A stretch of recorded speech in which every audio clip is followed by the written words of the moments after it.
안겨주던 네 소리들만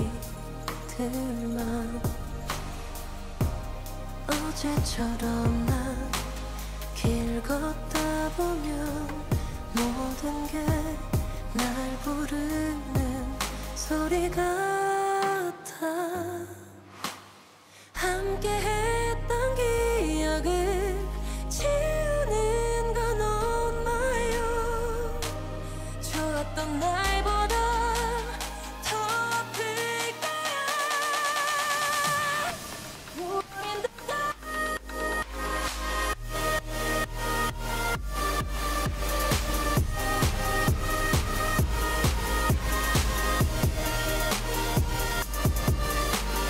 흐릿해져 망가는 네 흔적 속에 묻힌 채로 나는 alone in the dark. 돌아와 줄까 아니다. 내 생각할까 you want.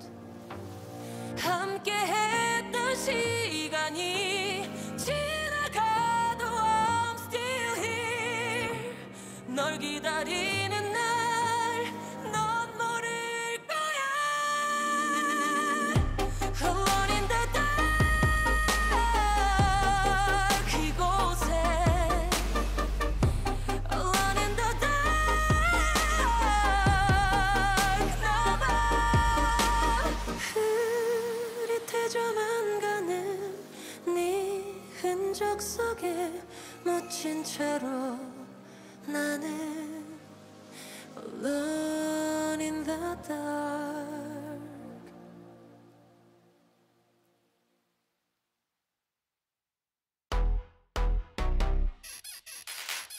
오늘 봤어 다 잊어버려. 또 오늘 밤에 눕겠어 뇌로. 오늘 밥새 다 지워버려. 나서 다 지워버려. 오늘 밤에 I'm gonna drop it all. 오늘이 힘들으면 눈을 감고 춤을 춰. 뻔뻔하게 즐겨. 말을 못해 just living it up here. 나쁜 순간도 잔을 부딪혀. 잠깐 숨 좀 돌리고 즐겨. Let's party tonight. Every day every day 날 멈출 수 없었어. Every day it's my day. Drop it low, drop it low. Every day 볼륨 높이고. Every day 모두 함께 미치고. Every day it's my day. 나 전부 다 챙겨. Drop it low, drop it low. 의사님 어딜 아파 내가. 이젠 음악이 내 약이야. 모두 흔들어 내 가슴이 더 떠지도록. 모두 흔들어 빰빰빰빰. 오늘이 힘들면 눈을 감고 춤을 춰. 뻔뻔하게 즐겨. 말을 못해 just living it up here. 나쁜 순간도 잔을 부딪혀. 잠깐 숨 좀 돌리고 즐겨. Let's party tonight. Every day every day 날 멈출 수 없었어. Every day it's my day. Drop it low, drop it low. Every day 볼륨 높이고. Every day 모두 함께 미치고. Every day it's my day. 나 전부 다 챙겨. Drop it low, drop it low.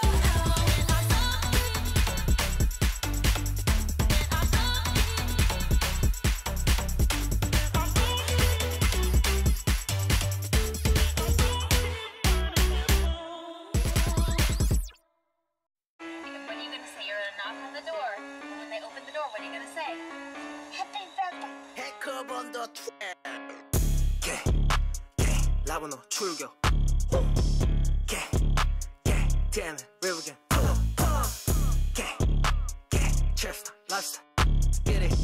get it, let's get it, let's get it. Okay, let's get it. 날 깊지만 내 feels은 안 미리. All blacked out 안 보여 밤길에. Smoking on gas 안 내려다 get it. All of the ups 안 내려다 get it. Brand new kicks I'm playing I'm with it. 거주던 새끼 이제 낭비를. 다리에 wrist 손목에 감기고 똑다리에 알 손가락에 감기를. Trapping 어차피 난 trap을 한 번에 다 사고 I make that shit back. 시간은 쌓이고 돈은 더 쌓이고 쌓여 내 형이름 stacks. 선물은 사지만 아냐 형 생일. 선물을 사지만 아냐 내 생일. 축하해 생일을 매일이 생일 샴페인 나 팝이 또 반대 팬이. 머리에 천둥이 돌아 like 팽이 놈 결국에 챙기지 back. 오늘은 팬디고 내일도 챙기고 생일도 아닌데 생겨 new back. 파티를 하지만 낮에 내 생일 마지막까지만 봐도 팬이. 새롭게 태어나 이건 내 생일. Trapstar lifestyle chill let's get it. Gang 라브노 출교 Gang TN river gang pull up Gang Trapstar lifestyle chill let's get it. Let's get it, let's get it, let's get it. Okay, let's get it. Hermes 버클 보이게 색 24K보다 비싼 내 gram. 연금술 발견한 너처럼 damn. 마시는 거나 뿌려 샴페인. 생일도 아닌데 we getting paid. 생일도 아닌데 we getting cake. Cake, we make them cut like Central Cima. 내 떨은 sticky Ricky DJ Ricky yeah. 우퍼 치킨 캔디 flipping 우린 노랗더럽게. 인기 때문에 숨어서 나쁜 짓 so the fame. Old Town Millie's got a gang 벌크루 사는 rubber band. 고시생처럼 전부 올인해. 나 안 해보지 나와 get it. 네 팬들 출처 only OG stacks. 안 해 pretty boy 내 코밑에 powder higher than the 너도 타 Gang 라브노 출교 Gang TN river gang pull up Gang Trapstar lifestyle let's get it, let's get it, let's get it, let's get it.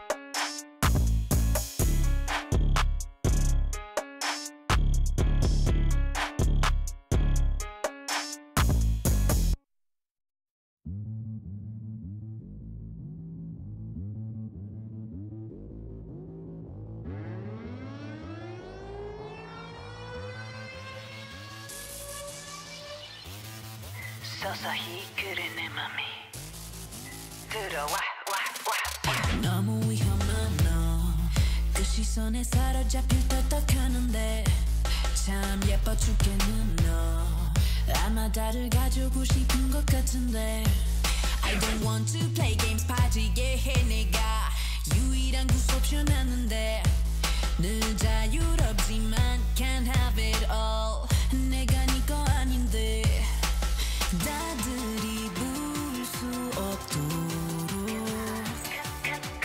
내가 눈부신 빛 나 my love 설레 두근두근 하는 거 오지 마라 날 보지 마라 너의 이쁜 얼굴로 나를 하지 마라 웃지 마라 날 유혹하지 마라 try to don't look at me this way not today not today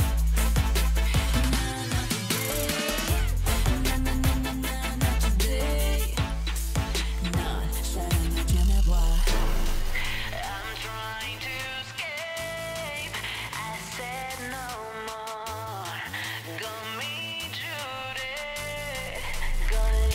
걸려버려 너무 위험한 너 그 시선에 사로잡힐 떡떡하는데 참 예뻐 죽겠는 너 아마 다들 가지고 싶은 것 같은데 I don't want to play games 빠지게 해 내가 유일한 구속션하는데 늘 자유롭지만 can't have it all 내가 네 거 아닌데 다들이 부를 수 없도록 내가 눈부신 빛 나 my love 설레 두근두근 하는 거 오지 마라 날 보지 마라 너의 이쁜 얼굴로 나를 하지 마라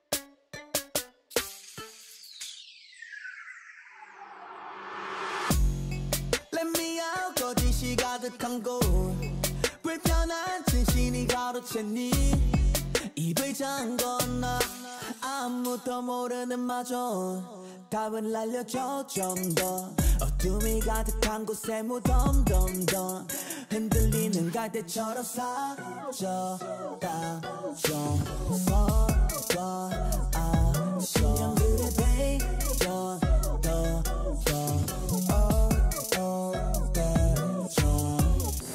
Never get down 작은 기적조차 우린 세기 바른 땅에서 눈을 떠 악몽이 가득한 세상을 지울래 더 멋지게 더 새롭게 우리들이 만든 kingdom vibe and 우리 강해 우리 palace 이 삶으로 그린 colorless 자를 원한 가난 봉지 누구도 모르는 새로운 서서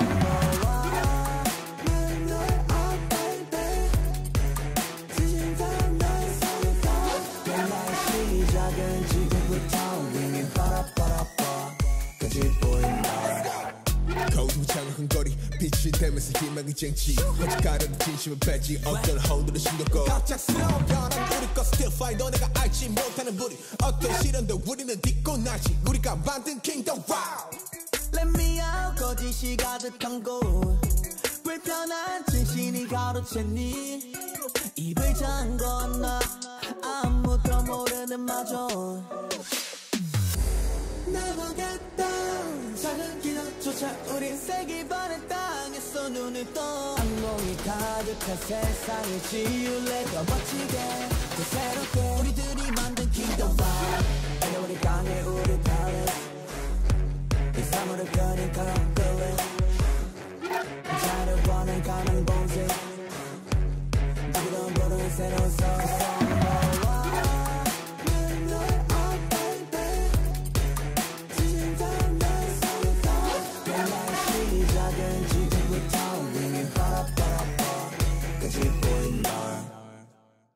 Let me get out of here Sick of dumplings, Dion driving, yeah 너무 쉬어 여기 나가면 모두 갈아엎어쳐 일상 공공망치 draw Looking for nails to disappear Boys, 우리 목소리 키워줘 Waited long enough 최근 시간 15년 빛이 보여 Fill the mind with life octopus 우리가 좀 무관심자들이 이제 모두 켜 세척하던 놈들 이제 거기 스core 다음에 스케줄 오면 정은 right 말기만 대들도 못해 영어로 하는 척하다 걸리면 혼난다 그래 지금 당장 We don't play game, we just not a gotcha game Rivals good, no doubt, here we be the Reds, you be wrapped Joe!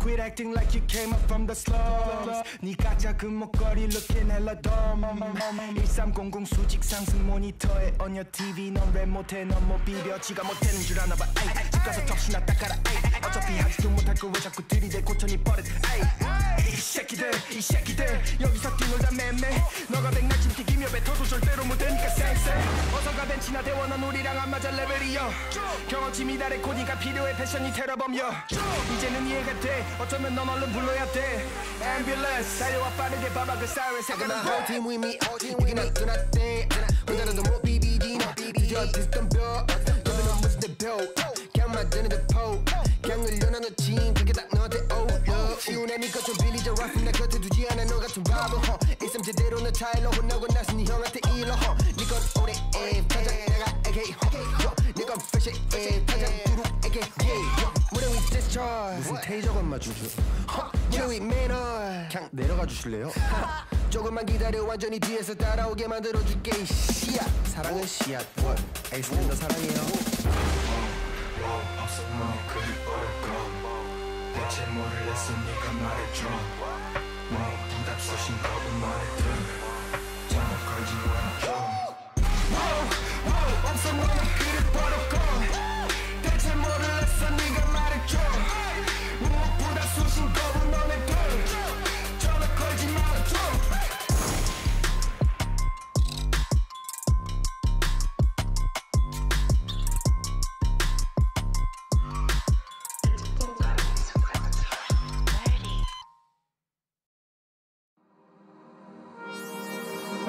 Middle of the night, everything keeps passing by.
stupid ass motherfucker 감히 누가 눈독 들여 우리 좋은 우리 문이 소풍 누가 출시까지 bounce back 머리 숙인 후에 누가 move move get out the way 다음 생활 놀이 늦게 감리적인 듯해 견제로선 여길 냅다 씹어먹고 부패 내장까지 깔끔하게 마치 순대 씹어 먹어야지 팩맨 작다 몰라 스펙대 올해는 나는 아냐 스루 랩맨 내 말은 또 듣게 안 들어 맵맨 벌리던 냄새 세스코 불러야겠네 너희 따는 것이 오마시네 나 캣맨 Hop in the booth 여긴 없어 네 자리 She make it clap look at me body 내 말이 뜯어 지려도 몰라 니 가랑이 혓바닥에 붙어 뜯을 어떻게 저래 사람이 built-in chopper best-selling motherfucker 하고 다리가 나랑 비비려 해 감히 사이코 형 죽일까 차라리 오케이 선배가 선방칠게 우리 CB는 힘있게 비렉 시간라도 바로 가는 여유롭게 What's what?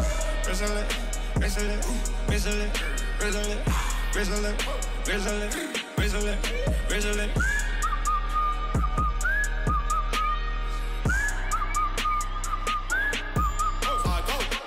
Whistle it, whistle it, whistle it, whistle it, whistle it, whistle it, whistle it, yeah.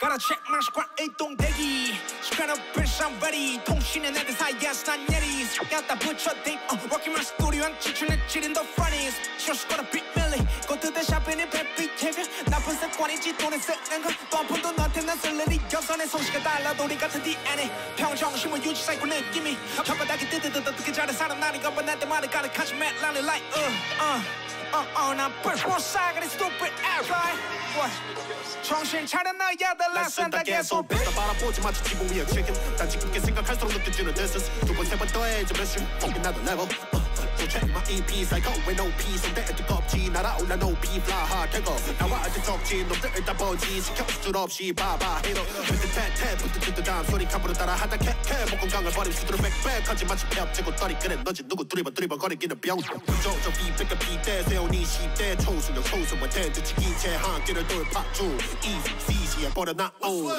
Whistle it whistle it whistle it whistle it whistle it whistle it whistle it whistle it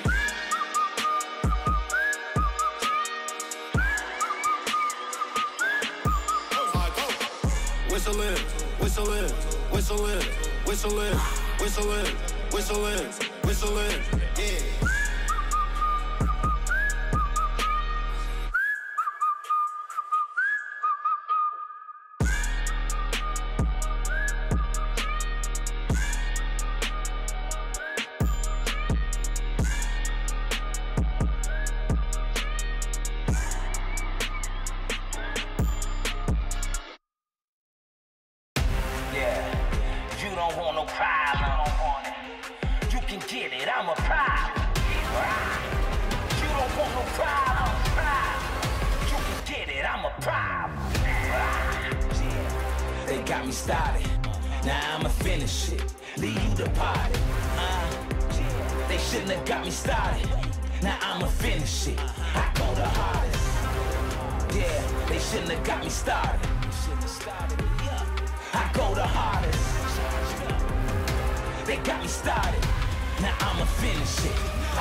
Your jealousy, be me, you will never be. My strategy is a winning streak. Game bred, I'm deep in it. I see the vision and go get it. You want it, I come with it. I'm so relentless. Extreme focus, no limits, nothing nice, no gimmicks. Don't start nothing, won't be nothing. I'm a sharpshooter, head hunting. Anybody, anywhere, anytime. I double dare in rare form. I came, no pain, no gain, nah. You can't win if you don't sacrifice. Through the blood, sweat, and years, it's a way of life.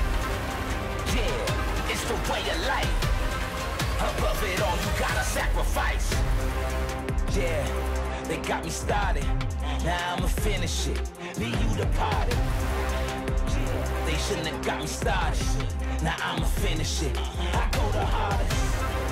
Yeah, they shouldn't have got me started. I go the hardest. They got me started. Now I'ma finish it. I go the hardest. Bottom line, I'm on top. Got the game on lock. My point is, I won't stop. You can't take my spot. Can't play with a legend. Everything's predestined. Start with me if you wanna lose. I'll finish you and make another move. It's nothing, just another day. You violate, get caved in. Broke down.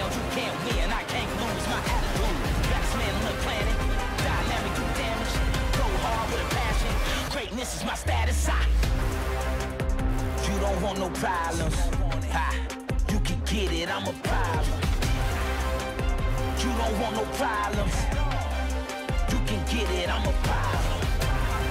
You never win if you don't sacrifice.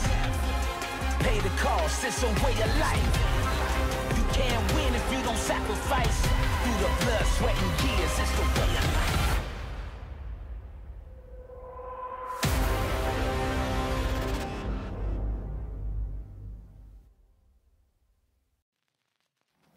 Hey you, how's the world look from way up there? I miss you, but I'm getting scared. 'Cause you used to be glued to me so perfectly, filling all the in-betweens. Now there's nothing there. How am I supposed to be yours when I can't see your face? How am I supposed to not miss you with all of this space? 'Cause you say you need me there someday, but how am I supposed to be close to you now? Worlds away.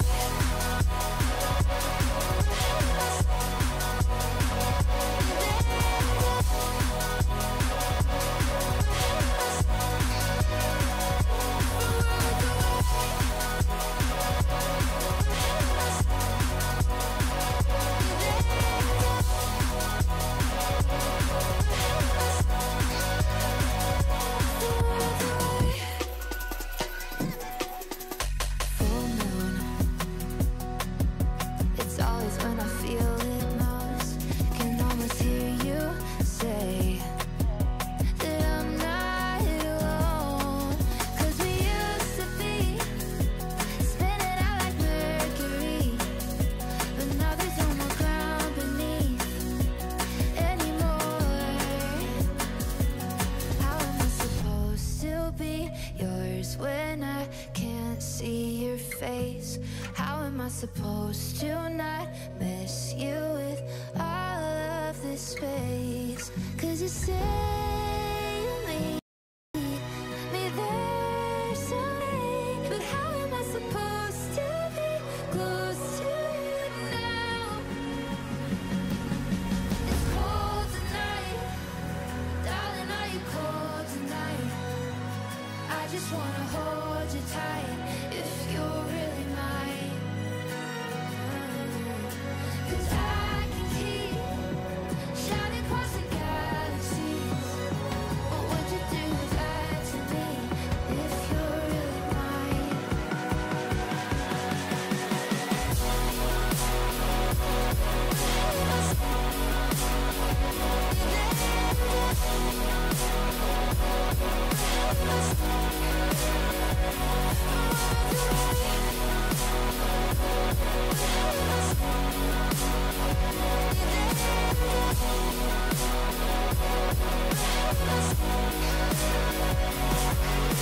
It's cold tonight, darling, are you cold tonight? I just wanna hold you tight if you're really mine. 'Cause I can keep shining across the galaxies, but would you do that to me if you're really mine? It's cold tonight, darling, are you cold tonight? I just wanna hold you tight if you're really mine. 'Cause I can keep shining across the galaxies, but would you do that to me if you're really mine?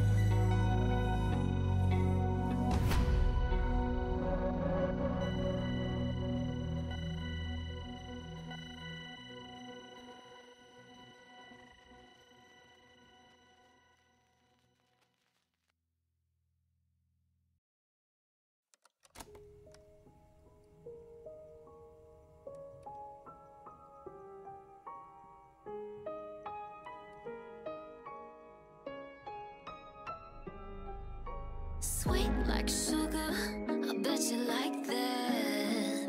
I'ma cut you off. Playtime's over, take a step back. Think you've had enough? If you push me to my limit, there's no telling what I might do. Yeah, you're gonna regret it. Yeah, you don't wanna see my bad side.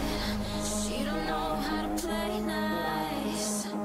You can run, but you can't hide. Yeah, you don't wanna see my bad side. I'ma tell you one last time. You can run, but you can't hide. Yeah, you don't wanna see my bad side.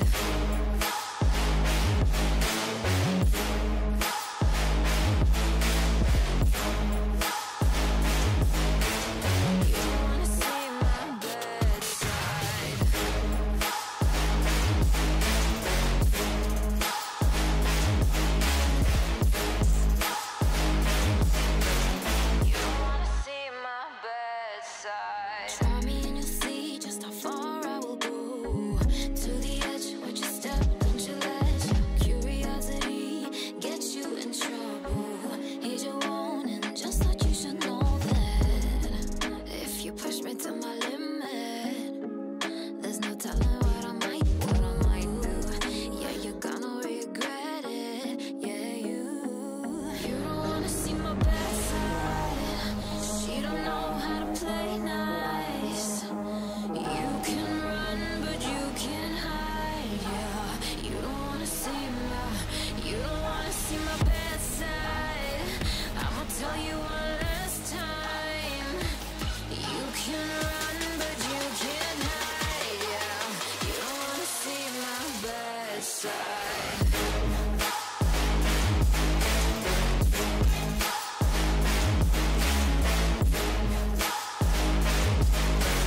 You don't wanna see my bad side.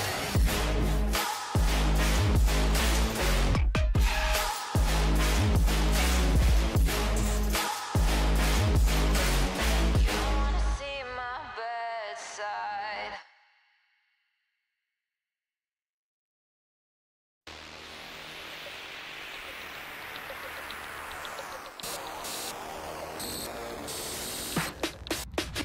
Burn it up, hot 뜨거우리 turn it up, volume 키워. Burn it up, hot 뜨거우리 turn it up, volume 키워. Burn it up, hot 뜨거우리 turn it up, volume 키워. Burn it up, hot 뜨거우리 turn it up, volume 키워. 이제 넌 뻗고 저기 친구들은 땀을 얻고 있어 shot. 만약 입고 있다면 fat 보는 걸 추천해 섹시해지졌다. 빠르게 knockdown 이유는 알지. 재미없는 들은 또 급발진. 우린 tell same thing 앞질러가지 또 그 처음 보지 물건놀이 이건 너무 usual. up 말해 못하겠어 맡겨놔 어차피 no 갈 수 있는 건 멀리서 watch 거기에서 내도 돼 나 친한 척 여기 너무 또 내 몸은 텁텁 카리형 가져와서 소스를 뻑뻑. Burn it up hot 뜨거우리 turn it up volume 키워. Burn it up hot 뜨거우리 turn it up volume 키워. Burn it up hot 뜨거우리 turn it up volume 키워. Burn it up hot 뜨거우리 turn it up volume 키워. 우린 hot 뜨거 like the summer. 우리 앞에서 너 까불다가 burn 야. 둘인 것도 내고 모른다고 너만 일상빈공내도 안해 절대 자만 갈길 멀어 아직 기름을 더 뿜뿜. Then we burn it up 버섯처럼 let it burn. We making classics Air Force One 쟤는 한참 지났어도 Hold up 이제서야 왔어 우리 season 봐버렸어 아예 새로운 인기를 거절해서 갑이 아닌 우린 딜은 겁이었나봐야 한데도 피 적셔 옷을 마치 킬빌 아닌 데드풀. 우린 직진하지 why they making false move. 막 춤춰도 우린 바다 길이 박수. 1300 이제 돼버려 나 가수. Burn it up hot 뜨거우리 turn it up volume 키워. Burn it up hot 뜨거우리 turn it up volume 키워. Burn it up hot 뜨거우리 turn it up volume 키워. Burn it up hot 뜨거우리 turn it up volume 키워. Burn it up 뜨겁게 불태워 버려 배로 벌어 배가 부를 때까지 turn it up 안 들리니 볼륨 키워 시끄러워도 참아고 막 찢어져도 죄송 지구 온난화의 범인은 내 삶 no doubt no doubt 뒤따라봐 지금 제일 핫한 팀의 삶 no doubt 부정 못하지 넌 burn it up 핫 뜨거우리 turn it up 볼륨 키워 burn it up 핫 뜨거우리 turn it up 볼륨 키워 burn it up 핫 뜨거우리 turn it up 볼륨 키워 burn it up 핫 뜨거우리 turn it up 볼륨 키워 burn it up 핫 뜨거우리 turn it up 볼륨 키워 burn it up 핫 뜨거우리 turn it up 볼륨 키워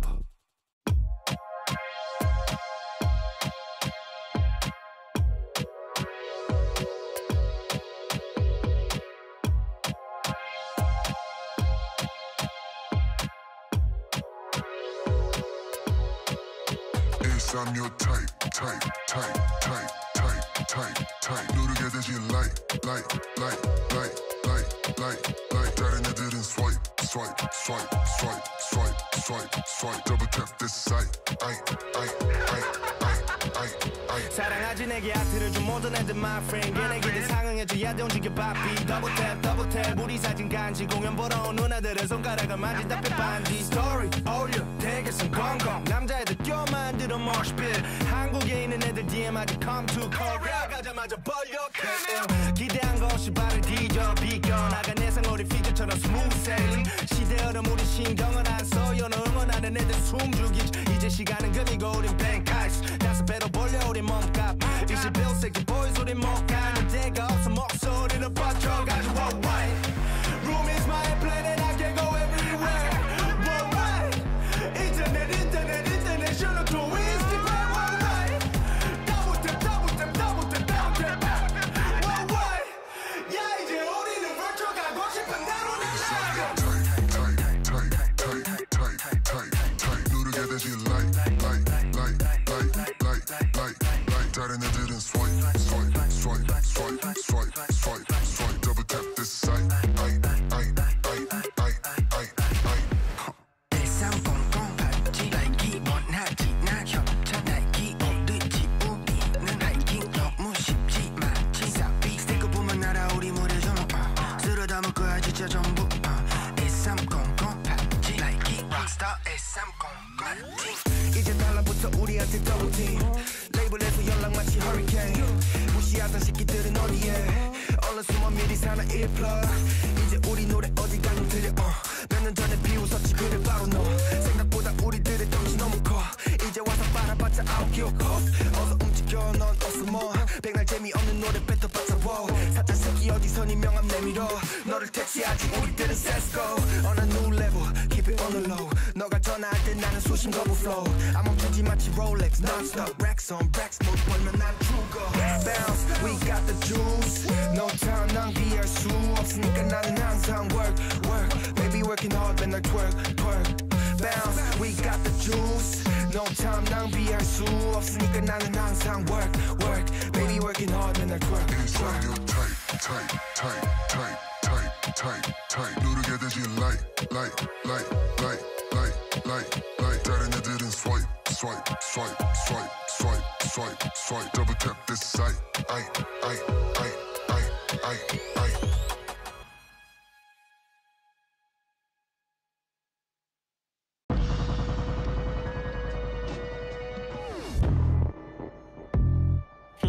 Okay. Okay. Alright. Okay. Here we go. We got it all. Still we go hard, reach for the stars. Move like a boss. We need a charge, take it too far. You might do it large, but you missing parts and we got it all. Yeah, we got it all. Foot stuck to the gas and we ain't breaking. Had to switch it up so we gon' shake it. Practice always lead to perfect paint this. Whole team on my back, now that's a statement. Say what you want, but when I'm on directions, we never get caught in the maze. Climb to the top of the mountain and lift up my wing, that's just cover for shade. I've been on duty for days. Play slip and slide through the rain. Success always edge out the pain. You better follow the train.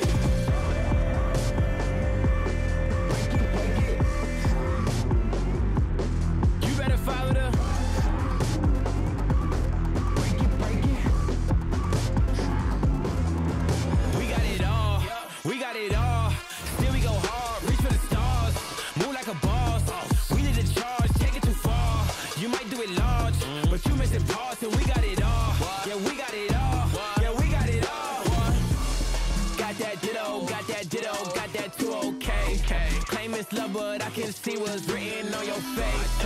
Walking to the stage, I might wear a cape. I'm like here to stay, I'm like here to stay. Boy caliente, like I'm on fire, don't try to tempt me. Wanna learn the ropes, I can be a sensei. And we all about dollars, we ain't talking sensei. Make sensei, break that gay, cut check say, they upset, eh? Boy's mad. Break it, break it. Break it, break it. Break it, break it. Break it, break it.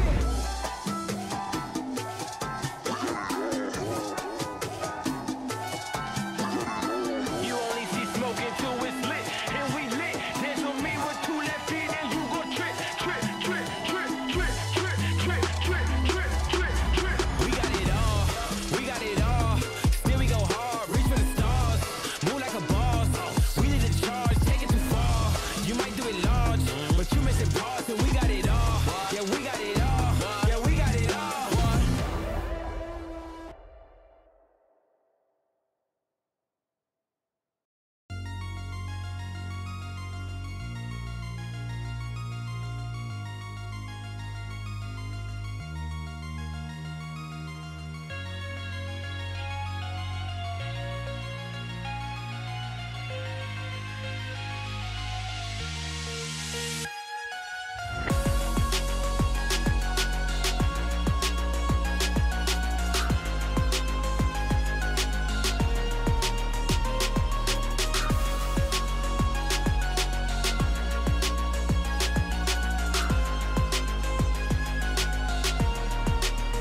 I don't know how to feel it.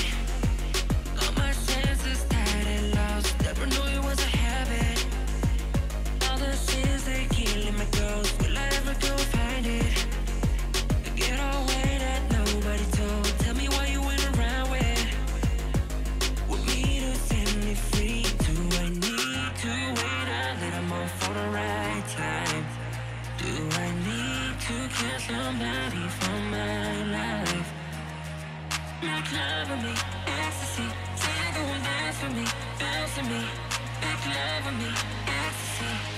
Stay with me, not to run away.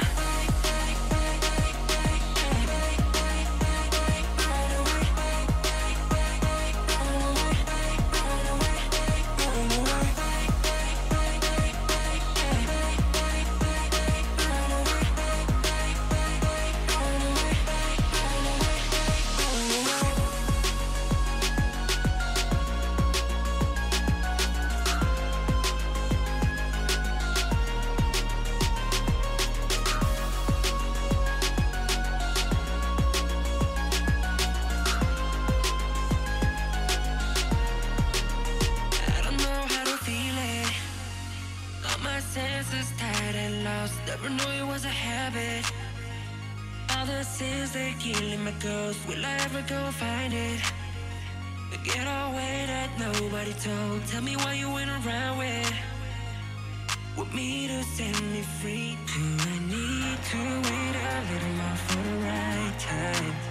Do I need to kill somebody for my life? Make love with me, ecstasy. Tango and dance for me, bounce for me. Make love with me, ecstasy. Stay with me, not to run away.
want it, come get some. I will not come out as the victim. Hella options when we press, you can pick one. A, that's a fist to your face, get your bell rung. B, you can run, but you cannot hide. C, we gon' put you where they will not find. D means you done when you come outside. Hold up, let me give you time to decide. I'm like Nemo, have you down in an enemies? Gotta murder my enemies if they planning on ending me. I won't give them that victory, they be lacking the empathy. Put my streams like a symphony, now you going for infinity. So please, carry on, carry on. This ain't what you want, want. One phone call, have your bones for my dog. So problems what you want, be my guest, bring it on. Bring it on. Problems what you want, bring it on. Bring it on. The problems what you want, bring it on. Bring it on. The problems what you want, bring it on. Bring it on. You can't get it back when it's gone.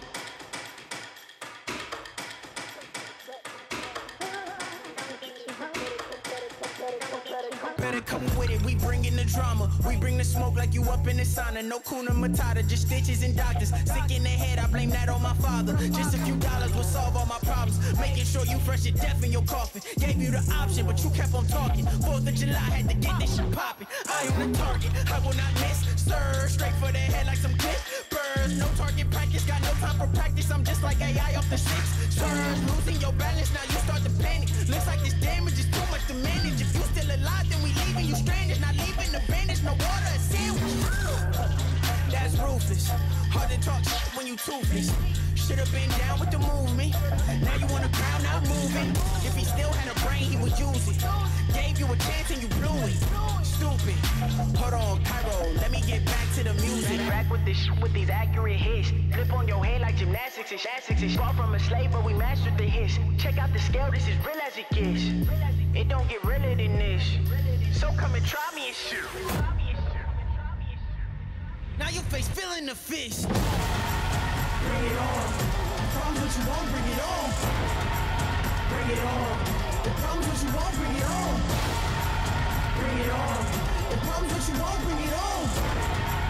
Bring it on. You can't get it back when it's gone. Bring it on. The problems what you want, bring it on. Bring it on. The problems what you want, bring it on. Bring it on. The problems what you want, bring it on. Bring it on. Don't get your hopes up.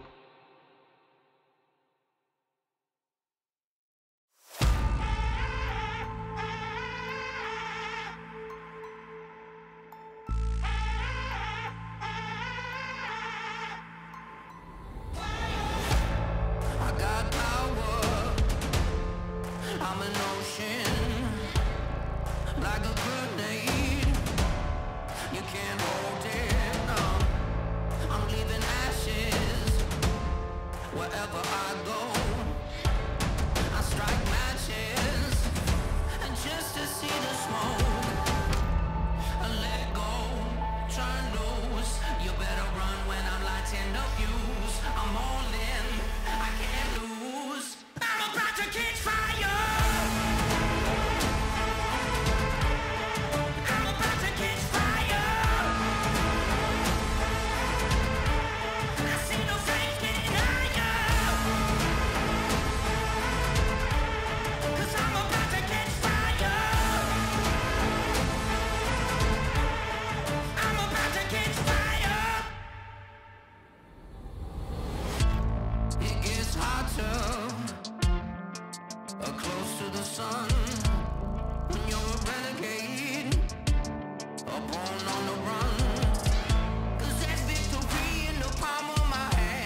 unstoppable, phenomenal, awakening, the animal, unshakable, optimal, it's happening, can't control, feel it, feel it, feel it, feel it, feel it, feel it, feel it, feel it, all this power.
everyone to the World's 2023 quarterfinals live from the Sajik Indoor Gymnasium in Busan, South Korea.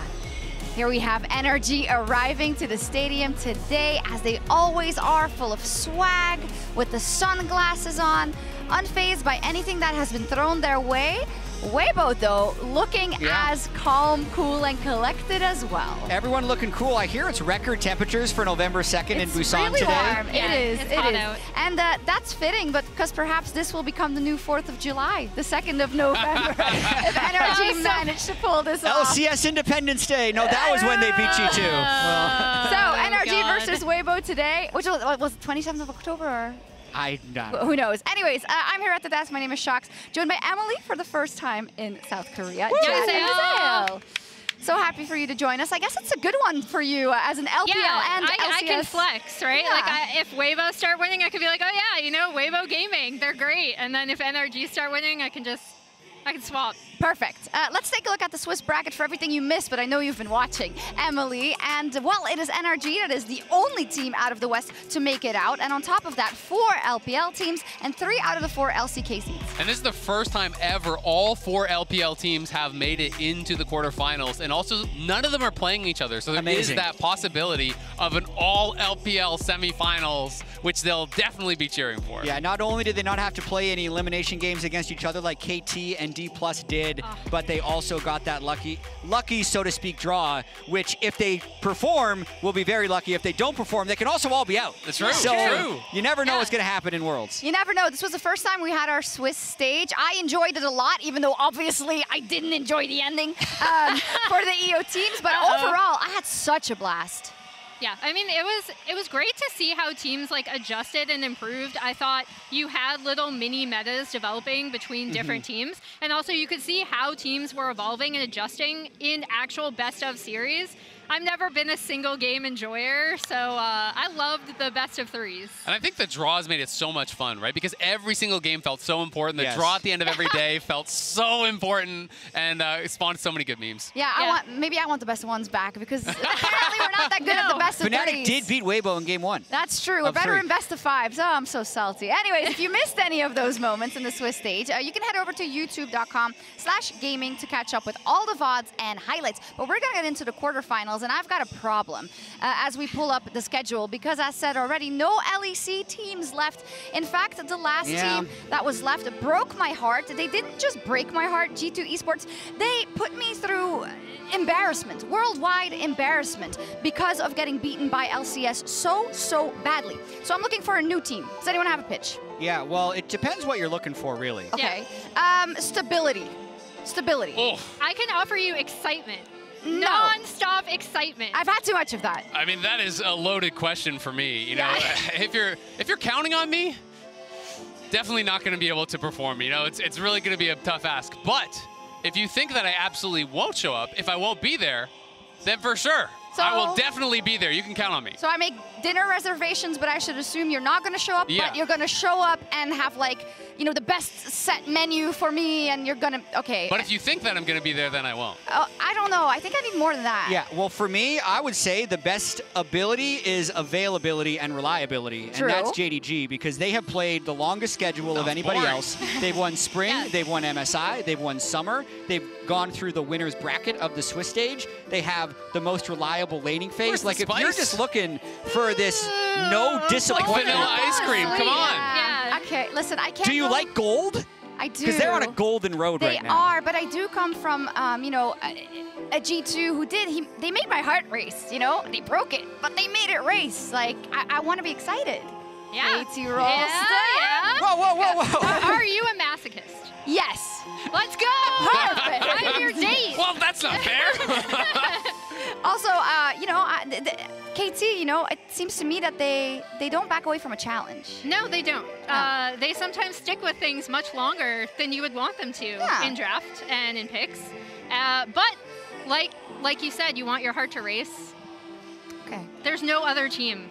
Okay, I think I got it. Yeah. Well, what better, though, than a homegrown, naturally raised North American topside that we have here on NRG. No imports needed, no imports added. It's all natural North American talent on the top side.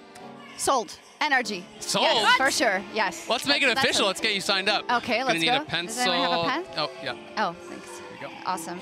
So name Shocks, League main Leona. I was with G2. I mean, I'm I'm disappointed in both yes. Shocks and Azale Finish because the we all game. know. This was Hala, rigged, I think. Baker, and then boom.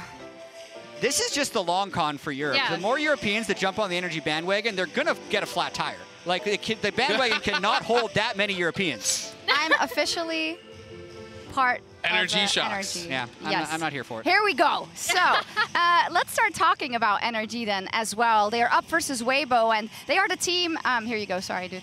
Thank you. That have been underestimated at every step, and maybe that even started in kind of the roster that they fielded and how they evolved throughout the year.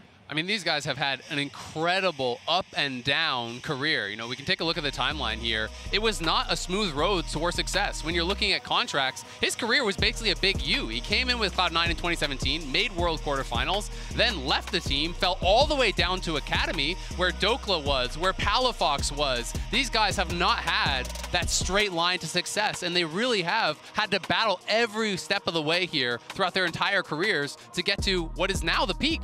Yeah, and I think the valley for Dokla, Contracts, and Palafox kind of came in 2020 when all three of them were in Academy. Dokla actually didn't even have an Academy roster at the start of 2021, but they all came together at the start of 2022 on this CLG team. That core three have built so long together, and even though FBI and Ignar were some players that found some more success in 2020, with Golden Guardians almost making a Worlds run and Ignar going to Worlds, they also kind of fell down a little bit before all coming together in the summer split playoffs for NRG. Yeah, when the Shy was winning Worlds, Dokla was in Academy. When Contracts was in World Quarters, Weiwei wasn't even playing competitively yet. I think that also kind of juxtaposes the other side where you have, 2 world champions, a 3-time MSI winner as well in Weibo. Yeah, I mean, this Weibo team was supposed to be a super team at the outset, right?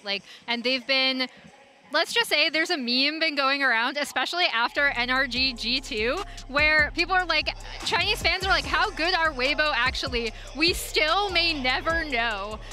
Just because this team, even though the names on paper, obviously Weiwei coming in for Karsa to go through the summer split, this is a team that was expected to have really, really strong results, and they've been wildly inconsistent in their performances, including, I would say, some of the performances they've had right here at Worlds. Absolutely. I mean, game number 1, they came out the gates, blew NRG out of the water, but they weren't able to, beat any Eastern teams on their way towards quarterfinals. They only took down Western teams. They lost the KT. So people, I think, are really kind of unsure, how good is this team? Yeah, but in terms of popularity here in Korea, I will say they brought a truck.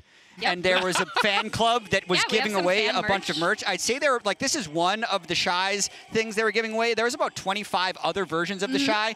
Weirdly enough, I didn't see anything for Xiaohu, because the community has been really mean to him. And they've been mean for years. Yeah, I mean, I think the thing is, he's so inconsistent sometimes at international performances, even though he's been to Worlds, this is his seventh time. Appearance.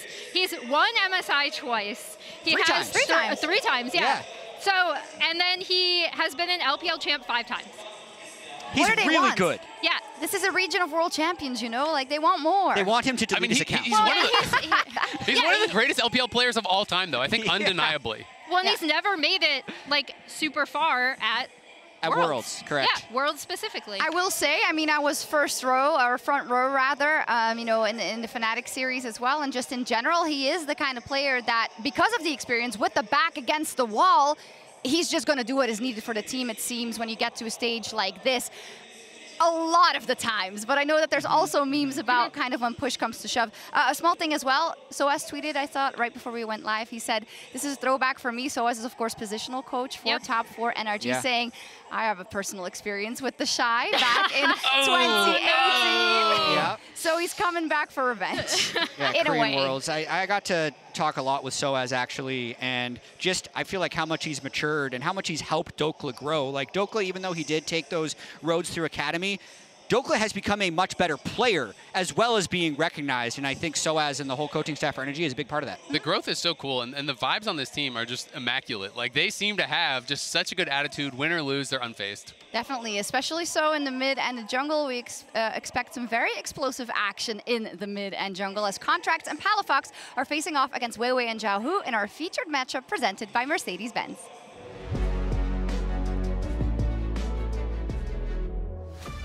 This featured matchup, presented by Mercedes-Benz, will go down as one of the greatest and most important moments in LCS history. Nobody thought they'd win LCS! Nobody thought they'd beat G2! It's time to change your mind! A team made of homegrown talent in the greatest underdog story the region has ever seen. Contracts and Palafox lead the charge in what snowballed NRG into the avalanche that buried G2. Palafox is now part of an elite group of native North American mid laners that have gone to World's quarterfinals, and the first one since 2014. Cloud9 will make it to the semifinals! Together with his veteran jungler, he needs to take over the mid lane and prove that he is the genius Xiaohu met in scrims. Xiaohu has been a monster for years, showcasing a consistency and flexibility that has been able to keep him relevant his entire professional career. Weibo are tearing apart North America, piece by piece! Along with Weiwei, who is an instrumental part in Weibo's rise throughout the summer, he is looking to dominate NRG like they did in the Swiss stage and shatter the rising hopes of the entire North American fan base.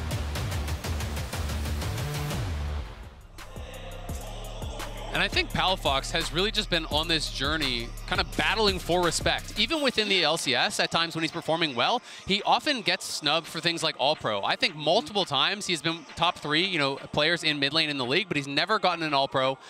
Travis Gafford did this video that's been referenced so many times where he went around out of finals with Palafox. LCS fans didn't even know who he was. And I think for the first time, truly, he's really putting himself on the map because he has had such development, with his play throughout this entire year, from regular season into playoffs. And in playoffs, I think he was indisputably the best mid laner in the LCS. And so to now come from that, to winning a title, to going to the international stage and really showing up on the international stage, especially against G2, the most legendary Western mid laner of all time in Caps, and being able to take him down, it's time now to realize he is deserving of their respect. This is a player that shouldn't always be looked at as a nobody, as an underdog. He is really one of the best Western mids there are right now. Put some respect on his name. I mean, I think the big thing with Palafox, too, is he's always looking to improve. Like, behind the scenes, whenever we'd have him on for content, he'd be waiting. He wouldn't even be mad. Like, he'd be salty about getting stuff for All-Pro, right? But, like, he wouldn't be mad about it. He'd be like, guys, what do I have to do? Like, what has to change in my performance? What am I not doing? And to see the level of improvement he's had from when he started with this team to now has been amazing. And now he's facing off against Xiaohu. We heard the scrim anecdote, but also, like I said, especially the Chinese community, they've been super critical of Xiaohu, especially his recent performances. And not as much of Weiwei, because Weiwei has been the catalyst for this Weibo to find the form that they have at a lot of times. And he's up for his contracts in this one. And I think we need to spend a little bit of time talking about the NRG jungler. And let's start by taking a look at his approach to jungling. Because I'm a big fan of min-maxing plays. Like, I want to really play the line and play the limit as much as possible. Yeah. So we shouldn't I was just trying to explain to them how we can still be in between turrets, but we can't let them walk through the turret. But they just said just leave. But I'm like, no, but we can play here. No, but I kind of side with our coaches a little bit. We always push it a bit too much. You know what I mean? You guys dead in between the towers. The best players in the world will play the line. You guys are dying between tier 1, tier 2. That's a scream. The best players in the world will play the line. That's all I'm saying. You're right. Yeah, for those of you wondering, that was an LCS content piece, and you can see the vibes of the team, but the type of min-maxing he was talking about, I think, manifested itself on stage against G2. The Vi game, for one, he was counter-jungled hard early, came back in a big way, but then he just made some ridiculous plays. Like, so many junglers would consider this, okay, it went bad, it's not the time to go back in, but he then EQ flashes to really turn the tide of the fight, executes it perfectly. If he misses that, it could be game-altering and game-losing, but he played maybe a perfect series against G2. I mean, there were so many small things here as well.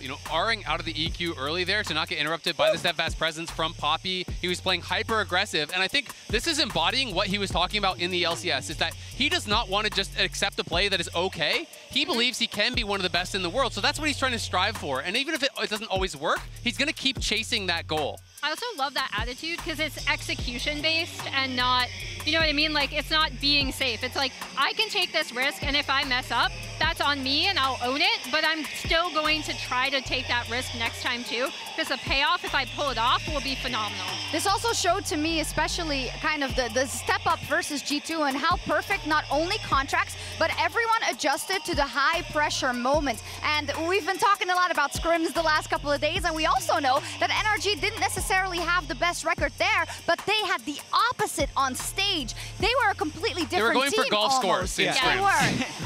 But that's what you want, right? And I know I have many examples when it used to be, you know, kind of the LEC with deep runs that you would hear. Our scrims weren't really what we wanted, but we took the right things from it. And NRG, I think, has executed that perfectly up until this point. Yeah, but I also have to just make it clear for the record, it is a double-edged sword. You don't get that energy performance every time they're on stage. Thank goodness they can lose up to 2 games today. They can. And still not be eliminated. Well, and because thank God, when you Immortals isn't here. Yeah. Yeah. Because they had their number. They had their number. Old LCS nemesis. They lose, and this was true throughout all the LCS season. They've actually lost more games to teams below them in the standings than they have to teams above them in the standings. And they were 9-9. So Worlds is the perfect place for them. And do you want to state for the record if this was a team below them, if they're favorites or underdogs? So huge underdog. For the No record, chance. you should not. When is the last time they've made it to the semifinals? It was 2018. When's the last time the LPL did? That was like last year. So big time underdogs. Big time underdogs. Maybe Contracts can change something about that. It's time to learn more about the jungler in our latest episode of Draw My Life by Emily Rand. Draw My LCS Life. Contracts. Juan Contracts Garcia began his pro career in 2017 with Cloud9. At 17 years old, he was a very hyped rookie jungle prospect. Contracts is from Redwood City, California, along with his teammate Palafox. They actually attended rival high schools. Contracts is a massive anime fan, and he particularly loves One Piece. So if you see people tweeting at him about that, that's why. In his rookie year, Contracts made it all the way to World's quarterfinals with C9. It really seemed like this was the start to like this phenomenal LCS career. However, after leaving C9 for Golden Guardians in 2018, Contracts had many ups and downs, including stints in NA Academy with 100 Thieves and Evil Geniuses. Now, with an LCS title under his belt with NRG, Contracts has had strong world showings and now looks to upset Weibo Gaming. And the big thing with Contracts is I've been interviewing him. I was actually one of his first interviews when he was on C9, and he was so shy and he was so quiet, and I felt like I was attacking him, actually. Quit bullying Contracts, Emily. And then I actually had the pleasure of being on the desk when he started for EG in this game where he had a massive Diana performance, and you could tell just how much it meant to him to be able to return to the LCS stage. So to see him now off of that performance by G2 is just amazing. It's amazing also if you look at the top side of the map and the fact that this has been 2 years in the making. I think that again for me kind of encapsulates what is so beautiful about NRG's run so far. Also the fact that they didn't just throw people away when the results weren't going the way. They invested in that long-term development. But I think we have to start talking about their opponents a little bit more as well, because they actually already met in the Swiss stage. It was the first game played for either of those teams. And I don't recall. You don't recall? Here, I got something for you. It was rough. Yeah, this is kind of the bot lane mistakes that they ended up making. I actually also did not like NRG's draft at all in this game. I do think if I give NRG credit for anything, it's coming out of this game, they adjusted their draft strategy, they shored up their play. I think that's something that historically North American teams have really struggled with at international performances. Yeah, and even though I think NRG has changed their draft a lot since then, Poppy, Rumble Top, bot lane lane prio, all very critical things for Weibo. And this was also the worst game Palafox played at Worlds by far, getting solo killed by Xiaohu. One thing I want to call attention to here, though, with Weibo getting bot prio, winning this game, much like they did in both of their Fnatic wins in the last round, is the champion pool adaptations from NRG. Because you can see this game, they played Talia jungle, they played Jace mid, they played Ornn top, but player for player, you can look at top, jungle, mid. They have played unique champions every single game. The only players that have duplicated was this Senna Tom, which has won both games, so it's good to duplicate, but it just shows that NRG has been very versatile in adapting to their opponents with the draft.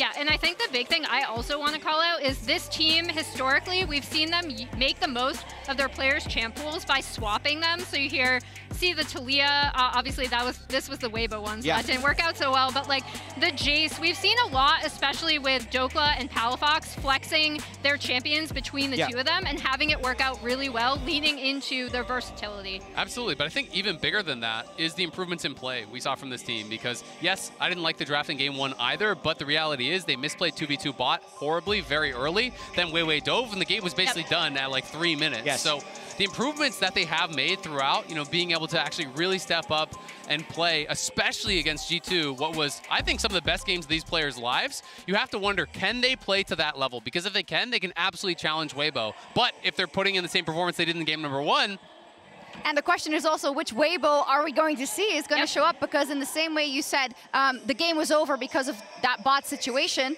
Weibo has thrown leads like that in the past, in fact, in this tournament, right? So I think what is added to all of this is kind of the pressure cooker now, because now the pressure is even higher, especially, you know, a Weibo and LPL seed is always up there, but for the last remaining Western and the top LCS seed to get that chance to get to a semifinal. Yeah, and I mean, I think the big thing with Weibo that I find super interesting has been their approach in this tournament specifically, where they've been a lot more bot focused, especially in where they're sending Weiwei, right? We talked about how this team got here. It was off of these massive performances from Xiaohu. It was Weiwei going to the top for the Shy. And in this tournament, it's actually been a lot more focused around Light and Crisp. And this game in particular was just such a lane dominant performance from the two of them. Crisp in particular has had a really, really rough summer.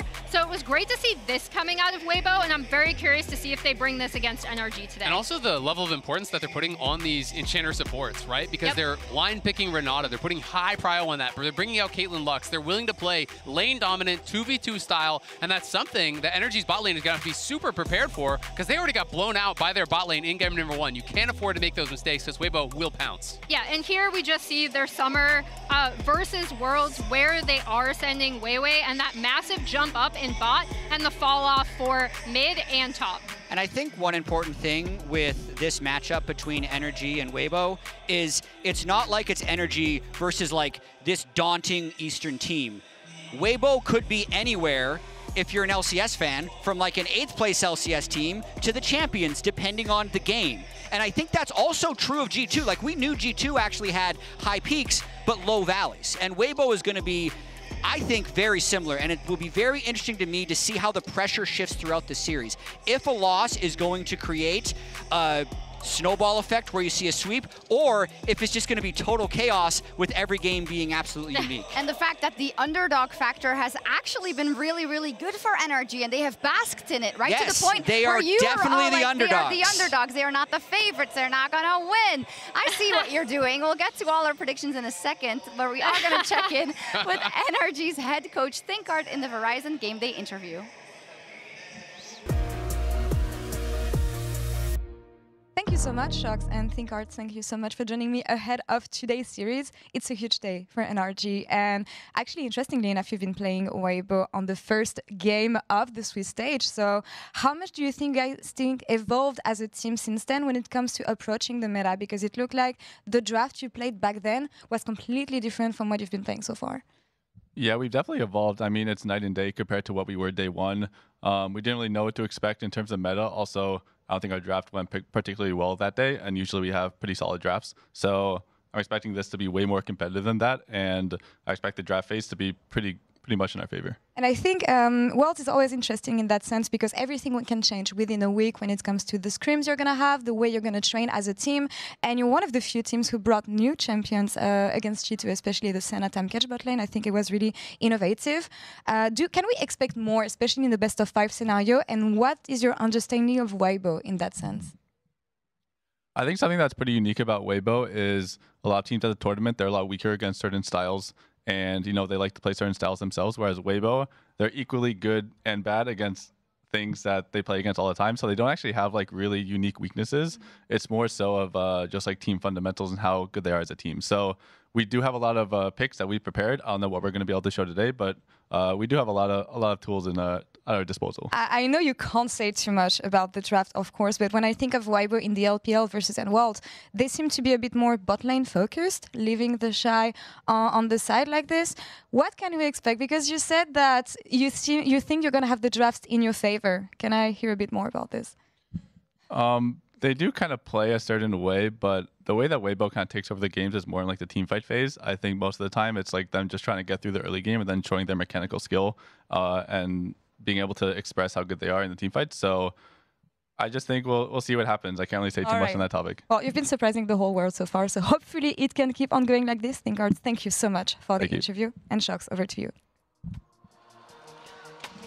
I love what he said about how he's like, they're good against any style, but they're also bad against any style. It reminds me of something. It's a very true statement. Yeah, something my friend said about Weibo Gaming was they snatch victory from the jaws of defeat, but it's their own jaws. Yeah. I can see that for sure. NRG getting ready. They want to get on stage. I'd love to see what our people in the fandom have picked in our MasterCard fan prediction of the day. Of course, as every day you can head over to X and tweet at MasterCardNexus to participate. I'd love to see it. And I wonder if it's gonna, it's usually like a Western vote, right? I mean, yeah, because the Weibo fans are on Weibo. Yeah. True. Whoa! Oh my God! I demand a recount. Yeah, this is a mistake. Yeah. So NRG are definitely it's so gonna lose close. now. I believe for NRG, low expectations are the best expectations. Yes. Yeah. So this is too high. This high. is at least 2% too high in terms of This expectations. is like 80% too high, you know? We gotta just pull it over there. I think EU fans have rigged this to push NRG over 51%. This is sabotage. Yeah, this we is have. actually In subterfuge. fact, let me get out my phone right now and add one to the tally. So we are just 2.5 minutes, give or take, away from getting over to the opening of the day. So since I have 3 LCS people here, you can incorporate it with your prediction if you want, but tell me. Who do you want to go first? Yeah, it's He's Weibo already- 3-0. yeah, It's okay. not even Well, close. you work for the LPL now. I mean, so really, any team could get lucky and just fluke their way into quarterfinals. Big underdogs, no chance. Make dinner reservations now. Okay. I think one of the big shifts for North America this year has been the support of the fans. When TL fell, when Cloud9 fell, I didn't see the same level of vitriol towards them not doing this really hard thing. So for NRG, I would say they're going to win today. What? No matter what. No matter what. Congratulations Oh, how far God. you've made it. I can't wait for you to go further. This is the biggest cop-out I've ever seen. It's incredible. Go ahead, Emily. All right, well, I did a serious prediction. So did I. How could you? And I said Weibo Gaming 3, NRG 1, and that's mainly because Weibo are wildly inconsistent with their own play. I do think where NRG could have an edge is in their actual coordination as a team. We've seen Weibo fall short in that regard sometimes, but I do think just generally Weibo are the stronger team, and they will win. Shox, what do you think? I mean, does anyone remember when it was an MSI final and I just predicted a certain thing and it came true? I just predict what I want. I don't think about jinxes at all. Is that I a think 1 or like a... That's a 3 and 1 for NRG. Oh, What that's does a it 1. start with, Okay. Shox? Yeah. I'm not going to do that. I'm not going to do that to you. Don't worry. No, it's just that I've been so infatuated with the story. We talked so much coming into Worlds about the DRX of last year and who's it going to be. I'm getting those vibes, you know. A different look for NA, adaptation at every point, knocking down the EU first seed out of nowhere. I don't know how you can't be Emily, hyped. unplug your mic. It's quick. another Too much model hype. occurs. Yeah, It starts with getting perfect game by EG and Summer Split. I'm not going to say it. Oh man, yeah, that was something. I will say, anytime I bet for NRG, they always lost. Yep. There you go. Thank you for your service, Emily. For what it's worth, I do think this could be a close series. This is the best draw that they could have had. It is the 4th seed from the LPL. It is a team that is very inconsistent, so hopes should be reasonable for NRG and enjoy the experience. They absolutely should be. They are the underdogs again, but hey, they love being in that position. It is time for the most exciting time of the year, do or die. Elimination best of 5s all the way to the end. Who will take the first step towards the Summoners Cup? Let's find out.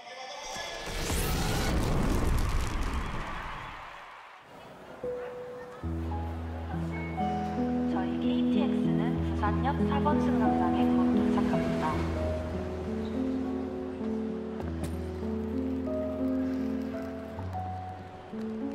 여러분 즐거운 가을 보내고 계신가요? 벌써 다음 주면 단풍이 절정입니다.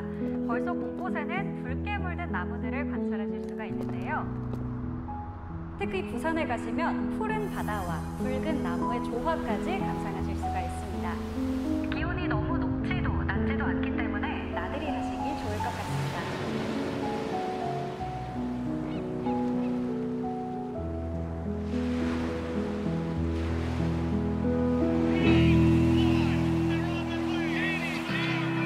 노가웃 스테이지 8팀만이 남았습니다.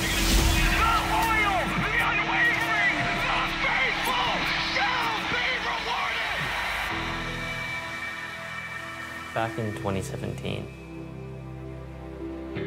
I was just a kid at the time. 17, 18 years old, just finding my way. Back-to-back 10th place, I was in academy at the time. Bouncing up and down between those two leagues just really shapes you into having a strong mental and just never give up. 제가 18살 때 월즈를 우승했었는데 그 후로 우승이 멈춰버렸습니다. 8강까지 오게 됐는데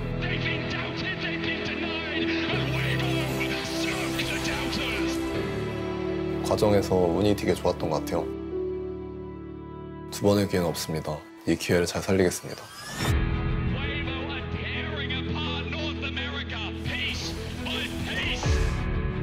After the Weibo loss, we all just wanted another chance to prove ourselves.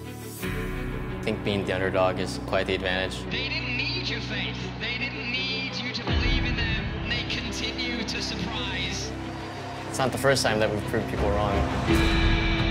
阿拉伯不是，你很有潜力，也许未来属于你，但绝不是现在。 Jahu, you're the person I base my play off of.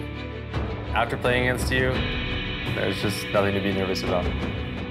你们的优点在于团战，但在 LPL 的队伍面前，这些优点不值一提。 NRG와 웨이보의 롤드컵 8강전. 그 누구도 상상할 수 없었던 경기입니다. NRG 재미있으셨죠? 이제 집에 갈 시간입니다. Going up against the Shy a second time, I've learned from my mistakes. I'm gonna fight fire with fire. Let's go.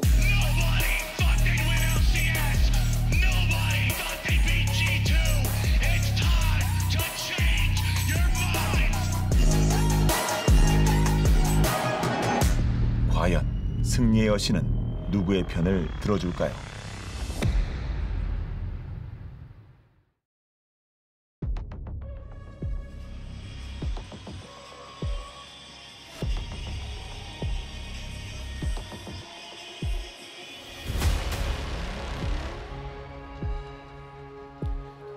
대한민국 부산에 오신 여러분 환영합니다.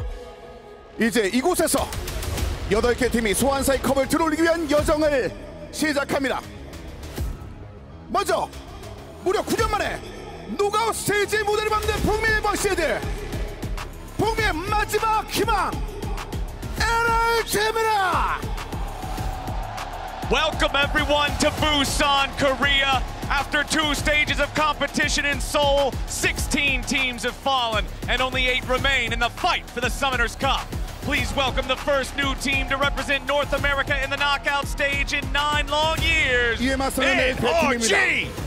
클래스를 말할 때 이 선수를 빼놓을 수 없겠죠. 레전드 샤오가 이끄는 웨이보 게이밍!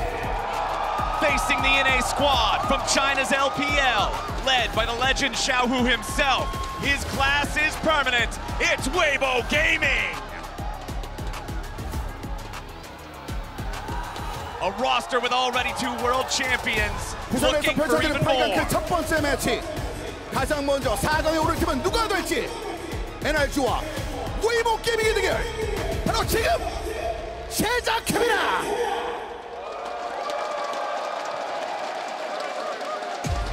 Ladies and gentlemen, welcome to the World's 2023 quarterfinals. I'm Captain Flowers, joined by Kobe and Azael. And here's the thing. Caster curses, they're not real. We have no more effect over these games than anyone else does at home. So I don't really know why people think it's a big deal that I haven't cast an NA best of win in 8 years. That I cast both C9 and TL lose their best of at Worlds. But honestly, you know what? Nah, it's not worth risking it. Yeah, get him out of here. Let's go. Hey, thank goodness Dagda's here.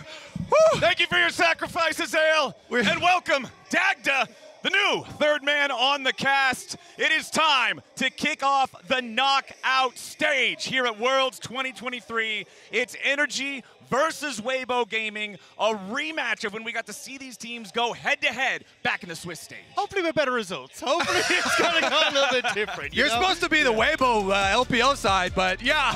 Look, I transferred last year. This means it's all coming across the West. NEC, LCS, we combine here. Welcome, be on the NRG welcome side. aboard the train. Because NRG have been doubted every step of their journey this year. What a magnificent story for this team, upsetting all of the expectations set for them and climbing here, even just at this point, to the quarterfinals. The entire region already very proud. This is going to be a showdown, gentlemen. We remember back to the first time the teams went head-to-head. We were joking about it a little bit, but man, it was an absolute stomp from Weibo. NRG themselves even talking about how they came into it without a good read on the meta, and Weibo were swift to punish them. And I think that's the thing, though. I agree with the desk. You've seen the changes that have come through from NRG. Now starting to bring out things like the Senatom Kench. I think the mid-junglers look spectacular for them. This is going to be a real test. But if there is a team that you can go up against, I think it is Weibo here. NRG have shown that they can contend with teams like G2 and Weibo. They have had their ups and downs, not only just at Worlds, but domestically as well. Very, very close to this kicking off. Here we go. It's time to get into draft for the first game of the first quarterfinal of Worlds 2023. The bans are already coming through. It's Renata, Rumble, and Azir banned out by NRG, who are playing on the blue side in game one. Weibo responding by banning out the Xayah and the Jarvan with one ban remaining. I think one of the biggest factors for this series are going to be changes specifically to the bottom lane. And we were looking at the previous matchup between them. The Senatom Kench emerging for NRG as another really powerful option for them to control that bottom lane is going to be paramount, because Weibo have recently looked their best when they have Weiwei tracking down towards that bottom lane and the bottom lane building a wave to go dive on and then playing off of a lot of pressure there. Yeah, and I think a lot of that has come from, okay, well, let's try and get Chris onto something that he's comfortable on, right?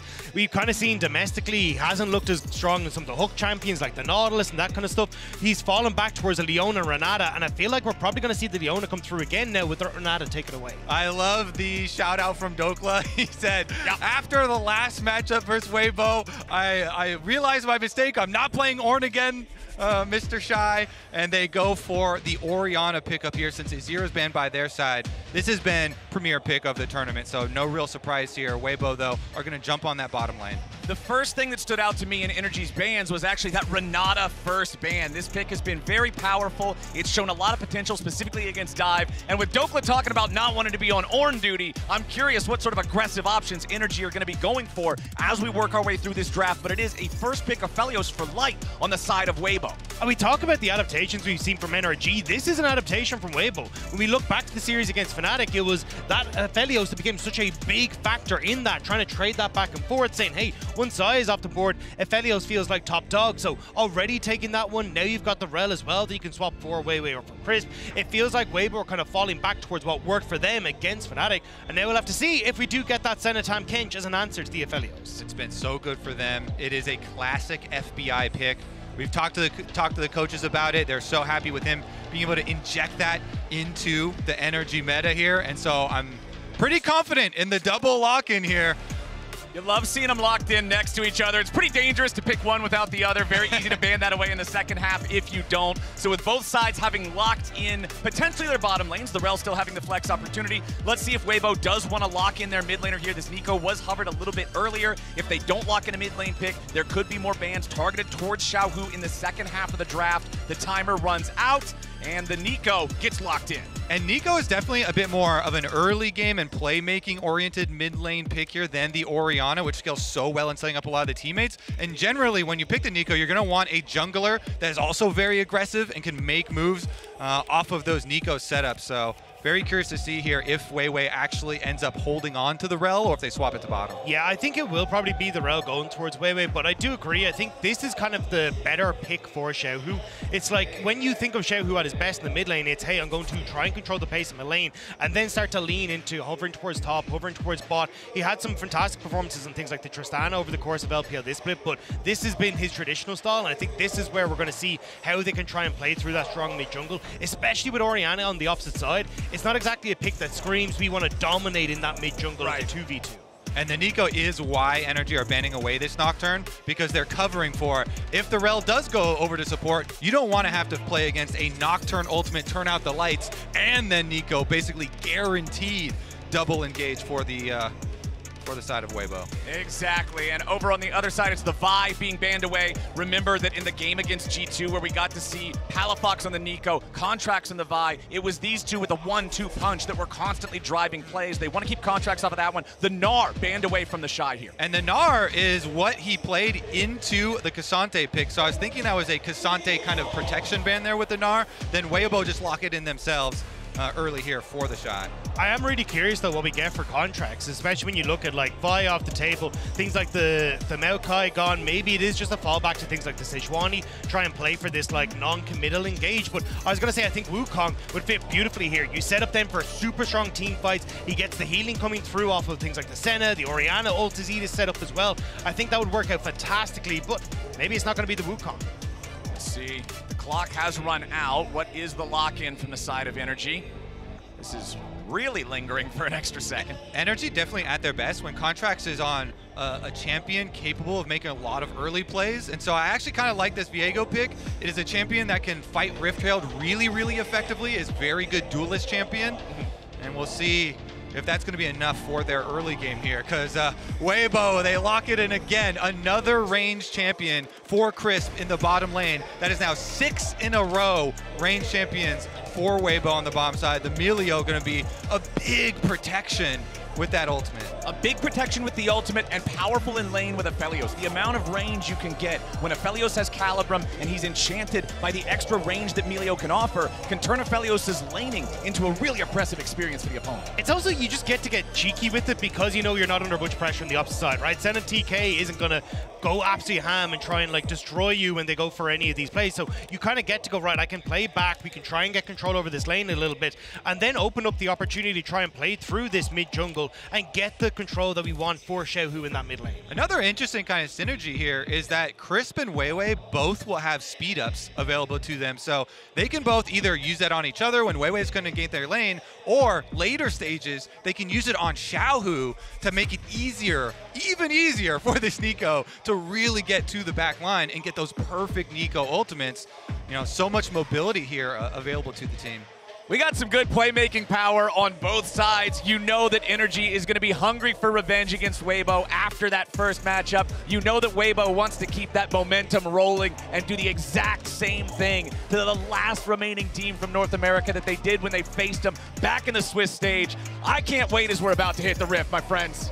It's going to be an absolute banger. I'm so excited for this series. I think it's one that's been on a lot of people's minds as we're starting to get into it. It's just that it's the non-rational gamers versus the consistently inconsistent. Like, yeah, you could not have asked for a more chaotic series between two teams at the World Championship, and I'm so excited to see how it's going to play out.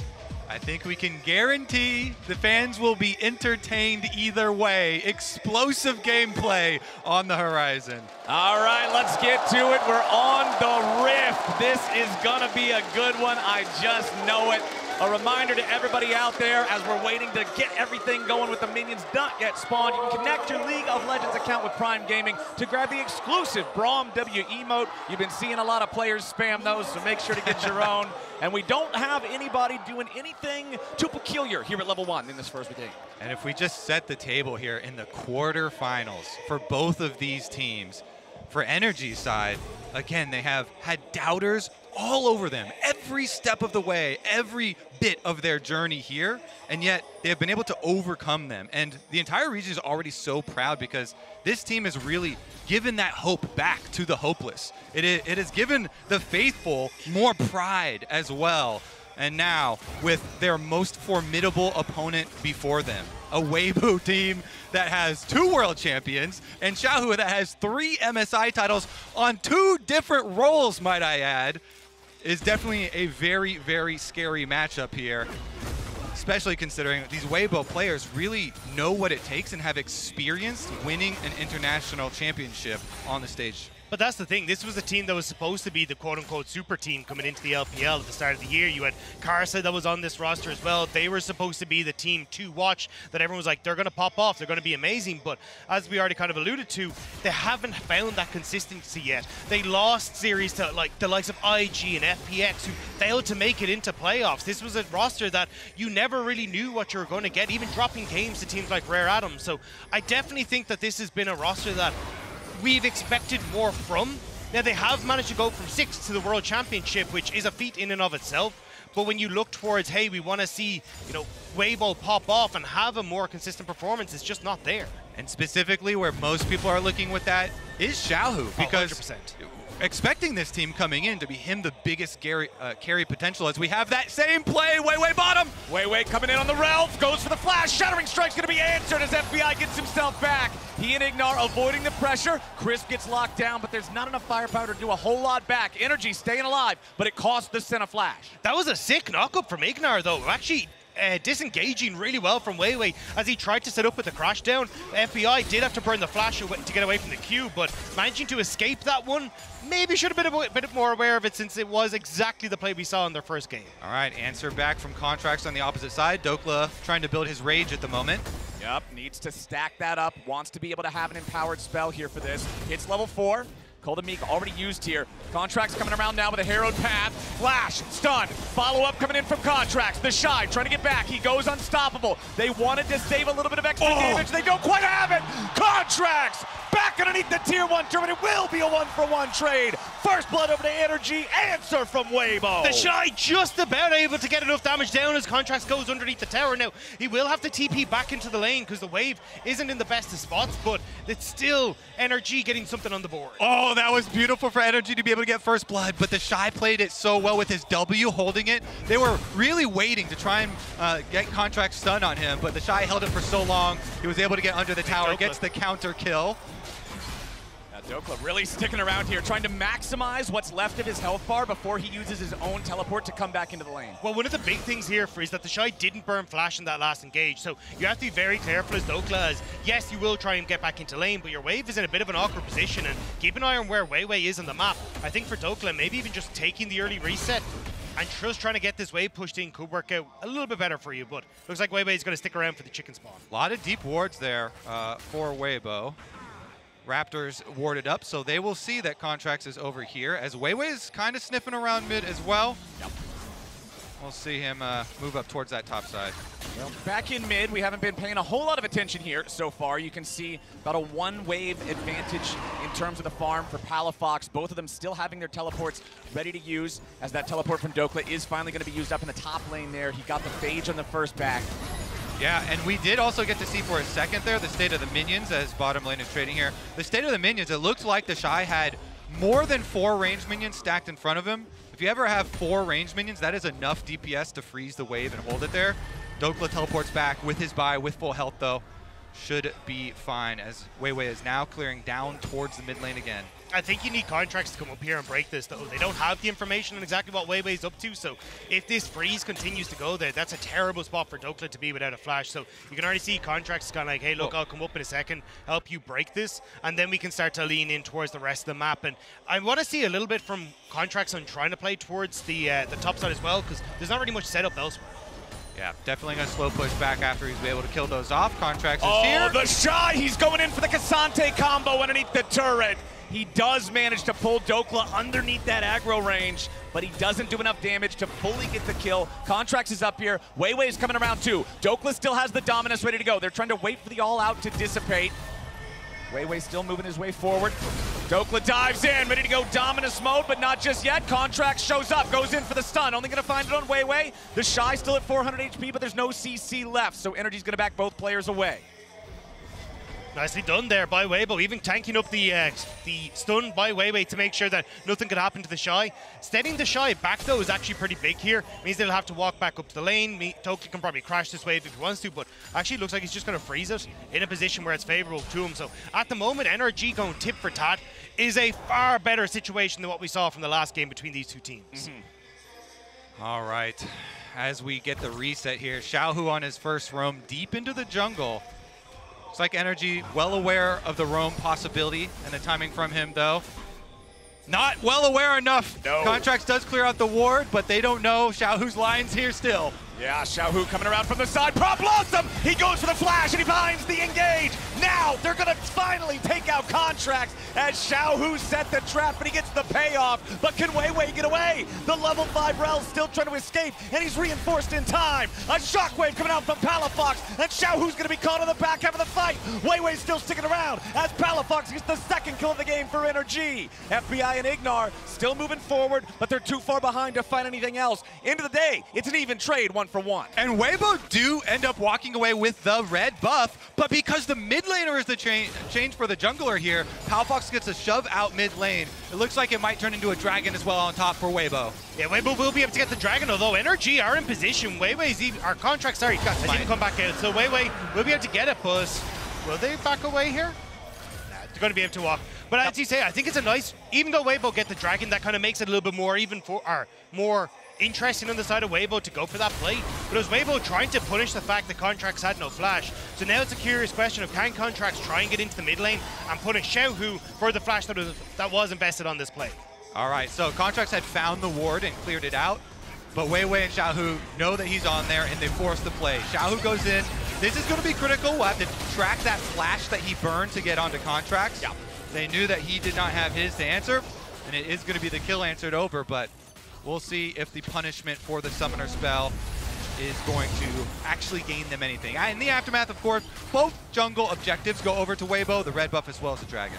And you can see back in live, it panned over to mid. There was another attempted play coming out from Weiwei in the mid lane, but now Contracts back up topside again, looking for the Shy. Contracts is putting a lot of focus up in this top lane and towards Dokla. I think they're just trying to do that to be able to gain priority for Rift Heralds, because a Renekton or even a Cassante are not really your win conditions here. It's more about this objective. Well, we've got Weiwei and Xiaohu both ready to contest this. Palafox coming up, wants to put in some damage. Weiwei's gonna be the target here at the start. FBI firing off the ulti and the Pop Blossom won't get anything. Now Weiwei's gonna flash away, trying to survive. Contract's still in pursuit, but instead he's gonna get locked up. Contract's about to die, but barely hobbling away. That was so close to NRG falling. Contracts using the flash because he knows that Xiaohu can't try and follow, but he went for that initial fight when you had no control of the mid lane, and Weibo were nearly able to punish. Oh, both junglers now with no flashes in the aftermath, because Weiwei also had to flash away from Contract's ultimate there. You can feel the tension rising here in just the first game of the quarterfinals. We're getting a lot of trading back and forth. We're getting a lot of action from both sides. This is the first 10 minutes of the game I wanted to see. But man, I looked at an Orianna and a Senna and I was like, yeah, we're going to take it easy, nice and breezy, no problems at all. But these teams are going ham, and a huge amount of that is Contracts, who's been trying desperately to get the control that he wants over this mid, over the top side. And at least now, with that push, he should be able to get the Rift Herald. He did not catch that ward in the back, though, so Weibo have the information, but it looks like they're going to call the Shy back. They have the information, but they don't have the numbers. Weiwei goes over the wall. He wants to try to contest it. Instead, it's going to be secured. And now Weiwei's stuck in the pit. He has to crash down over the wall to escape, but Dokla's ready to follow him.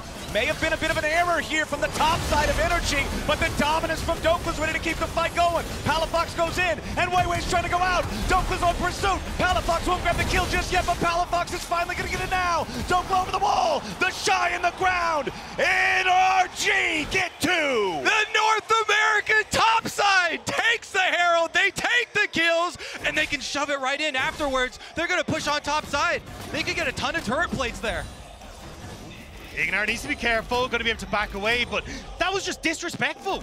Weiwei going in over the wall, hasn't got a flash, has a dream and a prayer to get back out, and NRG shut that down immediately. A huge difference here. Contract, such a playmaker. This Viego, so good at fighting the Rift Heralds like we were talking about in Champ Select. And man, Palafox rotating every single time right over. Dokla moving really early. The Shy, as we said, had gone back to base, and so Weiwei is hoping for a little bit of a steal here, but yeah, back in live, you can see there was a little bit of a scrap in bottom lane, but back to the replay, they were trading back and forth so frequently, it was so close on both sides. I think the big winner of this, though, is Palafox. 2 kills and the assist for the Orianna. The Dark Seal already picked up. Palafox is getting geared up to take over this game as the Orianna, and the quicker you accelerate towards those 2 items, the more of an impact you're going to have, and especially in these upcoming fights, it feels like NRG are setting themselves up well. And so much has been said about that duo. Contracts and Palafox actually coming from the same city in California, Redwood City, and their synergy really pairs well with the champions they've chosen in and out of game. The Orianna, such a good facilitator for the Viego, with Contracts rushing the Trinity Force build here. Really going to be very, very powerful combination if they can pull it off. So my eyes right now are on 2 things. Number 1, Dragon Timer in the top right corner, under 30 seconds. Number 2, Xiaohu's got that flash ready to go on the Nico yet again. Big playmaking potential here from Weibo if they want to fight for this. You can see the Radiant Virtue also purchased up for Weiwei, so a lot of potential, very powerful engage. And that's what I was going to say. I think actually you need to hold on for a second here as NRG. Don't have the Mythic completed in mid. FBI still doesn't have his first item completed, nor does Ignar. I think with just the damage that you have from Light completing that first item and the Radiant Virtue, you may need to chill since you can't really get Dokla into this fight. I don't think so with the Shy being able to interrupt if he tries to TP. A little bit of trading here from FBI and Ignar. They're just going to try to annoy these guys as much as they can. If they can lay down some meaningful poke, they can scare them away. But that full fight is so scary because of exactly what you're talking about, Dagda. As Dokla up here underneath the tier 1 turret doesn't want to take the aggro immediately because he doesn't want to risk getting Kissante'd underneath the turret. You can see the Rift Herald summoned up back over in mid. They just want to grab the guaranteed couple of plates here. That first plate has been damaged enough. The charge is enough to get both of them. And now Palafox will collect that money too. Yeah, this is huge for NRG. He's going to be able to complete his Mythic after this. They're also going to be able to transfer the bottom lane and mid lane priority into a Dragon take for themselves to even up the count. The question is, what is the counterplay here from Weibo? Weiwei tried to sneak in, but FBI got there early. Saw him trying to get into the brush, so no surprise play for Weibo. It's actually huge, the fact that they managed to spot him out, although try again. Maybe just rinse and repeats. I think the fact you managed to get that mid priority with the Rift Herald and also bot is huge, but FBI sneaks it out, spots Weiwei, and NRG, they are playing safe on this bottom side. Ultra Mega Fire Kick, not going to find a whole lot. They're just trying to get this wave pushed up. FBI falling back. Light does so much damage. He forces out the heal from NRG's side. This Aphelios is getting farmed. The Storm Razor, the 132 CS count. He is going to be frightening once we get into these bigger fights. And Light has been so big for Weibo at this tournament. Really, really big carry force. Considering the comp that they're running, he has to be this time around. He's going to be the main DPS output. And I think Light gets overlooked a little bit in the LPL because you have such incredible AD carry star power. But Weiwei wants to try and propel him to stardom, especially if he can get this dive off on bot side. But look at the collapse from NRG.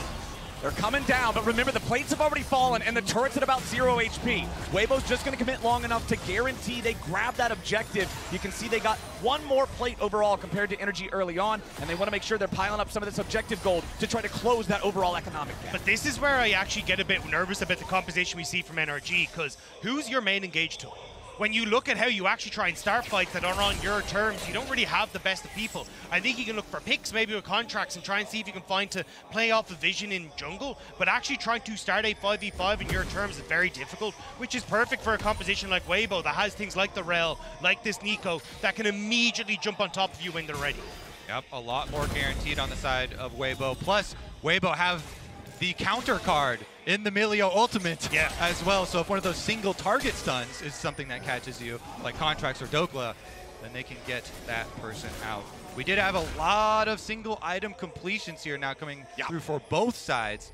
So that earlier lead from the earlier completions that NRG had, kind of a wash now, as all of the key ones are coming in for Weibo. Xiaohu especially with that Proto Belt on the Nico and Flash available and level 11 for rank 2 ultimate.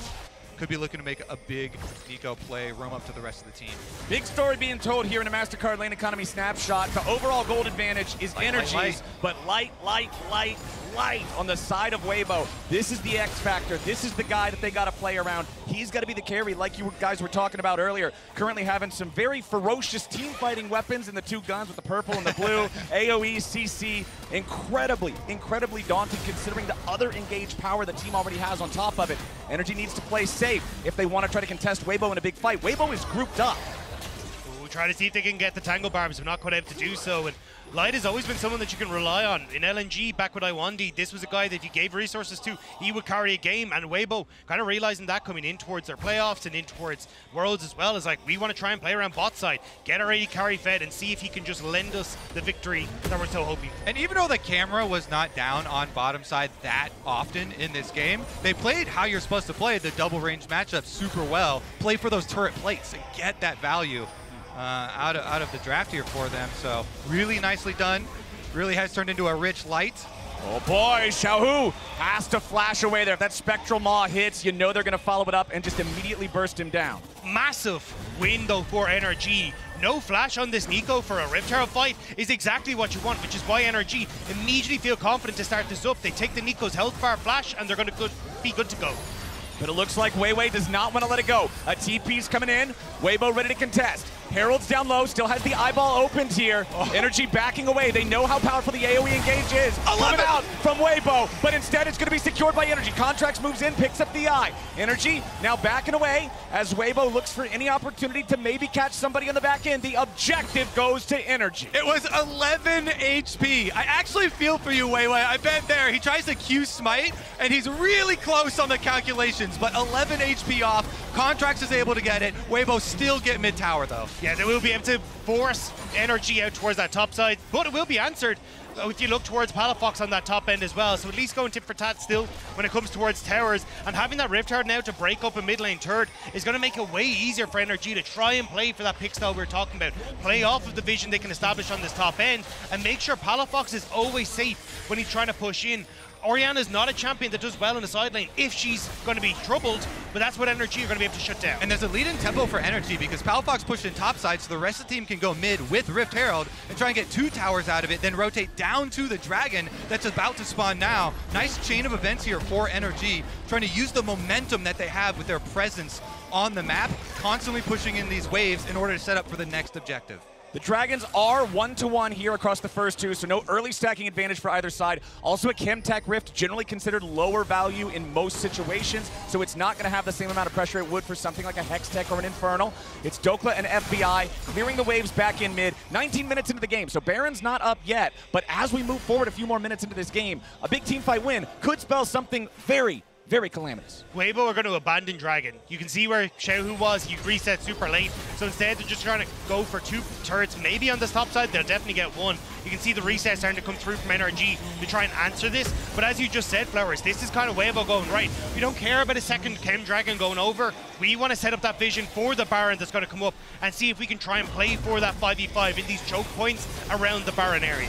Yeah, Weibo doing a good job here, just brute forcing this tier 2 turret. They got a 4-man play in the top side. Dokla's already at half HP. FBI and Ignar ready to back him up now, while Palafox split pushes on the bottom side of the map, taking out the tier 1. Weibo really want this tier 2 turret, but it's a 4v4 now. Dokla at half HP means NRG's making the call to back off. They don't want to throw the game for this. So Weibo is going to take the big cash prize for the tier 2. Yeah, it's a smart push by them, trying to get both towers.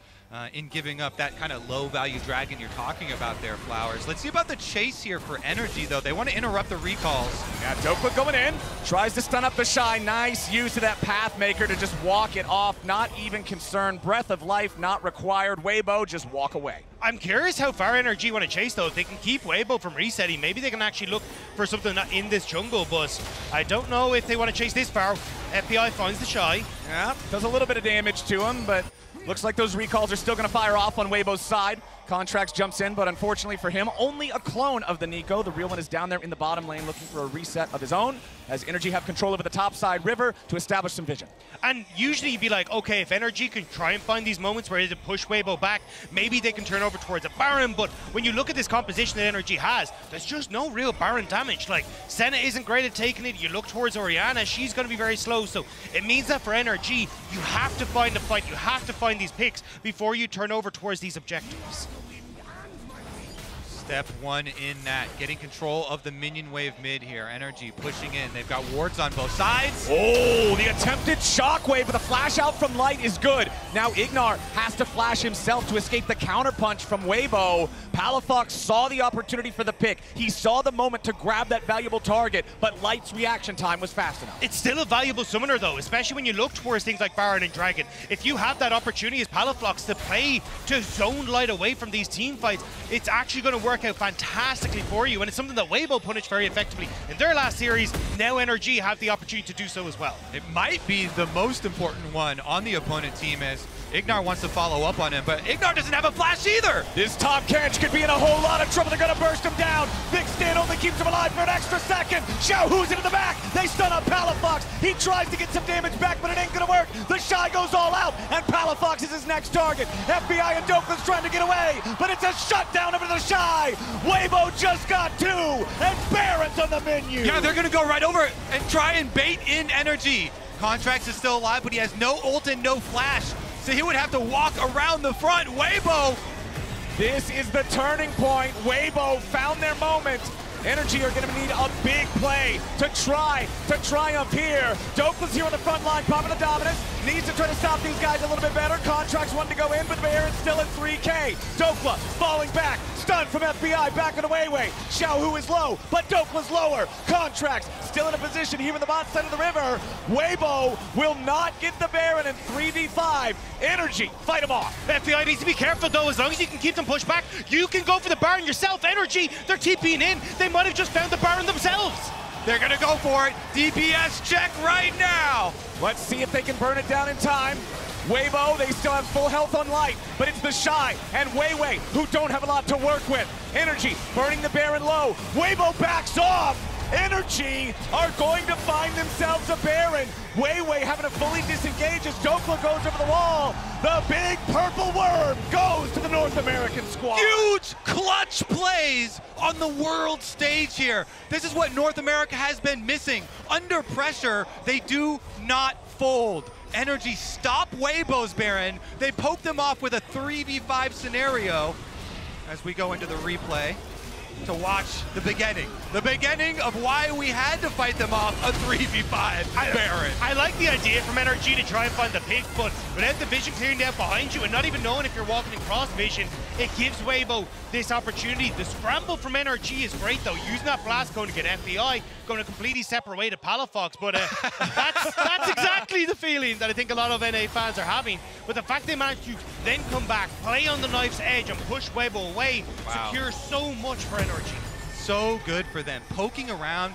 You used the word annoying before to describe the Senna pick, and FBI has been so good at exactly that. Outside the Baron, he's healing up Dokla as Dokla's trying to play on the edge there and harassing them off of the Baron. They get it done. Now, what can they do with the buff? I'm looking at this next Drake. They've already got 2. We'll see if Weibo can come around and try to answer these guys. They take control over the bottom side. River as NRG are forced back with a 4-man squad. Dokla's separated off to the side. No pincer opportunity here just yet as Weibo retreat back into the mid lane. There's a massive lack of vision for Weibo on that bottom side though, which is why Dokla is able to play around this tower and that bot side jungle incredibly well. And NRG, they're gonna have to keep track of Xiaohu. Xiaohu has the flash on the Nico available and the proto belt. That is the big point man for Weibo right now. They want him to start it out, and Weiwei would be able to follow up that fight for the big AoE combination. All right, Weibo's starting up the Drake. They are the ones to dare NRG to come and answer. Weibo know that they have the better engaged tools, the better mechanisms. The Drake is already taken, tied up 2-2 now. NRG have no answer, and Weibo get out. They need to try and get this mid lane tower if they want to get anything. You can see the resets going for Weibo on this bottom side, so it will be a trade Weibo of their tier 2 mid, I believe, for this, although they are trying to wrap around. I don't know if NRG, Weibo are in a position to contest NRG on this. Weibo still have such incredibly powerful engage. That's what NRG's got to be conscious of. That's what they got to look out for. Even with this Baron, one big wombo combo with a Rel and an Eco put together could spell doom, and NRG are playing it slow. Yeah, NRG really have to respect the extra distance of the flashes here. Try and play that kite back team fight. I think it's also NRG not actually establishing side waves as much as they'd like to for that Dragon. No push on top, only having Dokla being able to push bot occasionally means that they weren't really able to establish themselves very quickly. So they do get mid lane turret. That should be the last one though, as this Red Bull Baron power play is about to end. The poise on stage here for NRG, the calm siege at the tower. They land the snare onto Xiaohu. They respect the flash possibility. Contracts though, getting a little bit extra greedy here, trying to counter jungle everything. Yeah, wants to get away from Xiaohu. He will manage his escape. But I do have to still say, we've been praising NRG. They had a very good Baron turnaround after a mistake, after Weibo punished them. But the reality is, they're still only a little bit over 2,000 gold ahead, and they're up against a team with much more capable team fight tools. Do not count Weibo out of this. One big fight, and this game gets slammed on its head. And this is where I think you need to try and work together as NRG to establish the vision you need. Like, push mid as a group. Put the vision on bot side, play for the bot side tier 2. If you start to skip these steps, or maybe you try to catch out on a play like Glide again, that could be the play that comes back to bite you. And although NRG don't have the same initiation tools, they do have a very, very strong kite back team fight, as I'm trying to highlight, with the Orianna, with the Senna, and with the Tahm Kench. Mainly the bottom half of their map. Those picks for the draft really meant to give them this security as long as they're able to track the enemy initiators and they don't fall prey to the giant AoE dream combo that Weibo are trying to set up. But again, there's so much tension on that line because one successful initiation from Weibo that does get the Nico into the Rel combination, allow Light to just blow them all up, is all that Weibo need. And that's why NRG, you have to try and play for burning flashes on Light, burning flashes on Xiaohu, preventing that opportunity to come through. Even things like the rapid fire cannon that's about to be completed for FBI is going to make that 10 times easier in the coming fights. We're talking about completed items. Light has just completed his third one, the Bloodthirster online. This pretty much demands you must kill him instantly or the Aphelios is going to win this fight for Weibo. There's a lot of pressure on Light's shoulders. There's a lot of pressure on everybody else to protect the president. Make sure this guy is allowed to DPS, and you should be in a great spot to win a team fight. I like how NRG are playing this slow though. It's, hey look, we want to get mid-wave as a group. Get it pushed underneath the enemy tower. As soon as we see Light and Crisp on mid-wave, then we can start to establish that deep vision. But at the moment you can see the second Weibo disappear off this mid-wave, you have to back away because you're so vulnerable to that combo we were talking about. Exactly. And from the side of NRG, if you're talking about DPS, there's about to be a death cap on Palafox. So they want to buy time for him to be able to get there. Oh, FBI getting away from the Shattering Strike. Weiwei tried to predict him running off to the left, but FBI just kept running straight back down mid to escape from that one. Weibo taking a very low-risk opportunity there to try to catch out a valuable target of NRG. Doesn't pay off, but it does buy them control over the top side river. The Baron is respawning in under 10 seconds, and it's Weibo who are going to sweep out all this vision, have control, and force NRG to come check into them. But that's the thing, when you're trying to take back this vision, that's the most dangerous point for NRG. Don't know where Xiaohu is. No vision on the rail. Flashes on both these. You can see Xiaohu trying to play off knowing that fact. Find these angles of attack for NRG, and immediately NRG have to cede all the control they just got in pushing forward and getting that vision established on the top side. Contracts playing very far forward, knowing he does have that ultimate to get out if he needs it. Yep. Heartbreaker, very, very powerful for being able to buffer through CCs even when they hit you. But now it's a very dark map in the top side of the river for NRG. And Weibo, again, with control over the Baron pit, they're going to start this one up. Yeah, exactly. They want to force before Palafox gets his death cap. They really are trying to force the team fight before they have to fight into that. Well, Ignar's going to lead the way. Face checking into the brushes for NRG's side. They're going to continue marching forward here. Nico Stun's not going to hit anybody. DPS still on the Baron, but very slowly. 6,000 HP left on the objective. NRG still approaching. Dokla coming over now. The Shy looking to approach from behind. Weibo are going in for the engage. They want the collapse. Weiwei's going to find one target, but it's only Contracts. Pop Blossom hits nobody. Contracts in the stasis, keeping himself alive as the Shy is now isolated from everybody else, but it's Dokla singing the same song. FBI fires off the ulti as the Croc tries to run, but the Shy's on the hunt. Dokla's low, and he flashes away from the third hit of the Intofo strikes. Ignar looking to come back in as Palafox guns the Shy down. Contracts again looking to play the edges, skirt the absolute limits of the fight. FBI throws out another stun, but the fight is settled. Only the Shy dies. That is exactly what a successful kite back team fight looks. NRG, they scramble and they split so that oh, never mind. We're going to look for another one. Ignar throwing out the tongue lash. Xiaohu in danger. Palafox throws out the ball. Weiwei is low. A lot of damage onto Xiaohu, but instead it's going to be Ignar killed off. A massive amount of damage coming out from Light. He won't get the snipe, and Xiaohu falls. A 1-for-1 trade on the back end, but now Palafox may be in danger. Weiwei trying to trade with him as Palafox continues his retreat. The rest of the team coming up to reinforce as Light is still a force to be reckoned with.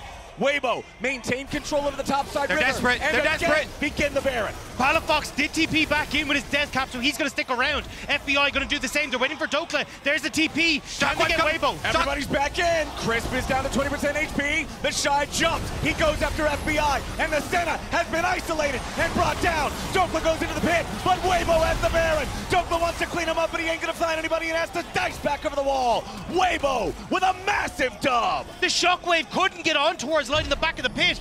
Palafox only hits onto Weiwei, and Weibo back and forth, fist fighting that whole time, finally come out with purple fits on their hands. Huge turn there for Weibo. They show no fear in such a tense situation. Into the back of the Baron pit, they grab it. The Shy went right at FBI, takes down one of the most annoying champions, one of the biggest threats on that team. Let's take another look at it. Crisp takes a big combo as he's cutting outside, but then FBI gets taken out because Light was also able to snipe him with a green gun right before this and then still get the Baron along with Weiwei. So they've already taken out the Senna. They have the numbers advantage, even with the extra death cap there on Palafox and him arriving. Weibo get everyone out. They got the objective. This game is delivering so well back and forth. The fact that the Shy did such a good job of preventing Palafox from entering the pit, catching Light with that Shockwave, was the difference maker at the end. And now Weibo, Red Bull Baron power play in operation. They've got that third dragon for themselves as well, and now they're going to be the ones that are in position to go, cool lads, let's start to push in, let's start to get the vision that we want, let's make NRG play into the darkness and into our hands. It is a dangerous, dangerous highway when Weibo is in the driver's seat. This composition is absolutely merciless when they get to play the team fight the way they want to play it. Immediately after the Baron, while we were watching the replay, they got the Drake. They're now on Soul Point. If they can manage to control the Rift for the next 4.5 minutes, get that, that's going to be another huge power spike here for them, and things are becoming more and more difficult for NRG to deal with these guys. As a TP is summoned up mid lane, that's going to guarantee that Weibo can force down the tier 2 turret. Light is so massive on this Aphelios with double summoners plus the Melio though to protect him. Weibo, the onslaught, they're inside the base. They managed to crack the first inhibitor turret. They will not overforce and go after the inhibitor itself, instead rotating down to the bottom lane where the Shy already has the next wave prepped. They're going to break their second inhibitor turret as Light applies the DPS to the mid lane inhib. Now they got to be careful on NRG's side. There's threats in so many places. The Shy's going to get jumped on by 2, but the mid lane inhib is still being taken down. First inhib falls, and the Shy is again fearless back in the bottom lane. Contracts goes back into the fountain to heal up and shop, but Weibo can still keep this pressure going. Contracts and the rest of NRG, are they even going to make a stand? Bottom lane inhibitor falls. Baron's still up for another 15 seconds. Weibo are not stopping.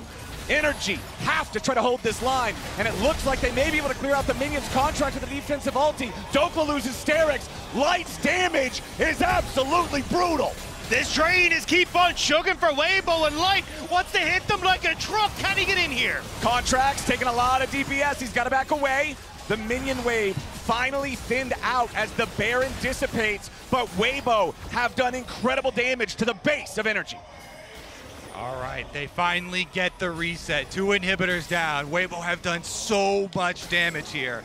Now all they have to do is return to that top side. They've got the extra pressure. They can get that reset off. I mean, Light is closing in here really quickly.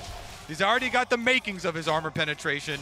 Pretty soon it will transform, and this is going to be painful. He's already level 16 as well. I think for NRG, you need to start getting creative.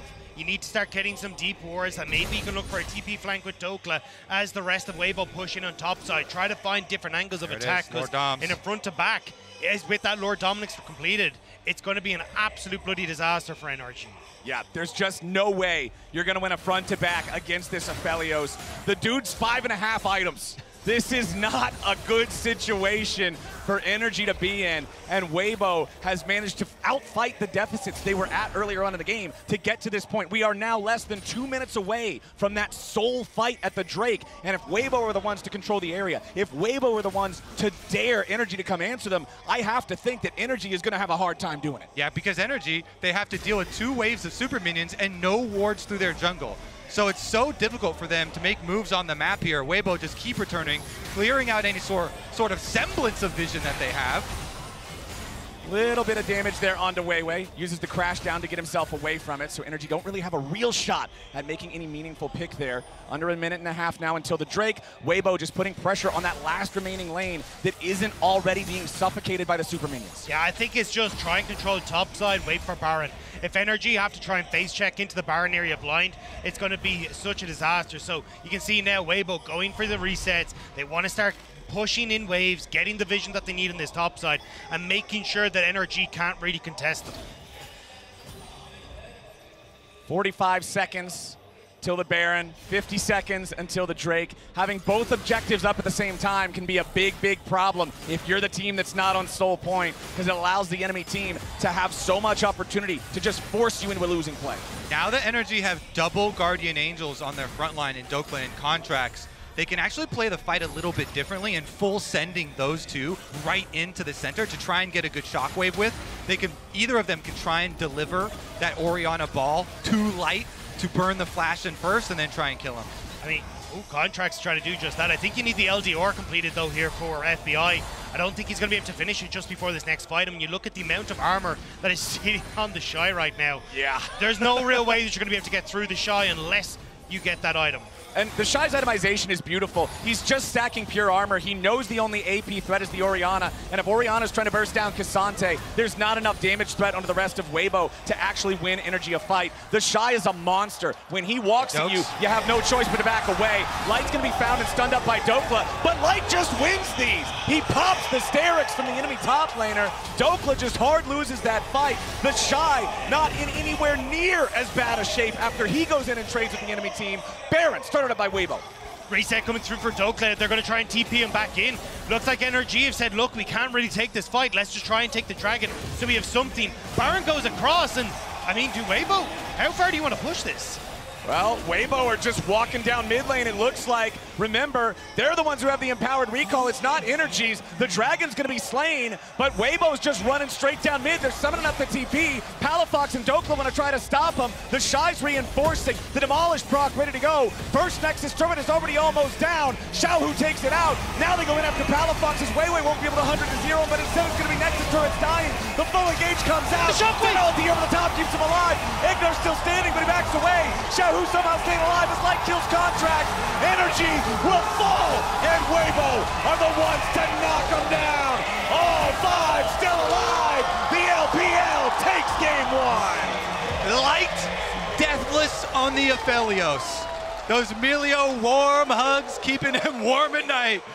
Never goes down is enough for Weibo to finish it. They get the Baron, they rush for the Nexus, and NRG can't get back from the Dragon.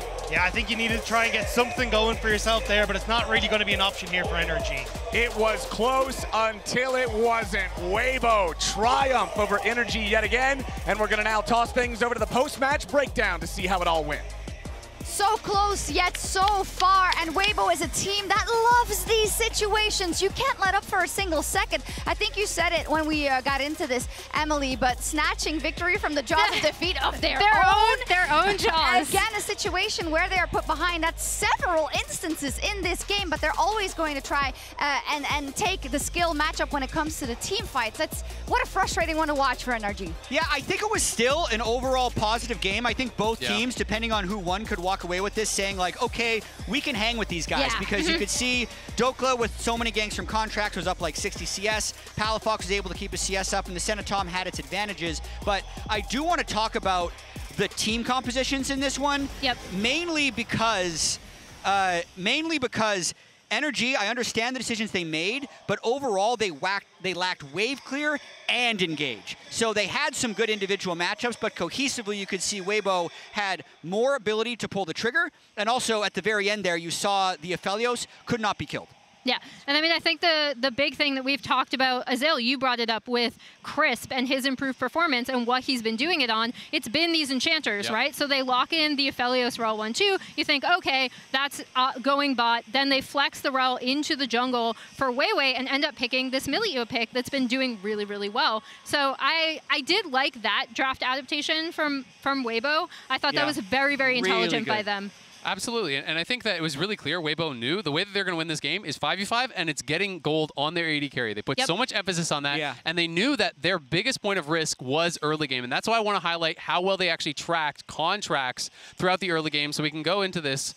We have a role here where Contracts basically in the early game, there's so many wards on him pretty much beginning to finish. And you can see there's a ward placed here, there's a ward placed over here. I'm just gonna begin rolling this. And as we go through, you're gonna see that he's tracked so many times. You know, again, you look over towards the river. There's a ward in the river over there. There's a ward in that bot brush. They're doing such a good job of making sure they know exactly where he is. Again, up on that top side, you see where they're going. And you see, hey, look, they placed a ward there. They placed a ward here. They're making sure that there's no possible way that Contracts can really have a big effect on the map. He was constantly moving up towards topside. Yeah, and I mean, I think the big thing I want to call out is we talked about where Weiwei was going to be, right? 252. He's in that bot lane trying to get light ahead. Meanwhile, Contract started by responding his gank top at about 3.5 minutes. His top proximity was massive in this game compared to what we were used to seeing from him at Worlds. And again, so they track him on bot side, they track him up towards top side, they know that he's there, and then as he's coming back towards bot to clear the red, on respawn, they're already waiting for him, right? So this is all off of that initial jungle tracking, and they did this so well throughout the entire first 10 minutes of the game.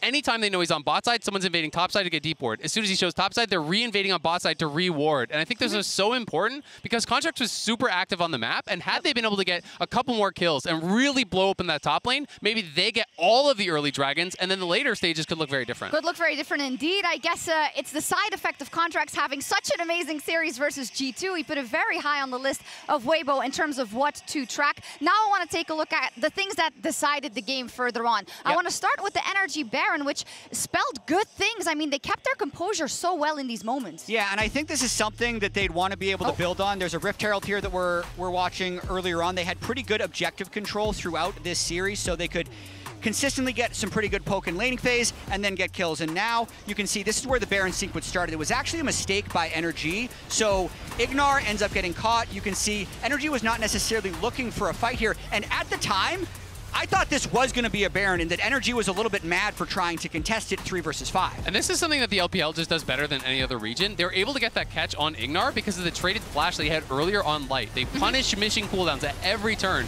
And at that point, after these two died, like you said, Jet, I was like, well, that's Baron. That's probably the game right there, right now. But FBI, Contracts, Dokla really playing on the edge to constantly draw Weibo out without overcommitting and actually giving up their lives meant that the Baron reset. They bought time for them to come back, and then they get out on the map and they say, you know what? They spent both their TPs during these last couple of minutes. Now we can start the Baron, and they're not going to be able to react. Yeah, I mean, I think that this is something we saw from NRG domestically, right? Like, I remember a game versus C9 that no one thought they were going to win, and their Baron setups were surprisingly good, especially when, like, protecting it, which is kind of shocking because then they also had the opposite happen to them. Yes, we're going to take a look at it right now, and it's just the example that you can't let up for 1 second even in games like this. Yeah, and this is a sequence where NRG actually manages to kill the shot. Yeah. Except they expend so many cooldowns, and they're just never able to get close to Light's Aphelios. You can see white, green guns. Those are the perfect guns for the Baron. And Weibo is just absolutely relentless with their control of this objective.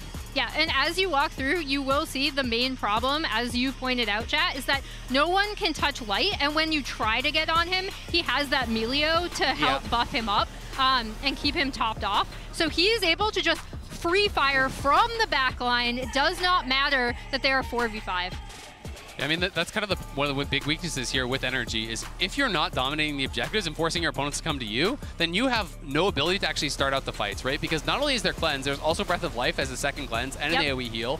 There's Cozy Campfire, so he has additional range when he's already outranging you. And then he has heal on Melio. He already had more defensive items. So, you know, it was really going to be a game about could they actually get to Light, but they were just never really able to do it. And you can see the damage tells the story here as Light just went crazy in this game. They built around him, they played around him, and they were successful in it. And one thing that Weibo did do really well, I thought, was making sure that they were getting the gold on the Aphelios, right? Like, it wasn't just that early gank from Weiwei, but it was making sure, like, every time NRG were moving around the map, top or mid, they ended up getting plates onto Light early. And so he was already massive come mid-game.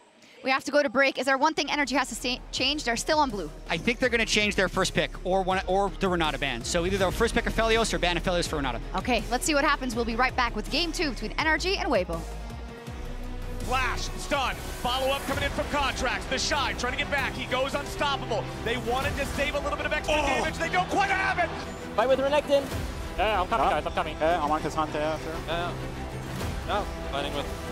You see them, guys. Okay, you see this. Yeah. Nice. I just don't blow over the wall. The Shy in the ground. NRG get 2. Xiaohu somehow staying alive as Light kills Contracts. NRG will fall, and Weibo are the ones to knock them down. All 5 still alive. The LPL takes game 1.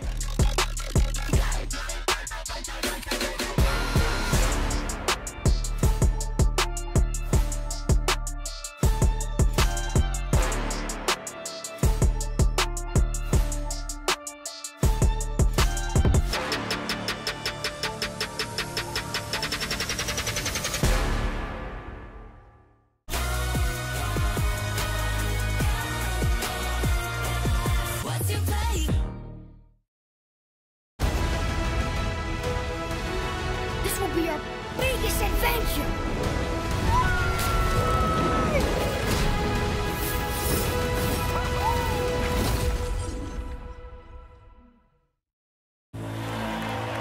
A team against a king. Seeing against believing. A moment against a moment for the ages. Countless battles, one arena. The realm. The only thing capable of powering the game, the stage, the broadcast, and the worldwide spectacle we know and love. AKA the Cisco Network.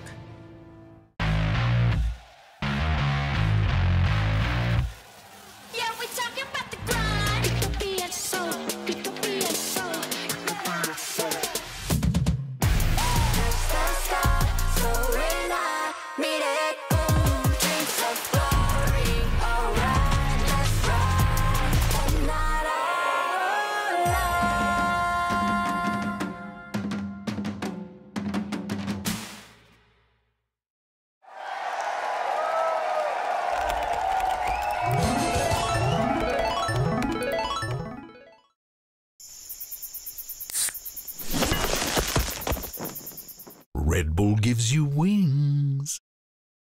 Bringing in a new roommate to save money, is that the plan? Say hi to Glenn from work. Yeah, I think I have a much better plan. We switched to my plan from Verizon. That is a good plan. Glenn? Get my plan starting at just $25 when you bring your own phones. Plus, save when you add perks like the Disney Bundle. It's your Verizon.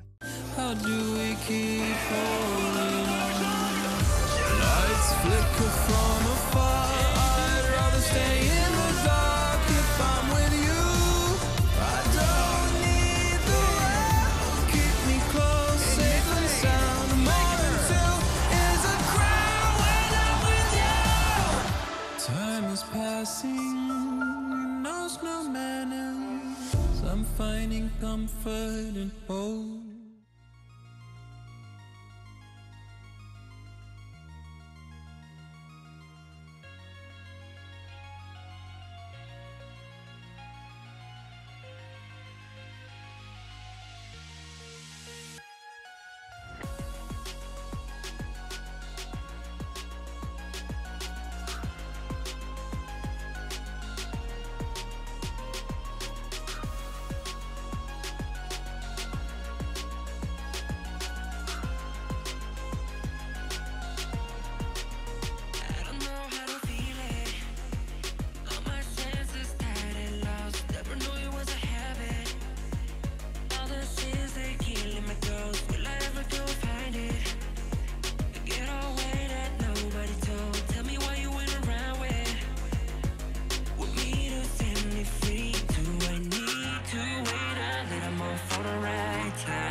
kill somebody for my life. Make love with me, ecstasy. Say don't dance for me, bounce for me. Make love with me, ecstasy. Stay with me, not to run away.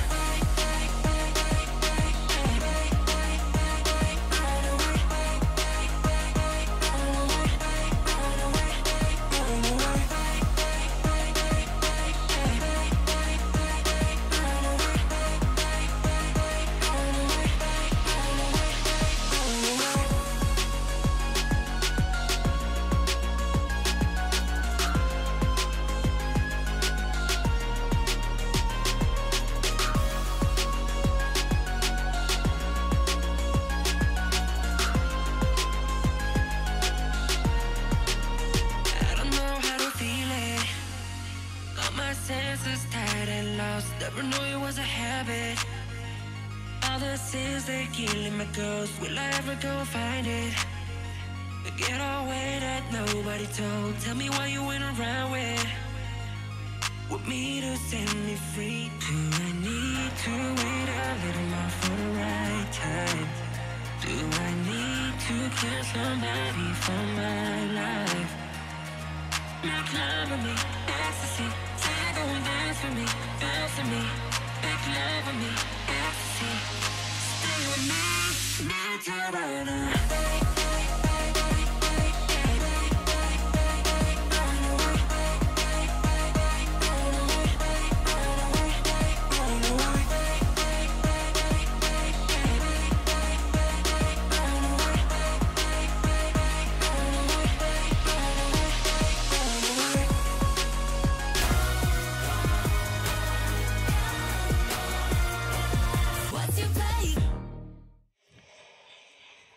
Welcome back to the League of Legends World Championship in 2023. It's the quarterfinals. It's NRG going up against Weibo. Game number 1 was a back and forth brawl, but it was Weibo who proved to be the superior team yet again and claimed victory in the first matchup. But gentlemen, it's a best of 5. We got a lot of game left to play. We do. I think I know what the problem was for game number 1. Azale was wearing that headset.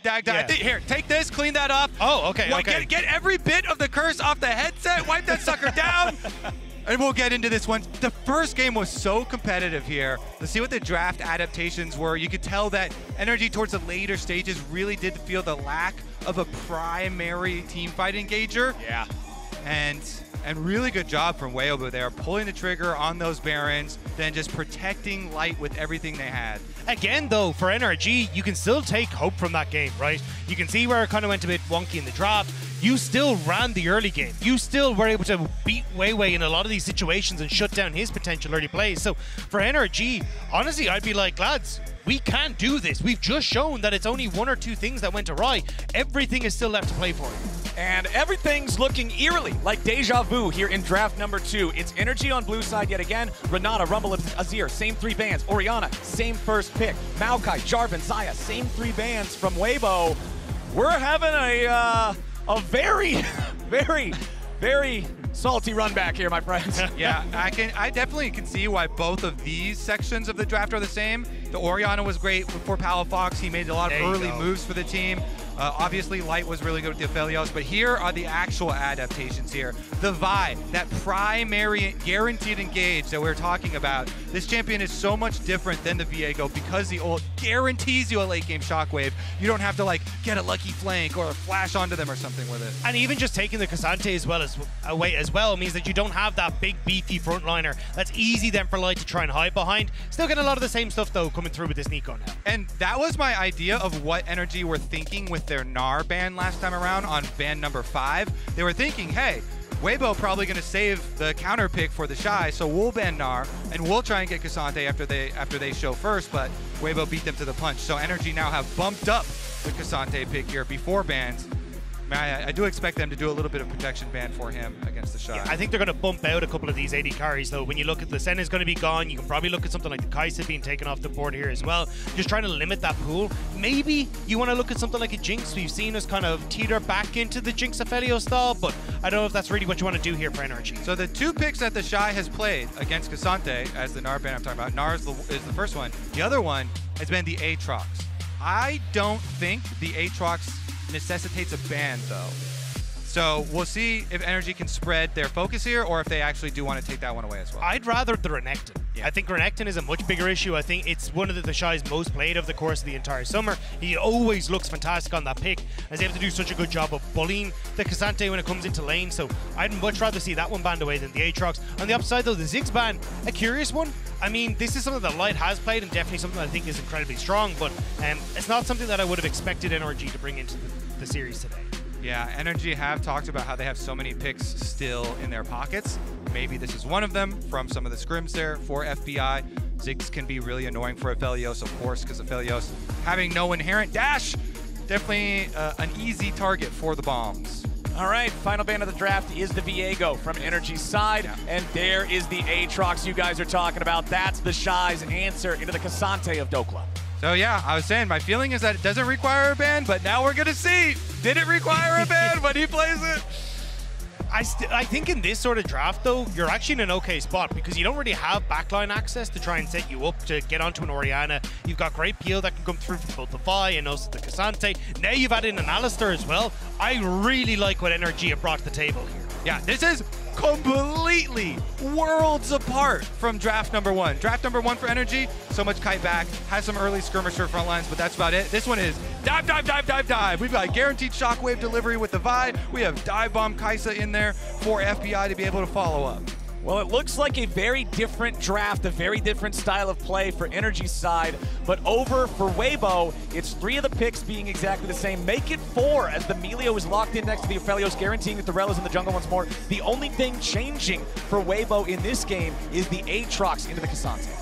I think it is a bit of an interesting one, though, to see Weibo still prioritizing the Enchanter supports, especially when you look at, like, yeah, Crisp hasn't had the best of times trying to play engage supports domestically. You think of, like, I mean, there's a meme with his Nautilus hooks. His Nautilus hooks kind of send him in, don't bring anyone else, and then you give over a kill as Weibo. So I definitely think it's been a case of, well, Crisp is feeling more confident on these styles of picks, and you will have to see if you're going to have enough of that anti-engage setup and enough of that well, let's get rid of the CC to set up here for Light, because this is way more dive focused and way more targeted focus on him than the last round. Yeah, Weibo have so many options, right? With their comp, they can both play to peel and kite back, as well as to set up their own plays, set up their own initiative, especially with Xiaohu and Wei Wei again.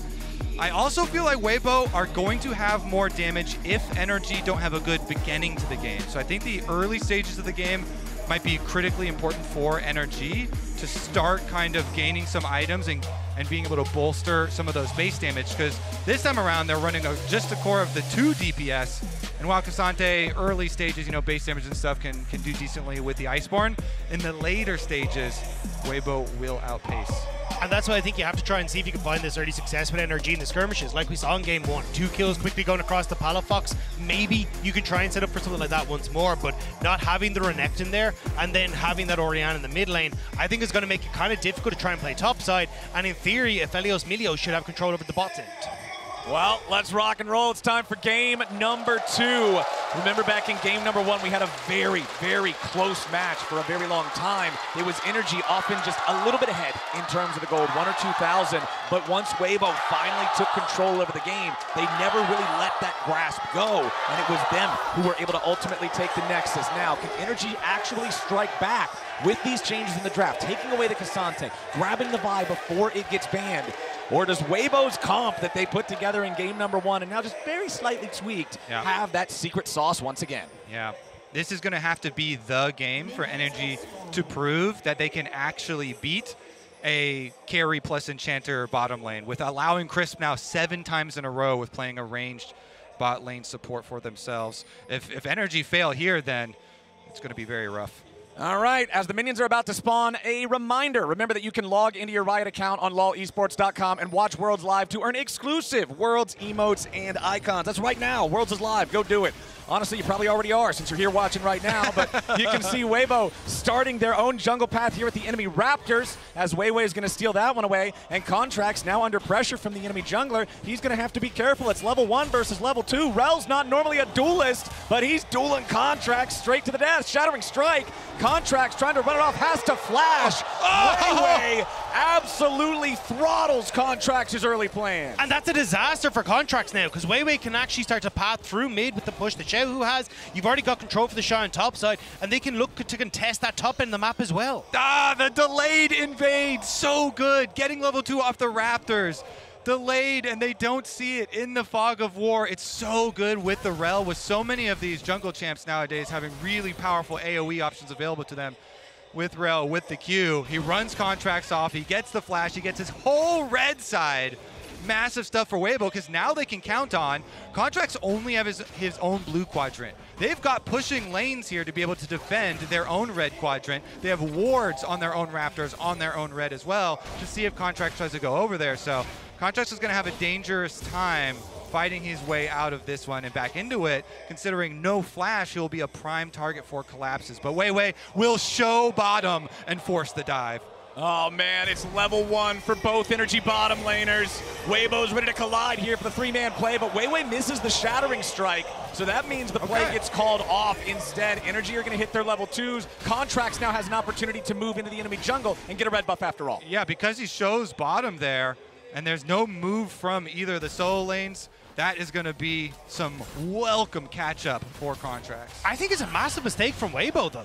Like, you try and look, Weiwei could have gone through mid, look at the push that's already there, and started to contest on that top side with the push the Shy has. Instead, they go for that play on bot side, That's but what I thought level was gonna 2 gets hit, yeah. But then you look at, like, well, I'm Rel into Alistar. Alistar literally counters me. He's great because he can stop the engage, stop any sort of follow-up. You don't really have the tankiness then to try and follow through, and it's not like FBI and Ignar are kind of a pushover. Now Contracts looking on this top side after picking up some of those camps. Can Dokla force the Shy's hand here, though? Q3. Nope, goes for it. Does not collide on the target, but just goes after him anyway. Pathmaker to immediately push the Shy back. Vault Breaker goes out. The Shy flashing away. Doesn't hit with the Q3. Doesn't hit with the Infernal Chains as a counter attack. So the Shy losing flash there. All right, so Contracts can now retreat back to his Gromp, into his Wolves. His Raptor's going to get stolen on second respawn here, though, by Weiwei. Obviously, he has perfect timer because they're the ones who stole it themselves, level 1. Yeah. And that's going to be also an area that's very comfortable for Xiaohu to play off of, hovering back down towards his bottom side. I think this is good from Weibo, though, to try and punish Contracts. When I've seen NRG performing at their best here at the World Championship, it has been through Contracts, but Weiwei spotted it on this ward he should be in just a moment. Yep. So NRG will know this is coming. So they do have Dokla and Pal Fox possible teleports to be able to teleport to tower. All right, here we go again. Weiwei coming in, looking for the Shattering Strike. Again, he doesn't find what he's looking for. Weiwei's got to try to get away now. He walks back into the brush. The Ignite used by Ignar just to guarantee if they kept that play going, Weiwei would have died. They're not getting the kills, but NRG are under a lot of pressure on this bot side. You're looking at the CS, it's about a 10 CS lead going across to Weibo on that bot end because they're constantly being forced on NRG side to give up CS, back away from the turret every time this wave hits. So it's still netting these little leads for Weibo despite the fact Weiwei's not connecting. Yeah. At this tournament, bot lane prowl has been primary for Weibo. They've stuck to these range supports back over and over and over. They use that to get their turret plates, to get their minion waves built up, so you can have these visits down here. And Light definitely paid them back in the last game. I mean, you guys are talking about the bottom lane CS advantage. It's the smallest one on the Rift. Top lane, it's a lead for the Shy. Mid lane, it's a lead for Xiaohu. Weibo is just outlaning NRG across the Rift right now. They've got a 600 gold lead with no kills. Now Ignar is going to get rooted up by the Gravitum. Crash down from Weiwei. First blood, and it goes over to Crisp.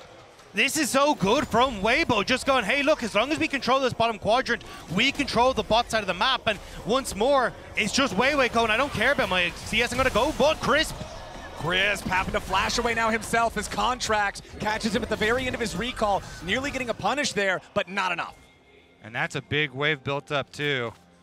FBI here after the visit from Contracts should be fine, but man, the transition here for Weibo looking pretty good as we get Dokla all out, and the Shy answers with Aatrox ultimate as well. But this is what we were talking about, right? When you look at NRG, we kind of were like, look, FBI needs to get up and running early. You want him to be in a position where, like, okay, we can actually look maybe towards these things like early dragons after we find a couple of successful ganks from Contracts in the bot lane, try to set ourselves up for team fights so we can play around. But with how Weibo are dictating the pace of this game, you're going to have an opportunity for Light to start to scale into a position where he's comfortable the big question for me is kind of looking at things like this Rift Herald in the coming minutes as well, because Weibo are actually going to get this first dragon, and you imagine then trying to use the mid pressure that Xiaohu has once more and the control over bot side to lane itself in towards the Rift Herald in a minute's time. The control over bot side already translating into the first neutral objective of the game with this first Drake, 7 minutes in.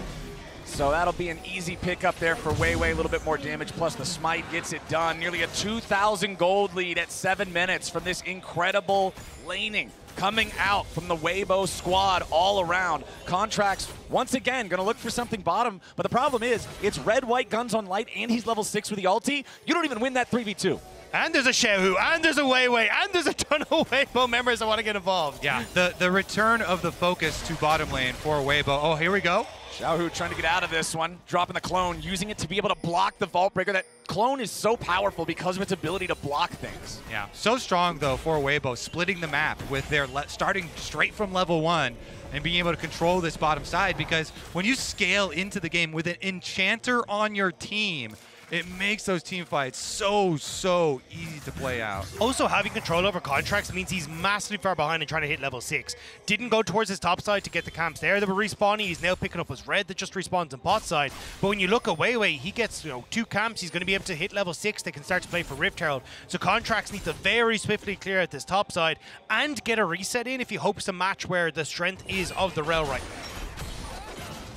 Rel translating that strength up into the top side. River going for a quick Rift Herald. You can see Crisp rotating up here alongside Light. Weibo is bringing the entire team to guarantee that they have control over this objective. NRG is just strictly behind. I would be surprised if they really want to try to contest this at all. The Herald already mostly dead. One more eyeball proc plus a smite should just seal the deal. And there it is. Weiwei picks it up. Weibo are getting everything in game 2. And it's just playing off of so well around this bottom side of the map. And this, as Kobe was saying, has become the Weibo special, to be honest, both in playoffs, regional finals, and now at the World Championship. Weiwei going for these level 3 ganks consistently in the bot side, trying to make sure that anyone that Light and Crisp are up against are under pressure, and they keep going. His losses all over the place, man. And we get the -1. Come on. Make it stop, Flowers. I don't think Weibo are taking their foot off the gas pedal anytime soon, man. These guys are looking like a machine here in game number 2. Light's already got his Berserker's Greaves. He's still got another CS advantage.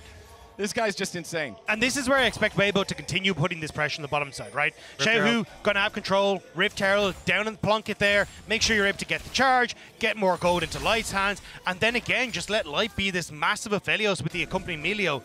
And it's again just trying to play off the fact that you've got the enchanted setup there in the bot lane.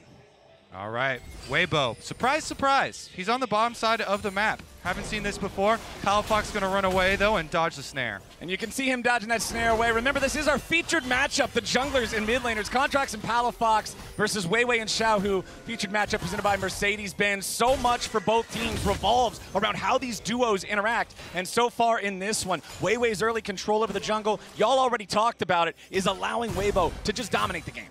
I think Contracts punched first in game 1, but it's kind of Weiwei punching last now, as he's able to get the win in the last game, now controlling this as well. I think you need to find a way to shut this down. Yeah, and it is Light from the rafters with the steel chair that comes in and says, my featured matchup knocks everybody out down there. Let's see if he can do it again. Also, I have in the back of my mind this Aatrox that we were talking about in draft for the Shy, and how it has been along with the Gnar, his preferred pick into the Cassante. We're going to get to see why as he approaches his one item, and we start to see the transition of the teams into more of those skirmishes. Yeah, the Shy's Aatrox, nothing to be messed with, man. This guy is so good on the champ. And remember, at the beginning of the tournament, he was still building lethality Aatrox, but he said after that one, his coaches talked to him, and they're like, hey, yo, so Freak buffed up the Gore Drinker, and a lot of the, never mind, we're going to go for a bottom side dive here.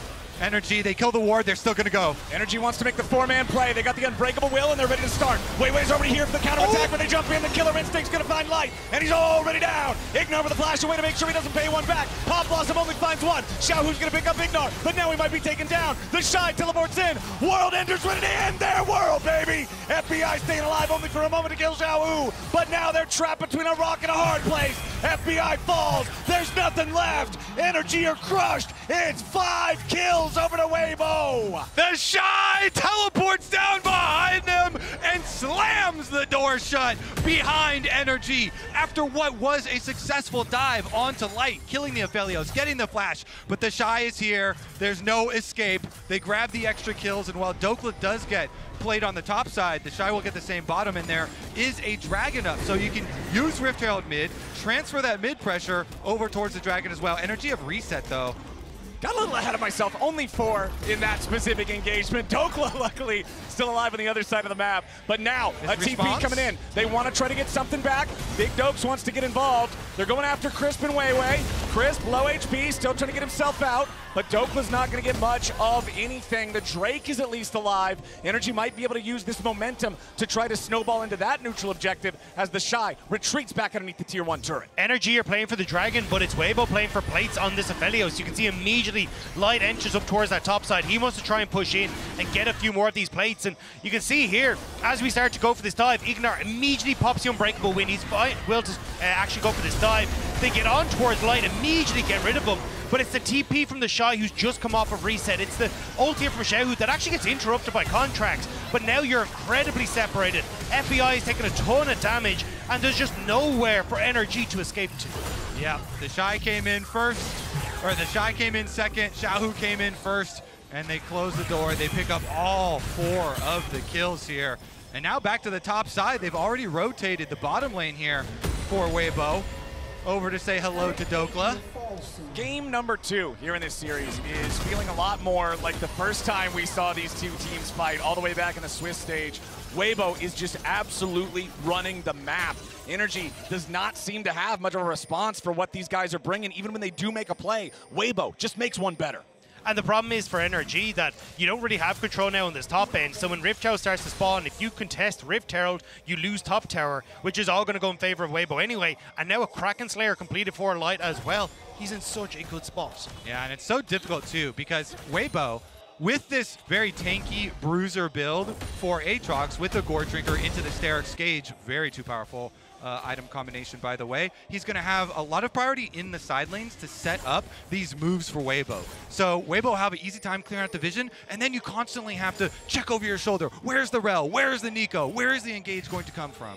And it was this Aatrox that was such a problem for Mad Lions. We saw Niski get massive kill advantage. We thought he was going to be able to carry, but then the Gore Drinker Sterix came through for the Aatrox, and the Shy was like, I'm back in my element. And it feels like we're getting to his element once more here, as he's going to be such a massive factor. Now NRG pushing in top, pushing in mid, actually will give them first move over towards this Rift Herald. I thought Weibo would have been happy to try and answer with a push in top, but they're just not in position. All right. The Shy is kind of coming over, and second Rift Herald does take a little bit longer to kill, but it seems like NRG should be able to wrap this one up with that eyeball pop. Yep. Again, there are no turret plates available for this one, and you just saw how much extra money Weibo had gotten off of turret plates here, so they don't feel too bad about just giving this lone secondary Rift Herald up and allowing the Shy to continue to split push down on bottom side. You can see on the mini-map, he's about to get that wave into the bottom side. I wonder how low that turret even is on the bottom side, because he should be able to finish it, I think. Red, red, red, red, red. Even support is 900 gold ahead here in this game. Weibo running every single matchup. Yeah, that's a lane economy shot to the hearts of LCS fans. I believe they're still loading the energy bars, okay? Okay. There's a bug on that graphic, still loading. Yeah, we'll get that fixed. That's what we'll go with. Get that fixed for you real quick. We'll go with. Quick reminder, LoL Esports does not recommend lethal levels of copium.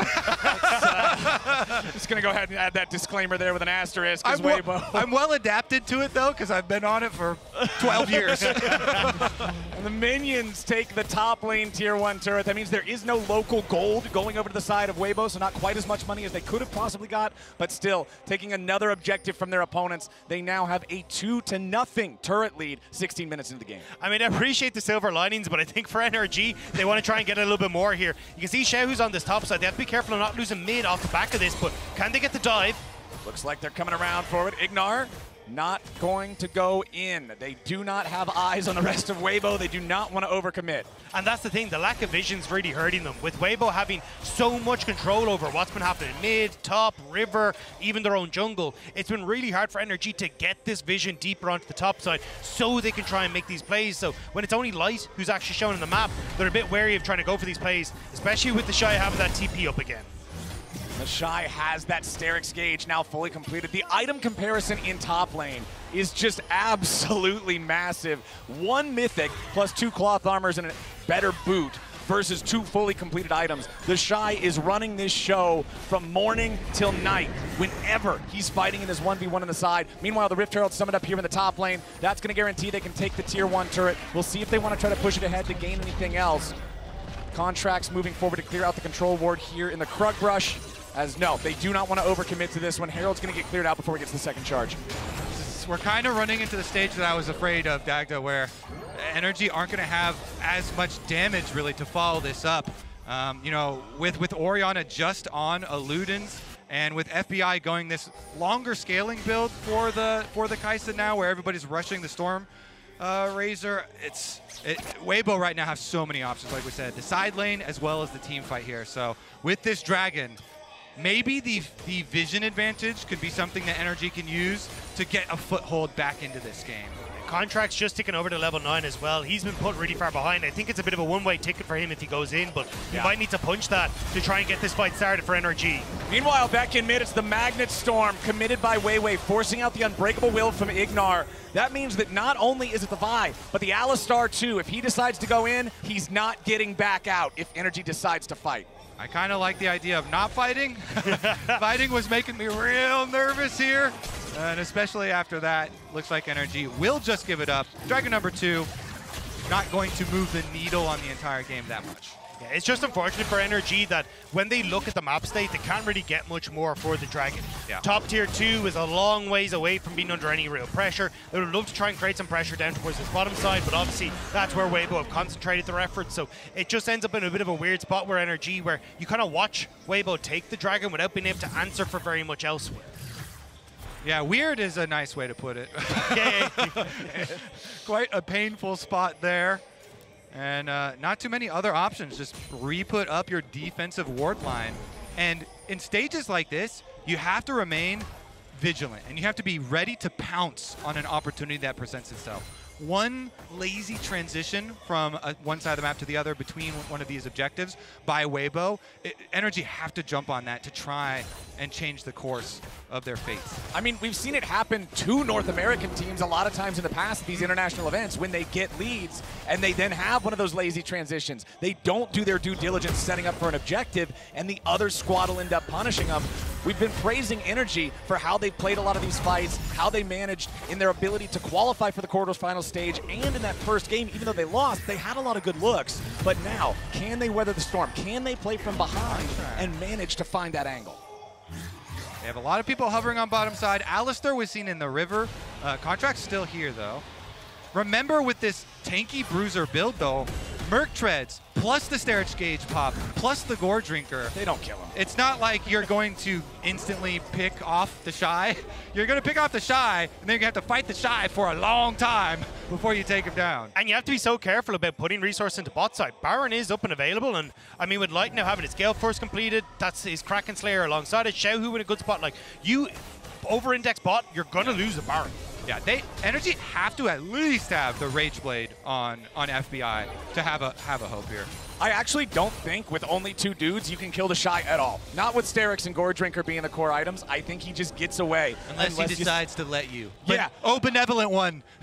Yeah, you got to say your prayers, and maybe if he grants it to you, it'll happen. But I just don't see that being the case. Not with the current game state. We'll see how long NRG can hold on and try to get themselves the angle to bring things back. Because right now, Weibo's still running the show. They're up 3,000 gold. They're up 1 Drake. They're up 1 turret. And they're still pushing out the waves up here in the mid lane. 21 minutes into the game, the Baron's live. It's control over the topside river for Weibo. The Contract's just trying to sneak in, get vision, make sure that you're actually able to keep eyes on this. They're looking at Weiwei, but they don't know where Weibo is, so good call, back away, and just try and keep doing what you're doing. Get gold onto Palafox, get gold onto this Kai'Sa, catch the waves. Like, yes, Light is going to become a monster, but Palafox, if he can get a big shockwave and you get that point-and-click CC from contracts, that's a dead Aphelios regardless. Yeah, they have to funnel the money here for NRG. Uh-oh.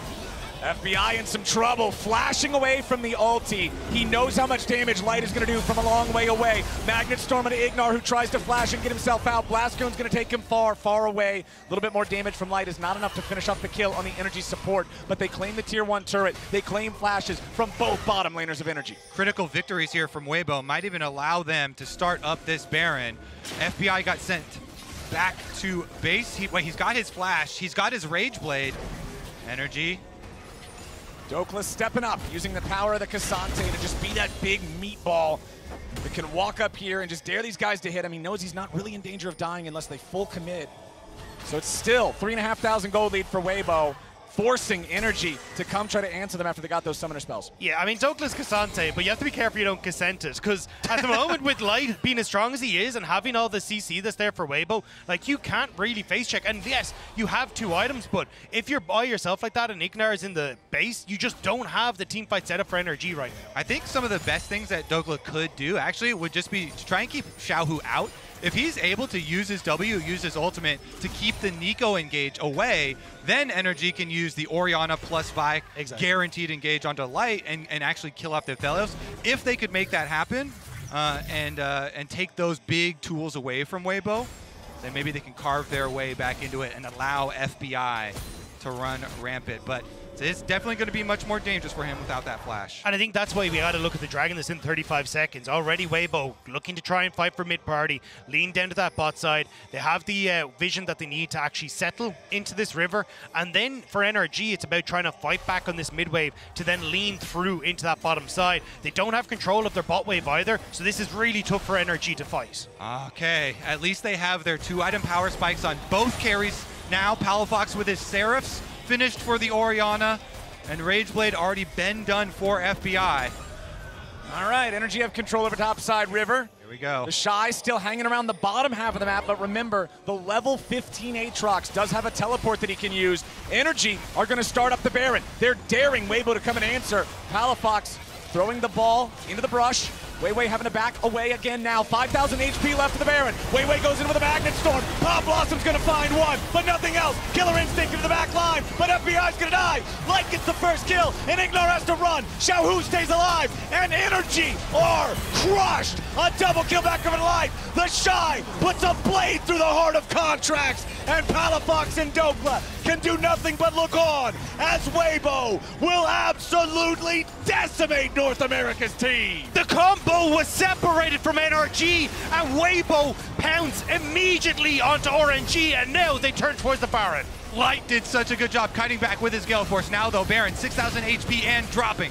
Game number 1, they had to do a 3v5, now it's a 2v4. Dokla going in, they're trying to find the damage onto Weiwei. Dokla kills him off, and the Baron's not gonna be taken just yet. Dokla's still fighting. The Shy trying to find the Q3, but he ain't gonna grab it. Dokla dashing back out of the way of the Infernal Chains, and once again, NRG outman defend the Baron. It's all game 1 again! Are we gonna turn towards the Baron once more? Well, Palafox and Dokla, they look like they're recalling Dokla here. He's got his teleport. They're going to go for it. They're going for the same play. They're doing it again. NRG going after the Baron.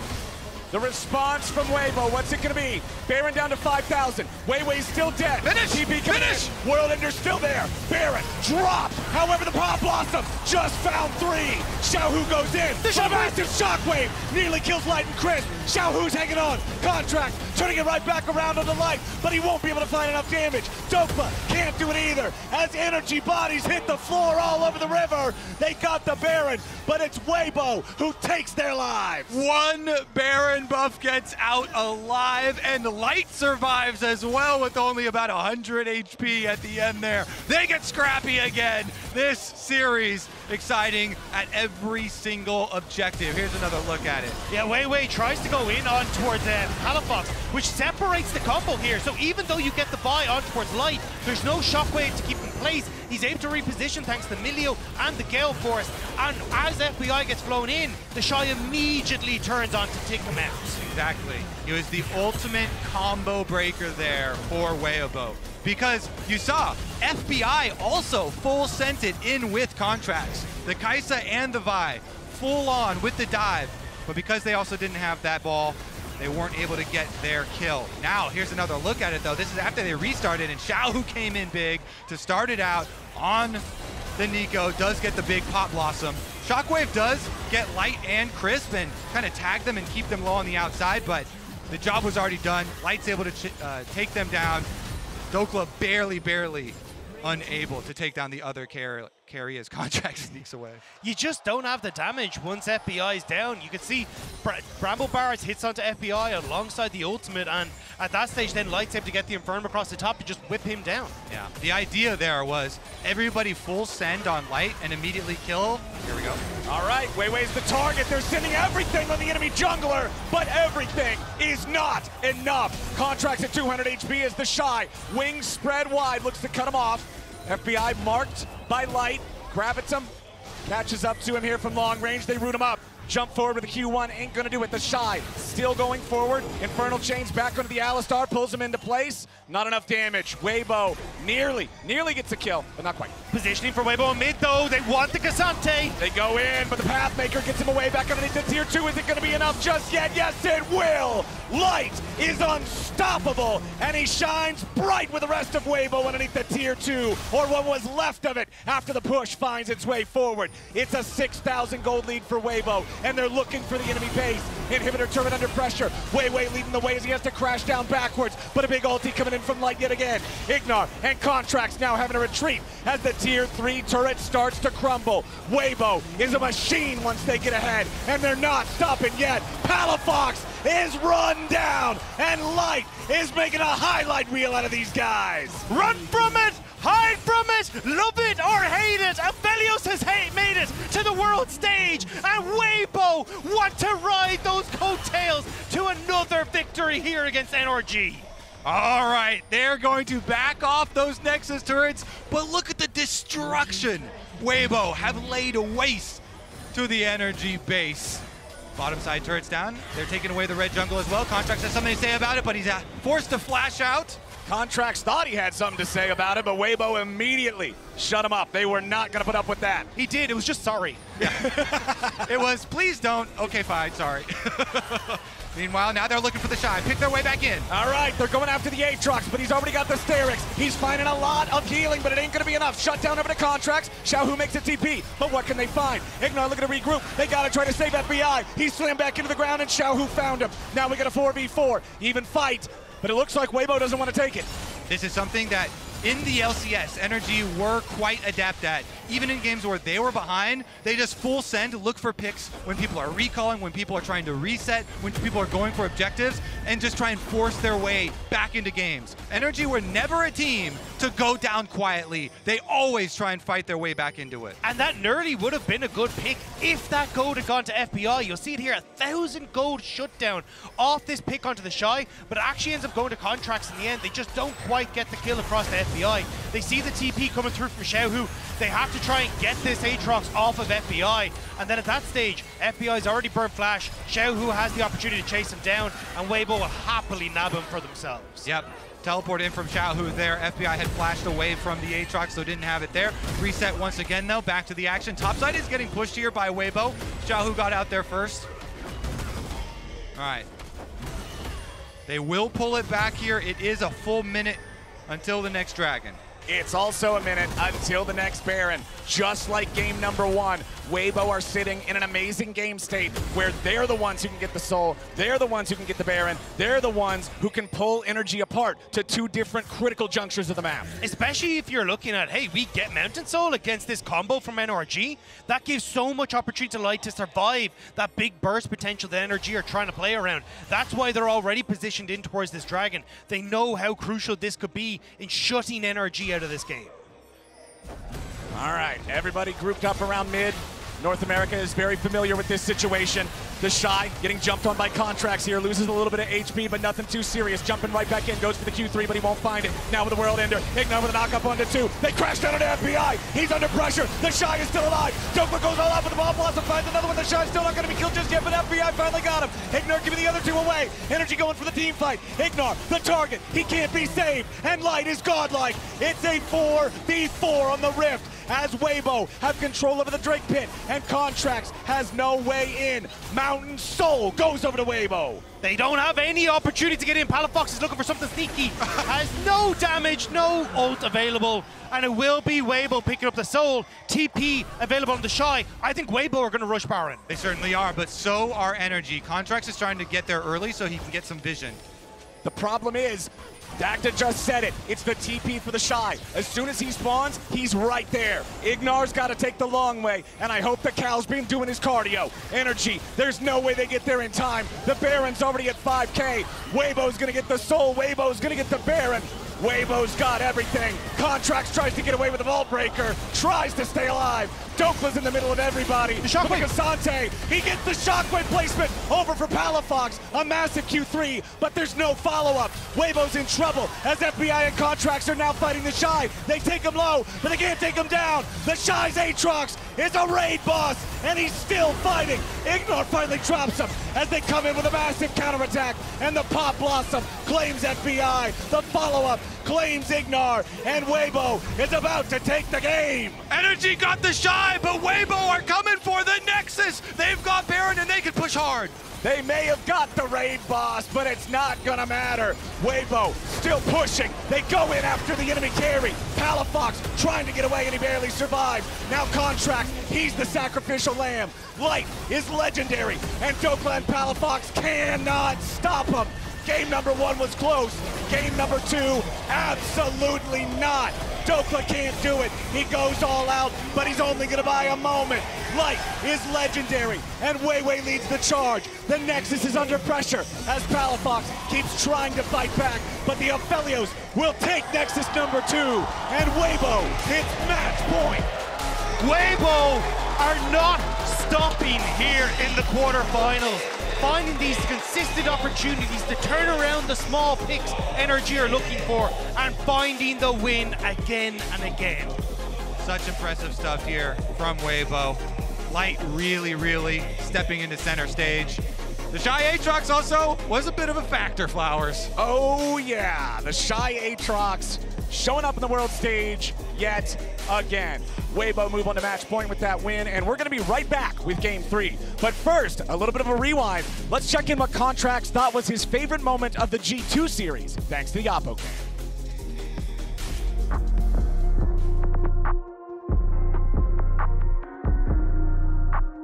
What's up, guys? I'm Contracts. Just beat G2. I'm feeling fantastic. If I had a favorite clip from Worlds this tournament, I think I would definitely say my EQ flash on Cap's top lane. I'm pretty proud of that moment.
new roommate to save money? Is that the plan? Say hi to Glenn from work. Yeah, I think I have a much better plan. We switched to my plan from Verizon. That is a good plan. Glenn. Get my plan starting at just $25 when you bring your own phones. Plus, save when you add perks like the Disney Bundle. It's your Verizon. Red Bull gives you wings. Red Bull gives you wings.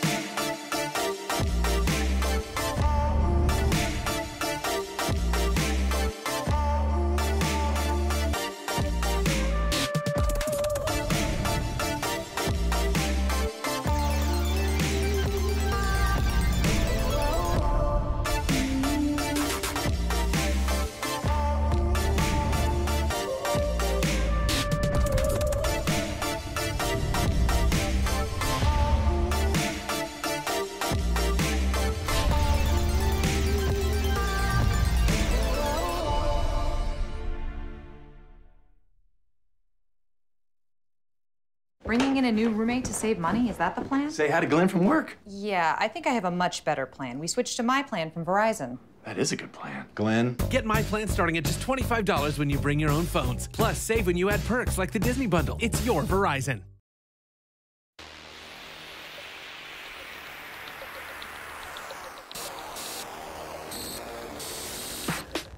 Burn it up, hot drink up, OD, turn it up, volume keep up. Burn it up, hot drink up, OD, turn it up, volume keep up. Burn it up, hot drink up, OD, turn it up, volume keep up. Burn it up, hot drink up, OD, turn it up, volume keep up. 이제 넌 뻗고 저기 친구들은 땀을 얻고 있어 shot. 만약 입고 있다면 fat 버는 걸 추천해 섹시해지졌다. 빠르게 knockdown 이오는 탈진 재미없는 들은 또 급발진. 우린 tell same thing 앞질러가지 또 그 처음 보지 물건놀이 이건 너무 usual up 말해 못하겠어 맡겨놔 어차피 너 갈 수 있는 건 멀리서 watch 거기에서 내도 돼 낙치난 척척 여기 너무 또 내 몸은 텁텁 카리형 다 지워서 소스를 뽀뽀 Burn it up hot drink up OD turn it up volume keep up Burn it up hot drink up OD turn it up volume keep up Burn it up hot drink up OD turn it up volume keep up Burn it up hot drink up OD turn it up volume keep up 우린 hot 뜨거 like the summer 우리 앞에서 너 까불다가 burn 야 구린 것도 내고 모른다고 너만 일삼띵공내도 안해 절대 자만 갈 길 멀어 아직 기름을 더 뽀뽀뽀 Then we burn it up 어서처럼 let it burn We making classics Air Force One 쟤네 난선 지나서 Hold up 이제서야 왔어 우리 season 봐버렸어 아예 새로운 인기를 거절해서 갑이 아닌 우린 딜은 겁이었나봐야 한데도 피 적셔 옷을 마치 킬빌 아닌 데드풀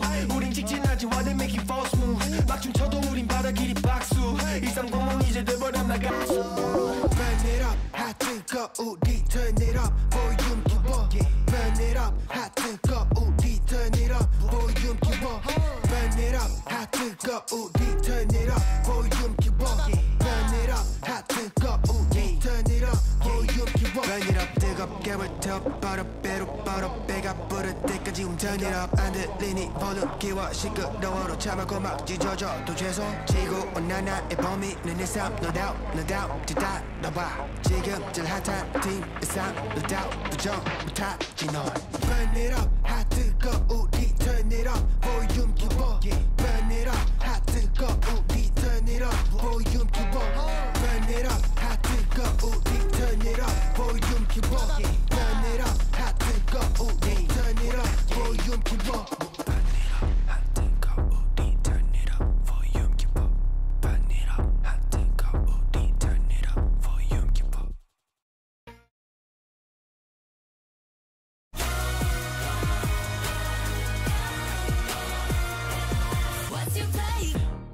Across the rift right now, they've got a 600 gold lead with no kills. Now Ignar is going to get rooted up by the Gravitum. Crash down from Weiwei. First blood, and it goes over to Chris. But now they're trapped between a rock and a hard place. FBI falls. There's nothing left. NRG are crushed. It's 5 kills over to Weibo. Yeah, hit front. Rel's getting really tough, guys. Rel first. We can even take her out. Yeah, fine. Rel good. Dokla can't do it. He goes all out, but he's only going to buy a moment. Light is legendary, and Weiwei leads the charge. But the Aphelios will take Nexus number 2, and Weibo hits match point. Light is legendary so far, and Weibo Gaming find themselves one game away from the semifinals at Worlds. NRG are with their backs against the wall, and maybe that's the place they want to be, because now they are truly in the underdog position. You can't get any more underdog than this. That's true. A lot of people got them right where we want them. Yeah. A lot of people came into this with high expectations. Now we're back to low expectations, which is exactly where we want to be. And I have some cope. Game number 1, they actually played it out, I think, quite well. I do think that was a very, very competitive game. Game number 2, I think they changed up the draft, and I think they set themselves up well for success. But the level 1 just went so bad that I almost felt like it was pretty doomed from there. Yes, they could have maybe battled back, but this one was tough. And you know when you're up against a ranged support bottom that you want to be able to protect your bot side jungle. So it looked like they were actually trying to play around top side. They expend 2 wards to try and get early vision onto Weiwei. They get no vision. He rushes down the Raptors. He beats Contracts to red buff. He pushes them off. It's an absolute disaster when you're going to expend 2 wards and then also get pushed off your red. And honestly, this, even though it would have been, like, was GG, could have been an even harder GG, because these dives, I think a lot of the time do work. Yeah, I mean, I think the big thing is the execution on these dives was not perfect, right? And that kind of kept NRG in a little bit. But here's what we see from Weibo, what we've been seeing from them all tournament with, like, okay, Weiwei, he chases Contracts out of his own jungle. Contracts is super set far behind. He visits bot. Guess where he's going next? Again, he's going into the bot lane, and you see his bot proc stats there. They've just been massive, and the whole idea is getting Light and Crisp ahead. And I think big credit also to FBI and Ignar, who were able to dodge both the Shattering Strikes on those initial plays, but try again, they come back. This time Contracts was trying to be there to actually counter gank, but there was a deep lane ward, if you actually look on the minimap, and that spotted Contracts walking down, so they knew they had the time to make the play happen before Contracts arrived. And I think it's just been all about this bot lane play. And even though Ignar and FBI handled it well, I think they wanted to be playing this from ahead, not behind. They wanted to be playing and be able to be on the front foot and be really aggressive, but they just couldn't when they got that far down. No, and then they decided we're going to dive now, and the timing was so important. Every second counts, and thanks to the reliable Cisco network, Weibo Gaming turned the bot lane dive thanks to their solo lane TPs and secure a huge team fight win, which was where we were getting a little bit sad for NRG. And I know we've changed the camera angle, but where was this fight? Oh, that's right, it was in the bot lane. Yeah. So they tried the dive once again. Yes, they did kill Light in this one, but it's like a clown car of TPs. They just keep popping out new people, and Shy was the final one. Yeah, and I mean, I think the big thing was NRG were the ones that started this dive, right? They were trying to get the wave in. Yeah. They didn't necessarily have the timing they want on that. They still ended up going for it, and they would have pulled it off if they haven't been for the Weibo TPs. Wasn't for those pesky TPs. TPs. Teleport. And also, to credit to the Shy, he actually laned really well in the 1v1 early, which forced Dokla to TP back top. So that's why he couldn't actually match the play. He had TP back to lane top, so they knew they had the added man. They had that deep lane ward because they had the pressure from those Weiwei ganks down towards bot. So it's all of these things that are kind of just interconnected. And I think that is why I have a little bit of that copium of, hey, if you can protect your level 1, if you think things can go better, because they didn't just roll over and die. And that's something that I have a lot of respect for NRG in this game, is that they kept swinging. They went for Barons. They looked for plays. They always kept fighting for it instead of just sitting back and allowing Weibo to just run them over. Yeah, now we got to have kind of, what do you take from these first 2 games to get into that 3rd game? You have to get a win. I mean, I think we take the importance of support counterpick and the importance of Enchanters, right? Enchanters have been just absolutely dominating when they have been coming out. I've been such a Renata fan all year long. Weibo used Renata a lot against Fnatic. Now they're using Melio here, and that added protection is making it so even with the dive, it's so hard to take out Light. He went Shield Bow, plus they have Breath of Life, plus they have double shield. It's so tough to actually get through that. And looking at the draft, you can see there's a lot of crucial things that stayed exactly the same. This Rel pick here, followed by the Melio Flex, is killing NRG. So I do wonder what they're going to change up. I cannot imagine they're going to keep all 3 of their bans and their first pick the same in a 3-game sweep. They've been too flexible of a team throughout the year to do that. They have NRG with their backs against the wall and Emily Weibo in a position where not a lot of people who have watched the LPL this year would have put them one game away from the semifinals. Yeah, I mean, I think the big thing here is I really want to highlight Light and Crisp, right? Because I did talk about how this team was supposed to be a super team. The names on this roster were supposed to do much better than they are. A lot of people did not expect this team to be here. They thought it was going to be Top Esports. They thought it was going to be maybe EDG, even though they were struggling a bit. And I think the two calls I want to have are Light and then also Crisp. Like, obviously, they've been prioritizing his R5 counter pick of Melio and flexing the Rel, but he is now 5-0 on this champion. He ended that game 2-0 in 17. He's been absolutely instrumental, and obviously we know him as a world champion, but he's had a really rough year. So to see them come out and have this kind of performance is really great. And it's another LPL AD carry that just seems to be crushing people. They've had so many over the years. This back-to-back games with over 1,000 DPM on the Aphelios from Light. You know, I wonder, would NRG even elect to just try to prioritize the Aphelios early themselves, look for a bit of a takeaway, and try to play that style? My only concern is that Ignar is not really an enchanter guy, so I don't know that they really can play lane dominant. My concern is that NRG, I feel like, is actually playing okay. It's just right now, Weibo is playing better. So what are they going to switch up in this final draft? It's the time to do it now. We've seen it already in EcoBan. What else are we going to see? Let's head over to Captain. Hopefully he can give NRG some hope. Thank you very much, Shocks. Chat, you might be getting a little ahead of yourself here. Not necessarily the final draft, potentially the final draft, because Weibo have been looking ferocious in this series so far. Well, hopefully that comes in the form of some reaction with this Aphelios ban. NRG have decided to mix things up here. Light has been that guy. He has been the AD carry that just pumps out damage. He has delivered back to his team for investing resources. And then one of the bans that we did drop in order to ban the Aphelios is something that NRG got the first pick here, the Rumble for Dokla, priority for top lane. This does open up Weibo to go for what's been a big strength for them, which is the Maokai and an AD mid laner. It has been the Tristana all summer long for Xiaohu, but I think you can just go towards something like the Jace here and still have a good time, but it's not going to be the case. Yeah, the Caitlyn immediately locked in for Light this time with the Aphelios banned away. Also worth noting, the mid laners that have been played in both the previous games are both banned out by Weibo this time. No Orianna, no Nico. Weibo were more than ready with AD carry number 2. Ready to step up here. You assume it's going to be a Lux out. Will NRG slam a Blitzcrank into it, expecting it, and try and crack it, or will they try and gank somewhere else? All right, Karma. Okay. Karma it isn't like in the strongest individual place, but it is a very good pick into the Caitlyn Lux lane. Yeah, specifically into that. I wasn't sure if they were going to go for something like the Ashe and just try and have that push as an answer, but I actually was, when I saw the answer, I got a little bit nervous, but I think this is actually a decent spot as long as Cassante doesn't get locked in here. Because if you end up with a Cassante, it's going to be incredibly hard for you to actually try and get through a danky front line that the Shy provides. So as long as you can get rid of those picks coming through here, I think you're in an okay spot. All right, FBI is a legacy Ezreal player. So this bottom lane counter, this is kind of a very old counter, the Ezreal Karma. It's not even the Lux, actually, that ends up getting locked in. In answer to the Karma here, they pivot to the Heimerdinger. Even after the nerfs to the turret health, it's still so good at pushing. I think the thing is as well, it also provides a lot of AP damage on that bottom side. I think for Weibo, you're probably going to see a lot of this long range coming through with something like a Jason, potentially in the mid lane. You've already got the Maokai there. Then you can set up where you as NRG have to play into Weibo, and you've already got, well, a Heimerdinger there. You're playing into Maokai, Caitlyn traps, Jace poke. It becomes really difficult to operate. So I think, again, NRG ban away the Cassante, and then maybe even just chuck out a Jace ban to try and get rid of some of that long range. But I think Weibo are going to set up. All right, Jarvan, Cassante, both banned out.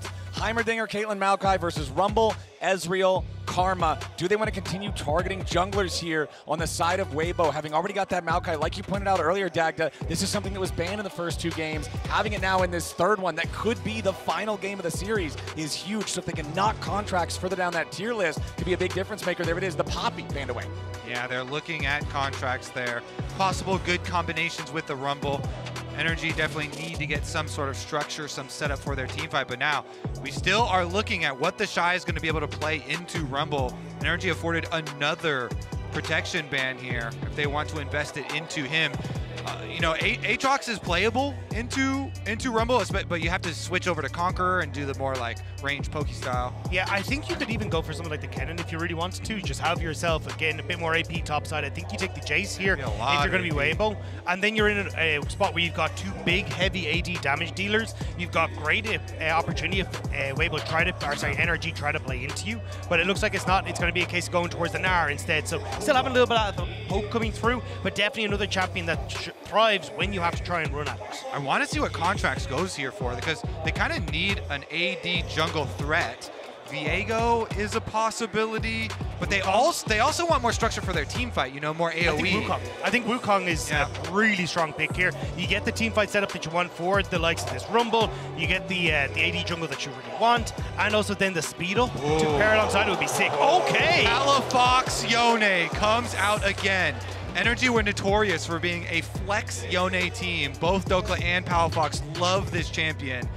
They 1v1 on it a lot, and we're going to get the team fight attack damage, technically, Sejuani, in pair with the double melee solo laners here for NRG. I love this comp. They've got the answer for the bottom side push. They've got the attack triangle of their top side of the map. But this is what we're talking about, right? You just go for long range for Weibo. So now you have to make sure that you're pulling off these engages well, but also early for NRG. Caitlyn being able to set up traps, Jace being able to poke you out. The opportunity to even just like take space and control that is so strong for Weibo. So for NRG, it's about getting early control, getting towards the objectives first, and not allowing Weibo that opportunity. And I want to see if Contracts on this Sejuani can make an early move to Palafox. Contracts and Palafox, the duo, has been at the forefront of this team so often. And when you have Sejuani plus Yone and you jump on the Jace, your Yone E's, your Sejuani gets in there, you hold the Q, and you use that stun priority. If they can take control of mid lane, then maybe they can make that leak into the other lanes. The dream team fight setup for NRG is Yone being able to ult everybody together, throw Rumble ult over the top of it, True Shot Barrage over the top of it. If they can wombo this combo, they've got a shot. But like you already said, Dagda, between Caitlyn traps and Heimerdinger turrets, Maokai saplings, there are so many obnoxious little traps that the side of Weibo can set up to utilize their zone control and their range, that if NRG messes up even a little bit, one wrong step, all of a sudden everybody's at half HP, the fight's over before it starts. And I think we're going to see a split in priorities here on both sides because of that, right? I think when you're NRG, it's like, hey, can I play around my top side? Triple threat when it comes towards proccing the Sejuani stun because we're all melee. Fantastic, thumbs up. Look towards bot side, you want to try and play for this Caitlyn Heimerdinger, get that push. Karma is somewhat good at being able to deny some of that with that ult Q combo, but you need to be able to let them get that vision, allow them to get to the turret, and Weibo have been so good at playing around bot, they have to see if they can do it one more time here against NRG. Double death ball, 5-man play, going bot side for both teams. It is do or die for NRG. Win here or go home. Weibo dominating in game number 2 after a close game number 1. Oh man. Light was able to poke off Contract's passive there with a single shot. Shall hoop. Nope, not quite going to find a shot point. This is pretty common to try and kill Heimerdinger turrets and make sure that Heimerdinger lanes can't set up with the extra free privilege of that wave push. So that's why when Heimerdinger is picked on either team, you usually see full 5-on-5s to the bottom half. And a huge amount of it is trying to get that deep turret in that bottom brush, so then are the furthest brush from you, so you can actually start to threaten on towards the wave, make sure you get that push. So NRG, it may not have looked like a win, but it is a win. Yeah. A reminder, connect your League of Legends account with Prime Gaming to grab that exclusive Braum W emote that you see all the players flashing every time something goes wrong or right. I love the pivot too. Yep, they're just ready to go. All right, so everything's spawning up. Relief for the NA fans in the audience, Contracts does not have Weiwei in his jungle at level 1 this time. He's starting eyes on Raptors, not letting those ones go away for free. All right, meanwhile, it is going to be a topside start there for Weibo as well. So Weiwei, again, surprise, surprise, will be pathing towards the bottom lane when you have these double shoving lanes. We'll see if Contracts is going to make some sort of early visit. Sejuani currently could have an option here through Krugs, but if you do, then you sacrifice your top quadrant. I mean, this is definitely Contracts playing for the bot side. He's like, look, Weiwei is every single game so far in this series gone for a 3-camp into bot side pressure, and you can already see Contracts like, well, I'm just going to immediately do the same. Play off this bottom side, make sure that FBI and Ignar can get control of this early wave state, but it will set him behind on its clear speed. With the counter of the Ezreal Karma and the skill shot poke here, you can also try and go for an invade on the Maokai. They did get an energy deep ward onto blue buff, so when you have control with bottom lane like this, you know, Ignar's going to be able to help out on priority. Yeah, they go in hard after Crisp at level 1. They're not quite going to find him here, but Light and Crisp both taking a ton of damage as FBI and Ignar apply the pressure nice and early, and now it's Contracts invading Weiwei this time around. And the bottom lane will leak over here. Karma already coming, Ignar heading up. Crisp also rotating. He's only got 300 HP here on the Heimerdinger. Weiwei throws the sapling over the wall, goes in after Ignar. The follow-up comes out from the grenade. A lot of damage on Ignar, who has to flash away. Weiwei's ready for the follow. First blood over to Crisp. They even secure the blue. They might even find enough damage back on the Contracts. Now who has to flash away? Weiwei survives. Crisp coming up and making the plays. There was no FBI. He never came across the play, wasn't able to get into position, was fighting Light that whole time, and it means that NRG can't win out on the play. I feel like that's a bit of hubris from Ignar, walking into the brush, right into the face of Maokai. Weiwei can just W, roots you up for Chris to be able to land this, and Chris does a good job. He's hovering outside Fog of War right there, by the way. Really good job, because Weibo knew the placement of the energy ward, so Crisp, he hides behind that ledge just in the Fog of War, and then when Ignar walks up and gets rooted by Weiwei, Crisp lets him have it. And I think they thought that Crisp had backed. I think Ignar was like, this is a 2v1, I'm going to make sure that there's no opportunity for any sort of smite pressure to come through, and ends up coming back to bite them. They just don't respect that Crisp is still there. Yeah, I mean, the little bits of information and knowing that your opponent knows that your ward is there is so critical. Big difference in the reaction cam when we see Ignar here compared to what we saw in game number 1 when he made a mistake and got caught. It was more of a, oh man, that was kind of goofy in game number 1. This one, you could see the frustration in the way it played out. And still though, you're getting control here for NRG on this bottom side. That plane wave gun's a little bit rocky, but 31 to 22 in CS, turret plates going across. This is the exact opposite of how Light and Crisp want this game to go. And I think the big thing now for NRG is use this bot pressure to get Dragon. If you're able to stop Weibo from having that tempo and having that control around the Dragons, this game is going to become way, way easier for you. Speaking of Weiwei, he's once again going after his favorite thing. Contracts his chicken camp. Jumping in now with a twisted advance. Xiaohu coming around to help him. Contracts! Contracts!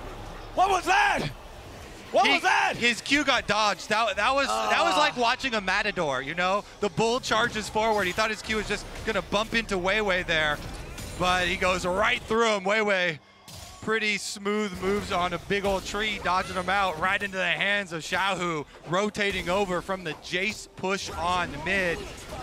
And it is going from bad to worse. 2 kills now for Weibo, and Weibo on series point to make semi-finals at Worlds. Yeah, I thought it was taking the Hobbits to Isengard, but basically this tree has been taking this Hobbit all around the map with him, and it's caused major issues. Now there's the Dragon gone as well. Contracts is only going to be looking at that, and all this pressure that NRG had done a good job of getting with the counter pick, controlling mid, is all starting to fall apart. It was only a minute ago. You were talking about translating this pressure into a Dragon and how important that was. Now only 5.5 minutes into the game. It's first Drake over to Weibo, and it's not just first Drake, it's Ocean Drake. This early in the laning phase, that's a massive advantage for Weibo all across the lanes. All right, NRG, they need to stay calm, stay focused. Still have possibilities. Go back to the game plan here, even with the early bumpy road. And it looks like Contracts is down there towards the bottom side, trying to make them back off. Again, though, they're having to go through Weibo vision now that they've lost the early game with these 2 kills, 1 on Ignar, 1 on Contracts. Ward and Tribrush, Ward up by Raptors as well. Any sort of movement down to this bottom side of the map is going to be sussed out and seen by Weibo. It's also the fact that you're now going to start to struggle to keep control over this mid wave. It's been going relatively well for Palafox in the early stages, but now that you've got Serrated Dirt coming through from Xiaohu, you can very quickly clear out these waves, start to put a bit of pressure onto Palafox and make this lane just a little bit harder for him to keep full control on. So I think this is where you're going to see if Xiaohu and Weiwei can start to open up that pressure to alleviate some of the advantages bot side. No real opportunity for Weibo to try and pressure Riptide, I feel like, at the moment, with Tokla having that advantage on top end, but you still need to keep an eye out for that if you're on NRG.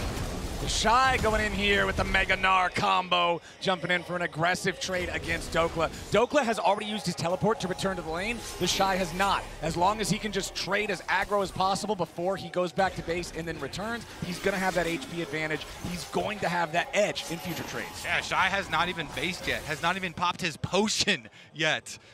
Laning really, really well on the Gnar with the fleet footwork.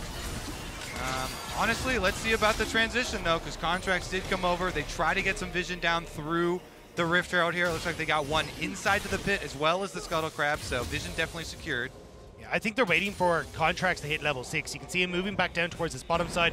Do your red buff, move in towards mid, maybe look for a play with Dokla as he's leaning down, or at least have access to that ultimate as you try and make something happen, because at the moment, if you don't have it, it just becomes so much more difficult to find that engage versus Weibo when they're going to be able to use that range at the top end. Caitlyn and Heimerdinger having the edge here in the bottom lane now with that push. Still, slight farm advantage over to FBI because of the way that the early lane was going. Contracts now with a level 6. The Glacial Prison, a massive tool for being able to make these plays. Clears out that turret there in the bottom side river. Palafox also hovering down here towards this part of the mid lane just in case somebody would have came after Contracts. Light going after the poke here with the Piltover Peacemakers. They want to try to go for something here. Fate sealed into the Glacial Prison, but the timing isn't right. Xiaohu has the opportunity to flash away. And that's huge now for Weibo, because Xiaohu will still be relevant when it comes to these fights. You don't have the ultimate for Contracts and Palafox to try and fight for Rift Herald, but it may not even be the call for Weibo. Look at Weiwei. He's like, I'm going straight for the bot lane dive. And he's already summoning up the Twisted Advance. FBI's gonna get caught out here at the beginning, gets cleansed, trying to get away from it still, flashing to drag Weiwei with him, but it ain't gonna matter. FBI just gets shot to pieces. Light grabs the kill. 3-0 game for Weibo. Weiwei's back in his home, bottom lane. Good force from him with the Maokai ultimate. They've got what they came for. They got the push. Weiwei wants a little bit more. Can he smite fight on this Contracts doesn't have his smite anymore. And Weiwei gets rooted up. Yep, Weiwei rooted up. The Ignite comes down as well. Contract's still going after him. Gets the Arctic Assault that time, flashing after him. Palafox wants in here. They go in to facilitate the E. Palafox grabbing a kill. NRG is on the board. A kill just where they need it. Into the hope here for NRG. The Yone getting some money to try and fund this team fight. Palafox on the roam down bottom. He had used his ultimate previously on the gank onto Xiaohu to get Xiaohu's flash. Here he uses his flash. So now flashes and flash advantage kind of evened up there towards the mid lane. Next visit will be support roam timers here. You already see Crisp out and trying to get priority in the river for the Rift Herald. Yeah, the reset from Dokla though means you've no control over top side. Palafox also hasn't reset after that fight as well, so you're in a bit of an awkward situation here for NRG as you try and contest on towards the top side, but we're going to get a replay here. Weiwei immediately with the ult, and even though FBI cleanses, just barely getting pipped by this Twisted Advance, sets up then for Weibo. Yeah, back to live. Palafox in a bad spot. He tries to use the Soul Unbound, but it's not going to get him away from this one. Xiaohu takes the kill. Weibo picking up their 4th kill of the game with control over the topside river. They immediately pick up the Herald as the prize. And that was the early prep that we were just highlighting before we went into that replay. These wards here, Chris got there first on the reset from supports. He was able to the super deep ward that they saw all the entry paths. The Shy was able to push up, and so Weibo snowballing right now. Turret plates mid, Rift Herald immediately used, and they can transition over to Dragon as well. Yeah, especially with Light getting that damage onto FBI on the bot side. Ignar trying to see if he can wrap around. He's beat Crisp to the punch, but can he get on towards Light to get a kill? Ooh, Light trying to play super aggressively. Now he tries to get away as Ignar's going in. A little bit more damage. True shot, barrage strikes true, and Light falls down. Xiaohu wanted to join in with a teleport just in case, but they couldn't save their AD carry in time. They don't have FBI for this fight though on NRG side, so Weibo still in a position where they can try and contest. Not sure though, as they want to try and give this space over towards NRG. Palafox having push in mid, going to make things a bit easier for them to start to move over to his bottom side. Oh, Ignar! Blink thinking you'll miss it. Xiaohu sets the trap, and Ignar walks right in. Weibo grabbed their 5th kill of the game as a TP sum it up for NRG, and they want to try to get something back. Palafox arrives, but it's all too little and all too late. That means there's going to be a huge power deficit now. We've got Caitlyn Light here going to be able to push out mid. Xiaohu with the heroics there. The burst from Jace, so much damage. Immediately deletes Ignar and means that Weibo get to push mid with that Caitlyn and take the dragon at their leisure.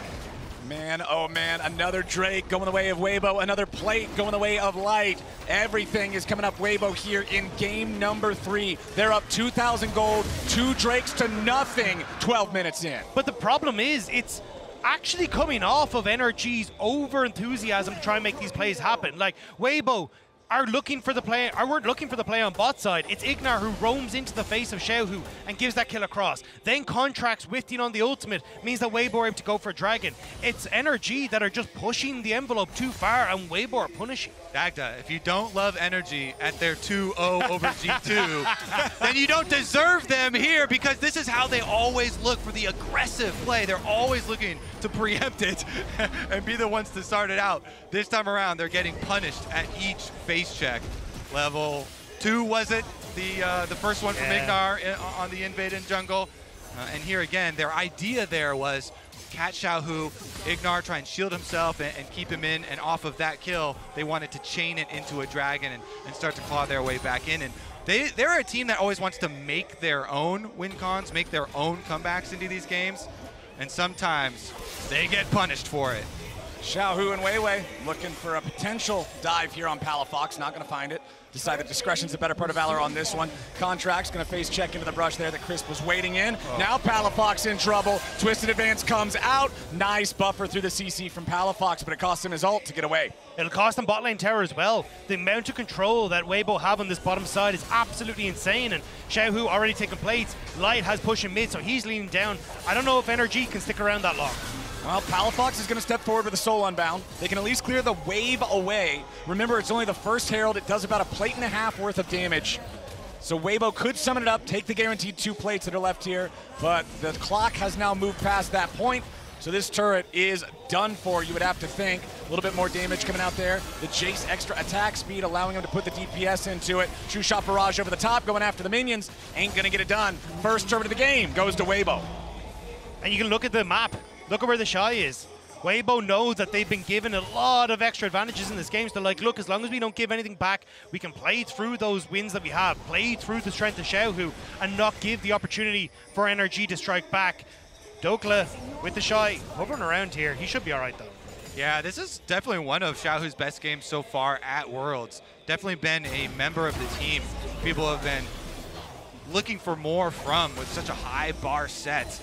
And his Jace is going to be a huge part of now the siege from Weibo, trying to move him around to some of these towers as oh no, Christmas the gonna roam in. That was a big wallop there to catch Dokla on the very edge. Now Crisp shows up with a bouncing grenade, but Weibo don't want to overcommit onto this. They don't want to try to force something. Contracts and Ignar both making their way up here. It's a 4-man play from NRG, but a teleport coming back in from Weibo to answer.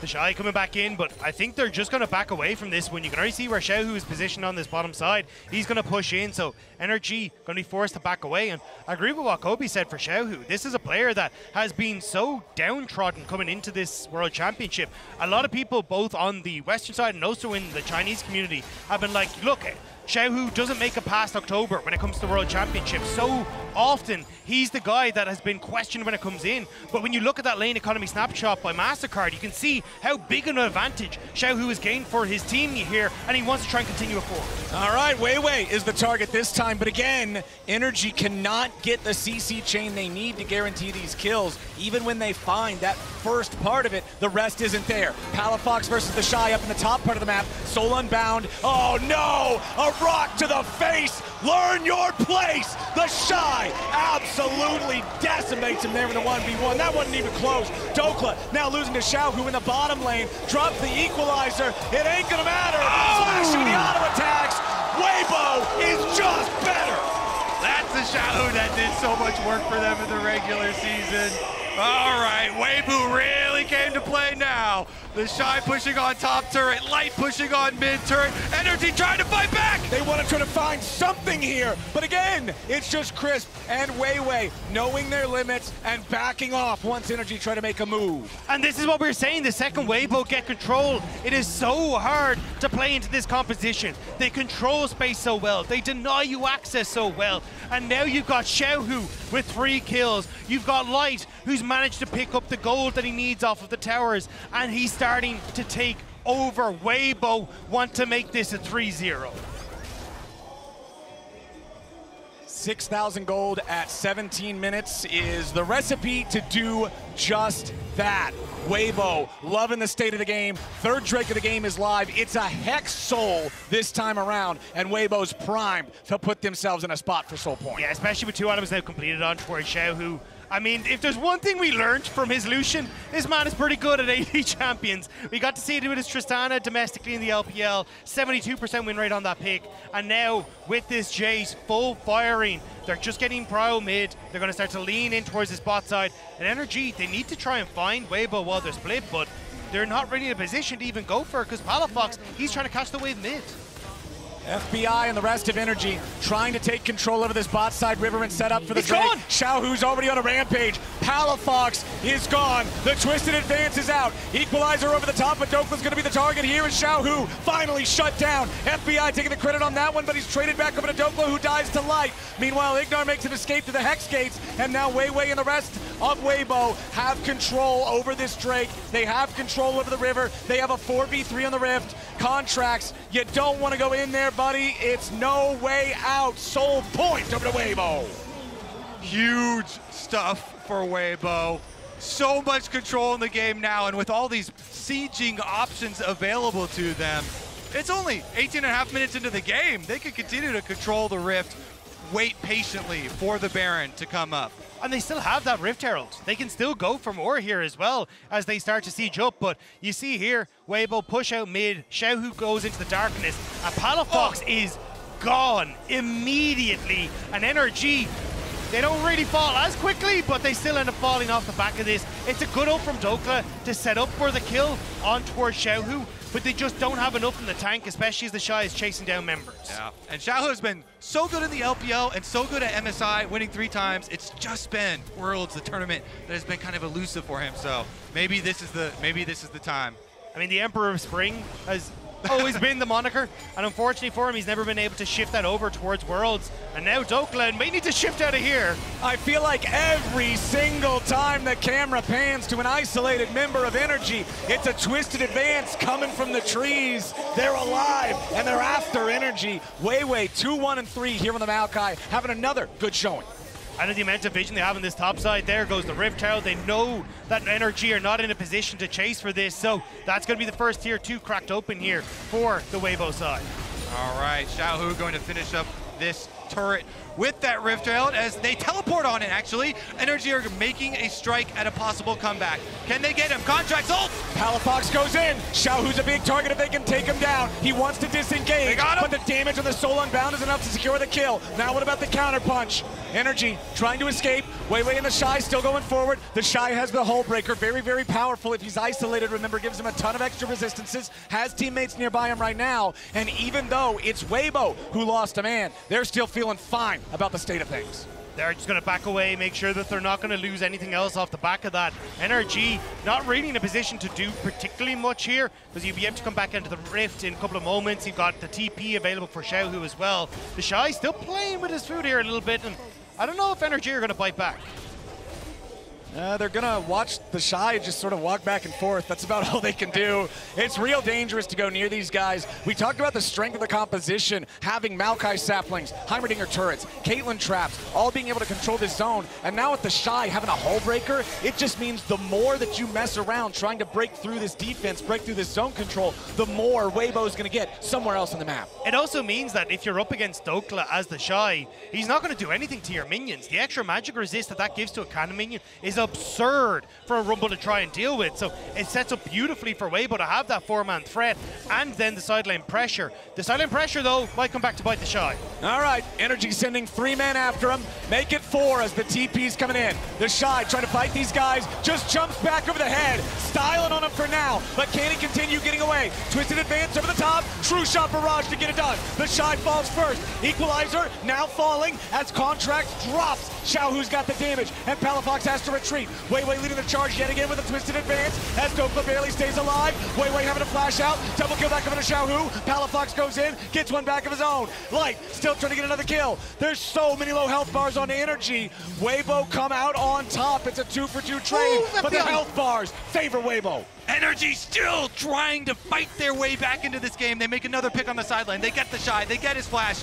Weibo, though, they walk away again, and they still have so much of an advantage with all of these pushing lanes. Palafox is trying his damnedest in these fights. He's been trying to set up, of course, not only just in this game, but all series long. Does end up going ways off on that engage, but then the follow-up here to get the pick onto the Shy sets that up. And then even as the fight starts to continue, it's a bit unfortunate. Xiaohu gets the Dust Blade as he's going across the Rumble ult, so doesn't get all that damage. And then here again, Palafox gets access to the solo bound. He jumps in once more, trying to make sure that he can find those last little ticks of damage to take down Weiwei in the backline and try and make these fights even. But back to live, we're at the Dragon Pit. We're at the Dragon Pit, and it's soul point on a Hex Soul for Weibo. They are up 7,000 gold, and they are demanding a fight in open ground from NRG as an accelerated shock blast takes a third of FBI's health. NRG have to find a miracle here, and they aren't going to get it like that. A flash out from Chris gets rid of the ulti from the Yone. Palafox down to half HP. Total control here for Weibo. The Shy is transformed. He jumps over the wall, finds the hit on the Q, but it's only under contracts who can't be slowed. Still low HP for NRG. Weibo still total control, zoning them back away in the top lane. The Shy back into Mininar form, throws out the boomerang, not gonna connect on the first toss, still chasing. Accelerated shock blast, not finding the target there. NRG are forced all the way back into the top gate of their base, and Weibo begin hiking back to the Dragon Pit. Yep, Dragon Soul is up and ready to be taken. They started out here. Hex gates. We've got FBI coming from the base. There's a Hex gate here. They're going to go for it. This is it. Caitlyn traps. NRG trying to approach on this, but Weibo, they know it's so huge if they get it. The engage is immediately going to find Chris, but now NRG's got to be careful. The Dragon's been claimed. The soul belongs to Weibo. The game belongs to Weibo. Everything's about to go to Weibo. Xiaohu's in a killing spree. 2 are already dead on NRG's side. Palafox is going to join them, and Weibo are merciless. The first year that all 4 seeds of the LPL get to a quarterfinals, and Weibo wants to show that they belong in a semifinals as well. They find the fight, and they immediately turn towards Baron. Baron will be taken as we go into the replay. NRG know there is now or nothing. They go for it. They try and get the steal. The Ezreal ultimate over it, but Weibo get the Dragon, even though NRG make the pick onto Crisp. And then it's all members forward. They charge them down, Shy right into the back line. And you can see the chain lightning bouncing around even in this fight because they claimed the soul as the team fight broke out. Weibo then grabbing everything, the Baron right after. They've got that for the next 2 minutes and 45 seconds. Honestly, I don't even know if the game's going to last that long. That's what I was going to say. The chain of events we're going to see now happening is going to be so difficult for NRG to deal with. All right, you start to push in here as Light, as Xiaohu start to siege onto the mid lane turret. That's already crumbling. A stiff breeze is going to take that down for Weibo. You then start to look at the bot side. The Shy already setting up his business in this bot line. He wants to make sure that he can get that income for himself, and even might look for Palafox here as he's forced to run away. As long as you've got this Baron buff, you are delighted as Weibo. Light just using that ace in the hole to chip away at the health of FBI, who does not have a lot of sustain. Palafox going over the wall, doesn't find anything with the ulti except a death. Now they got the Maokai. The Shy's ready for the follow-up. He locks down 2. Ignar's dead. Dokla's dead. There's no chance left for NRG as FBI is sniped from downtown. A double kill. Back for Xiaohu. He's ready to silence the doubters, to quiet the haters. Weibo is going to go through those Nexus turrets like butter. Hope is a dangerous thing, and Weibo will crush the hopes of North America, crush the Nexus turrets, and crush this quarterfinal. They earn their place in the semifinals. The LPL showing up here against the LCS. It looked close in game number 1, but it was quickly squashed by Weibo as they continue to ramp up over the course of Worlds. Strong answers from Weibo here with a 3-0 victory. And they will be our first team in the semifinals. Congratulations. Take a bow. Gen G or BLG are going to be their opponents waiting for them, and that is going to be another step that they are going to have to try and muster up the strength for if they hope to make it the whole way. Heads held high for the members of NRG, though. The entire region proud of this team.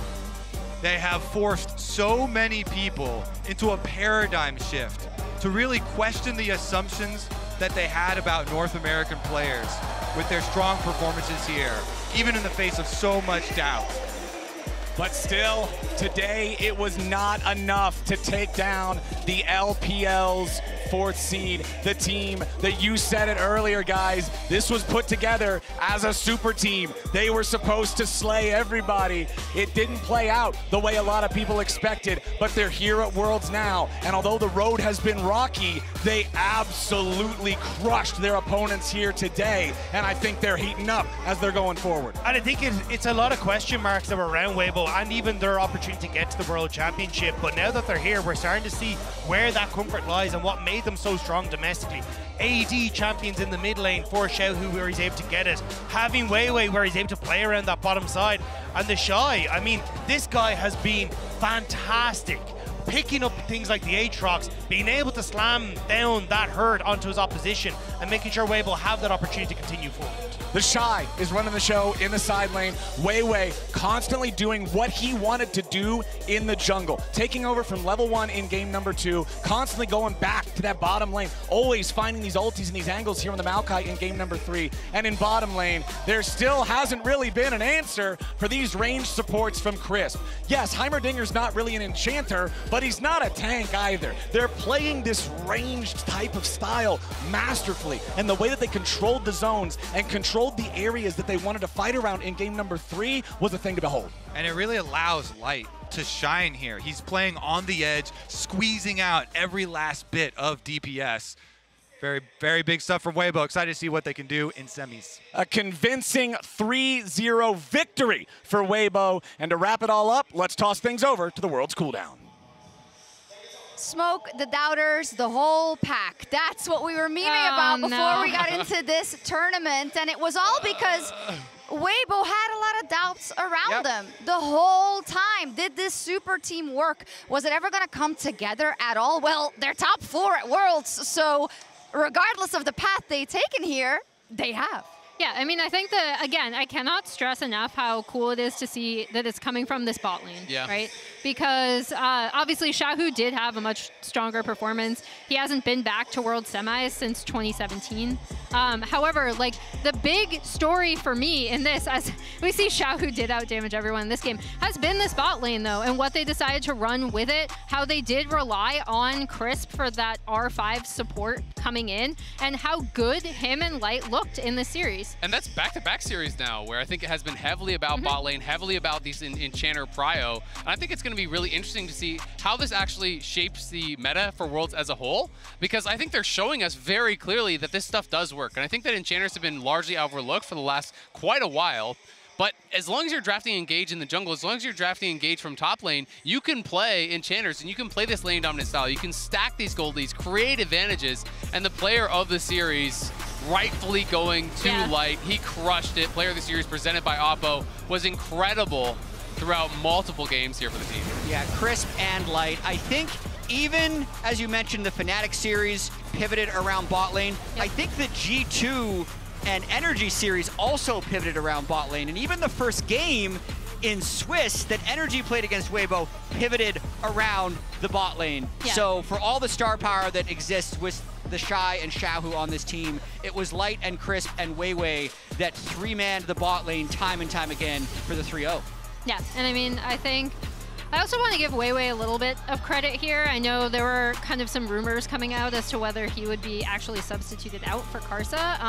And again, he was such an instrumental part and kind of his pathing around bot lane, his attention to the bot side. Obviously, when we give it to an AD carry, Light, we're talking so little about Light comparatively. Light performed really, really well, but the team also played super well around him to allow him to put out these massive amounts of damage in these fights. And it's so odd because I want to give all the credit to them for making it to the semifinals, of course, but there's still that same doubt that I had coming in, like, what is their ceiling? What is their ceiling? This was a 3-0 performance, very convincing, but I still don't really know going into a Genji or a BLG. I have no idea. Like, I would still say that I would still like hesitate to pick them, right? Because I actually think their ceiling is massive. Like, the ability of this team and what they are capable of is huge. We have not seen it. Well, and I think we're going to find that out in the semifinals, right? Because the reality is, people will still have questions. They haven't beat an Eastern team at Worlds yet. It was all Western teams all the way to the semifinals for Weibo. So people are going to have those questions, I think, until they take down a big team, right? And Genji is on their side of the bracket. That's the expected semifinalist that they would be going up against, barring any sort of an upset. If you're able to take them down, well, then you've really silenced everybody. I mean, for what it's worth, they have beaten Eastern teams. They are from the LPL. Yeah, they were top 4 but teams. not at Worlds. I agree, not at Worlds, but they've definitely been able to do it in the past. They will be the underdog in every future matchup all the way to the World Championship, if that is where they end. I think that's clear. I think they were favorites today, and they played some of the best League we've seen them play all year. Yeah. Definitely so, and with that, they find themselves in the semifinal. Let's send it over to Lore, who's standing by with the victorious Crisp in the Verizon post-game interview. Oops, I got baited. It's not ready yet. It's far away. That's good. We're talking to the support. That's good because I think even though you say maybe we haven't mentioned Light that much, but you brought up his story before as well in terms of kind of the World Championship and then this year not really being his best year. It's a good time to peak. Yeah, I mean, I think the big thing with Crisp is the fact that, again, they've been focusing on putting enchanters in the bot lane, and he's looked really, really strong. And then he's just been playing better. Like, he looks like he has much better coordination with the team. When we saw him making mistakes, it would be either just mechanical misplays in the 2v2, or he just would not be syncing up in 5v5 fights, especially on engagers. So to see him come out and have this strong of a performance, I think is really important for Weibo going forward. And I think just getting the stage experience here, the more games they're playing at Worlds, they seem to be getting more and more comfortable. I think throughout this series, you could see that they were building into it. Game 1 was obviously very back and forth, very competitive. Game 2, they had a really good start, were able to hold on to that, put Light in a position to dominate. And Game 3 was straight up just a blowout, right? So it got more and more one-sided throughout. Weibo looked great. Yes, and now we are ready, I believe. Let's send it over to Lore and Crisp for the Verizon post-game interview.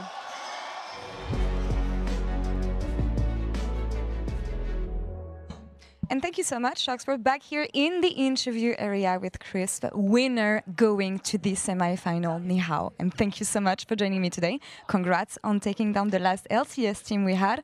You played them before, though, but it was in best of 1. How did you think this one would go as it was best of 5?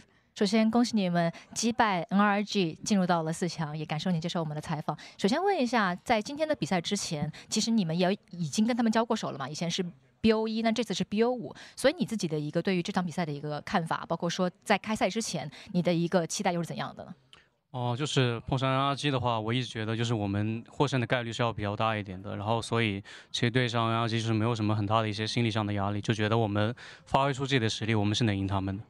Yeah, facing off against NRG, I think we definitely stand a bigger chance to take them down than they are. So as long as we can play on our game and also keep a very calm mindset, then we can definitely pick up the win. And maybe you got this calmer mindset throughout the series, as the first game was way closer than the rest of the series was. How do you rate Weibo's evolution throughout the series and the fact that you accelerated the pace of the game?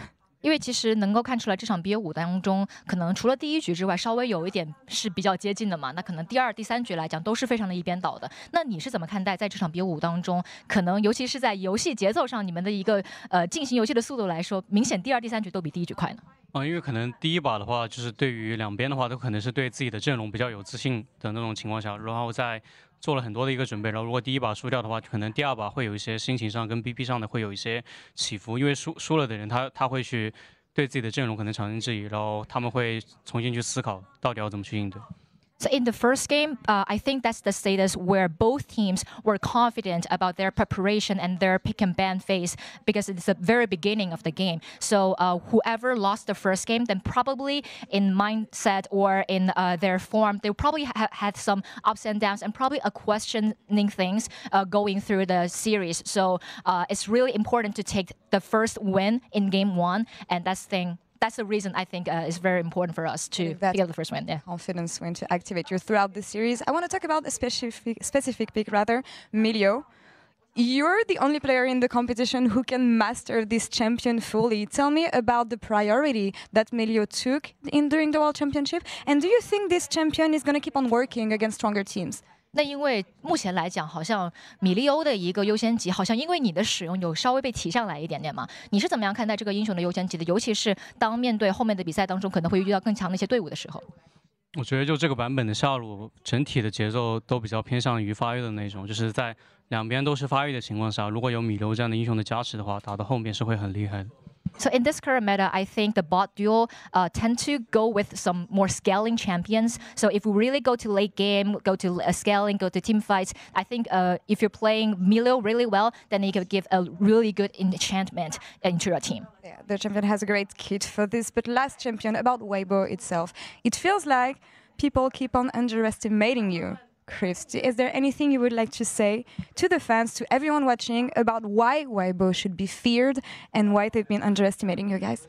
因为感觉好像一路以来，在本次的全球总决赛上，微博好像一直没有被那么高的所去评价到，可能很多人有在低估你们。那对于所有的粉丝也好，对于那些可能一直在质疑你们、觉得你们不够强的人来说，有没有什么话想送给他们的呢？我觉得就是我们输给 G2 的情况下，也是我们是优势被翻盘，然后输给 KT 的话，其实我们也一度有机会获得胜利，然后也有其他队伍输给 KT， 就是可能大家就认为我们碰到这种对手没有赢的话，但我觉得他们其实也没有赢，所以我们其实都差不多，而且我们现在4强了，比他们走得更远。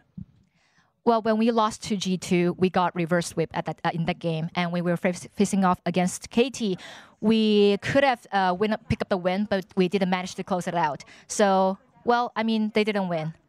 Well, we actually coming to this point, we are going further than they did. So I think we are the winner in this situation. Looking really strong, heading to semifinals. Rajat, Chris, thank you so much. Sheshe for the interview. Iris, thank you so much for the help, as always. And Sharks, back to you.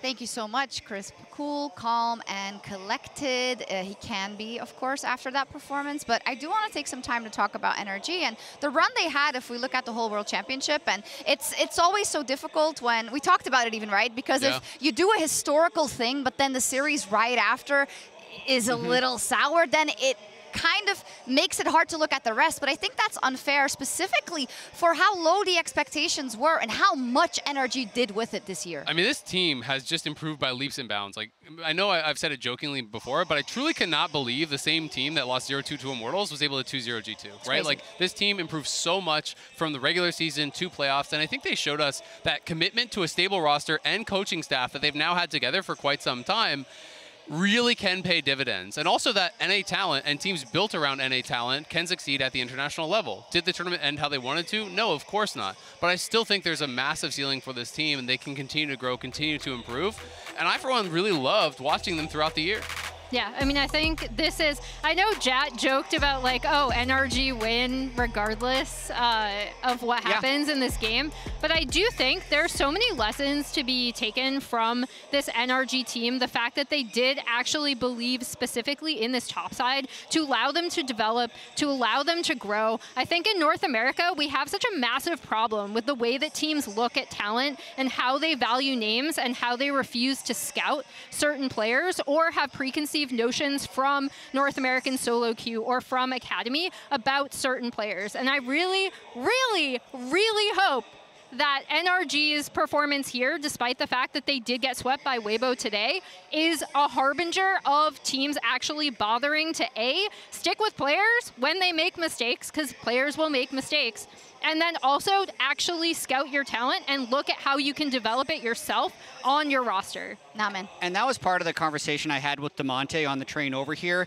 because the narrative does matter. Yeah. And I think the narrative over the last 2 years in North America of JoJo and Danny winning in spring of 2022, combined with this NRG team not only winning the split against a bunch of import-filled rosters, but then also beating the #1 seed from Europe, contributed to eliminating them from the tournament and make it to the quarterfinals.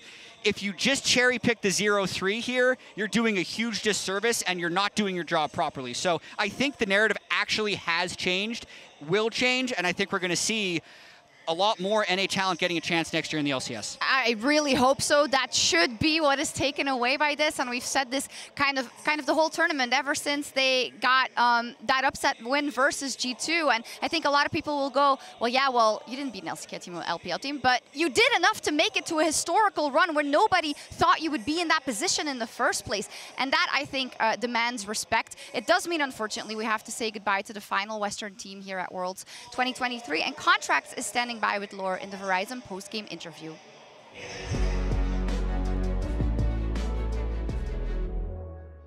And we're back on this side of the studio with Contracts junglers, NRG junglers, sorry, rather. Thank you so much for joining me.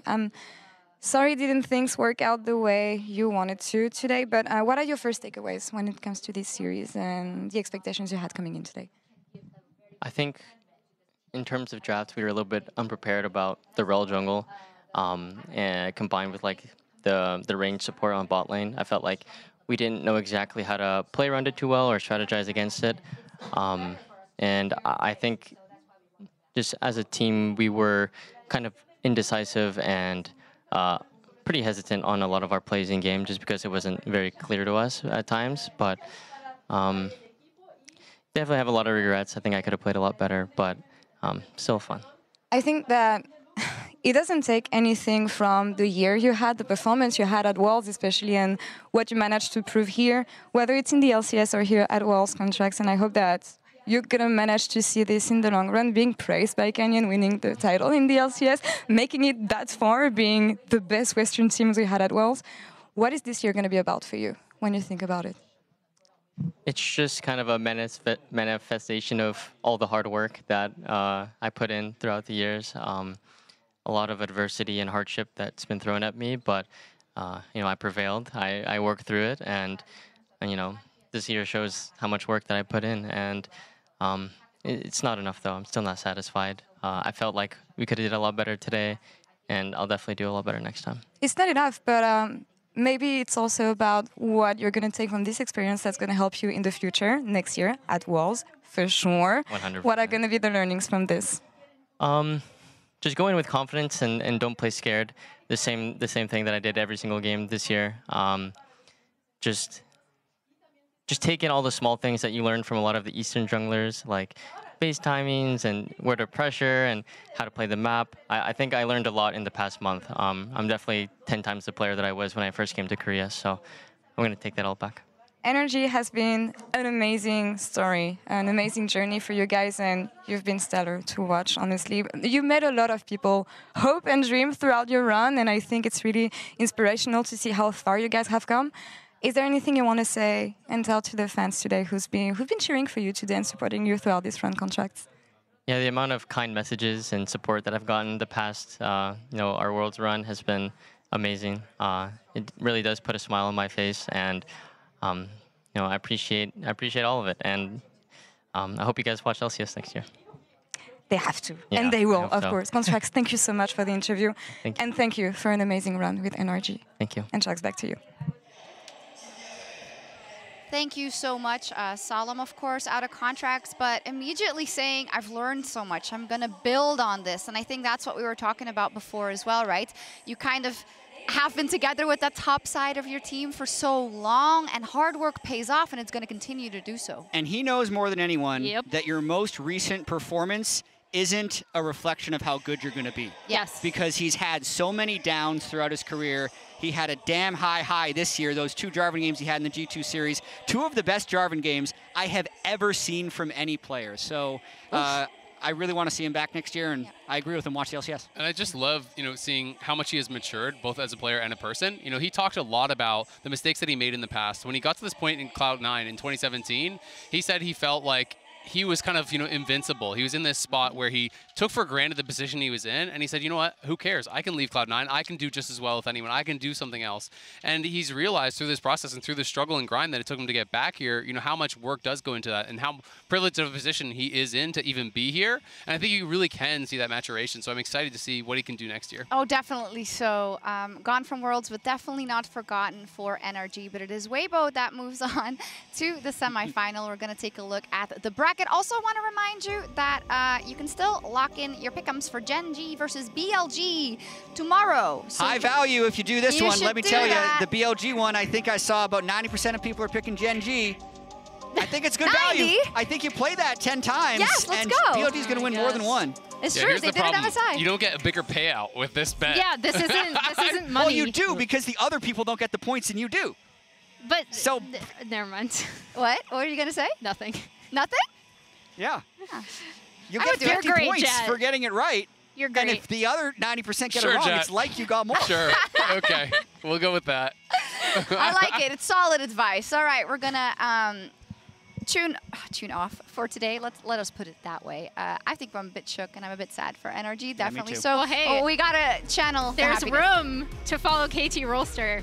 Actually? Are you sure? Isn't that the opposite of what you want? I feel like the bandwagon got too heavy for NRG. It's all Shox' fault, Yeah, actually. it's That's true. what I we've filled learned. this in, Yeah, but I just going to... with KT, it's not about having more fans. It's about not believing in the team ever. Okay. Anyways, if you missed anything today, you can also check out like the their game should be rebroadcast dragged. as It just well. And the next quarterfinal will be tomorrow between LCK's Gen G and LPL's Bilibili Gaming BLG. See you then.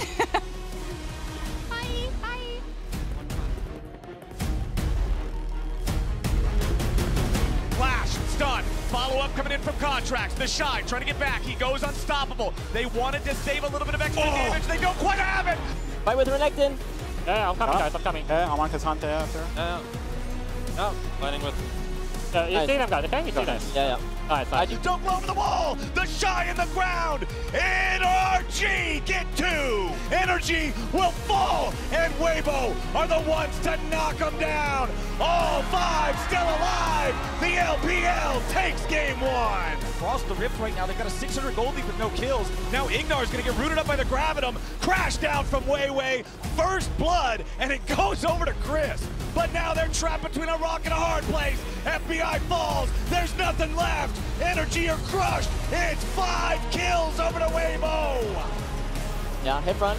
Rel's getting really chunked, guys. Rel first. We can even take her out. Yeah, nice. Rel dead. Dokla can't do it. He goes all out, but he's only going to buy a moment. Light is legendary, and Weiwei leads the charge, but the Aphelios will take Nexus number 2, and Weibo hits match point. Speaking of Weiwei, he's once again going after his favorite thing. Contracts his chicken camp. Jumping in now with a twisted advance. Xiaohu coming around to help him. Contracts! What was that? For them to start to move over to his bottom side. Oh, Ignar, blinking, you'll miss it. Oh, so strong, man. They know it's so huge if they get it. The Engage is immediately going to find Crisp, but now NRG's got to be careful. The dragon's been claimed. The soul belongs to Weibo. The game belongs to Weibo. The first year that all 4 seeds of the LPL get to a quarterfinals, and Weibo wants to show that they belong in a semifinals as well.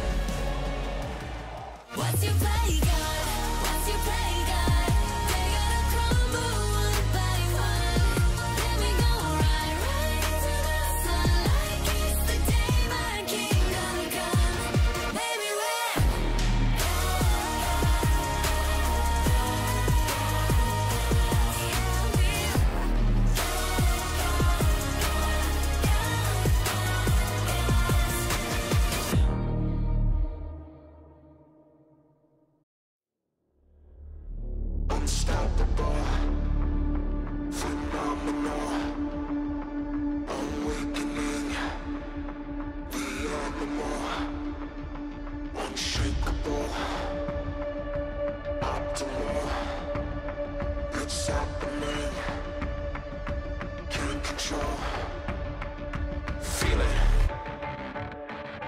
Feel it. Feel it. Feel it.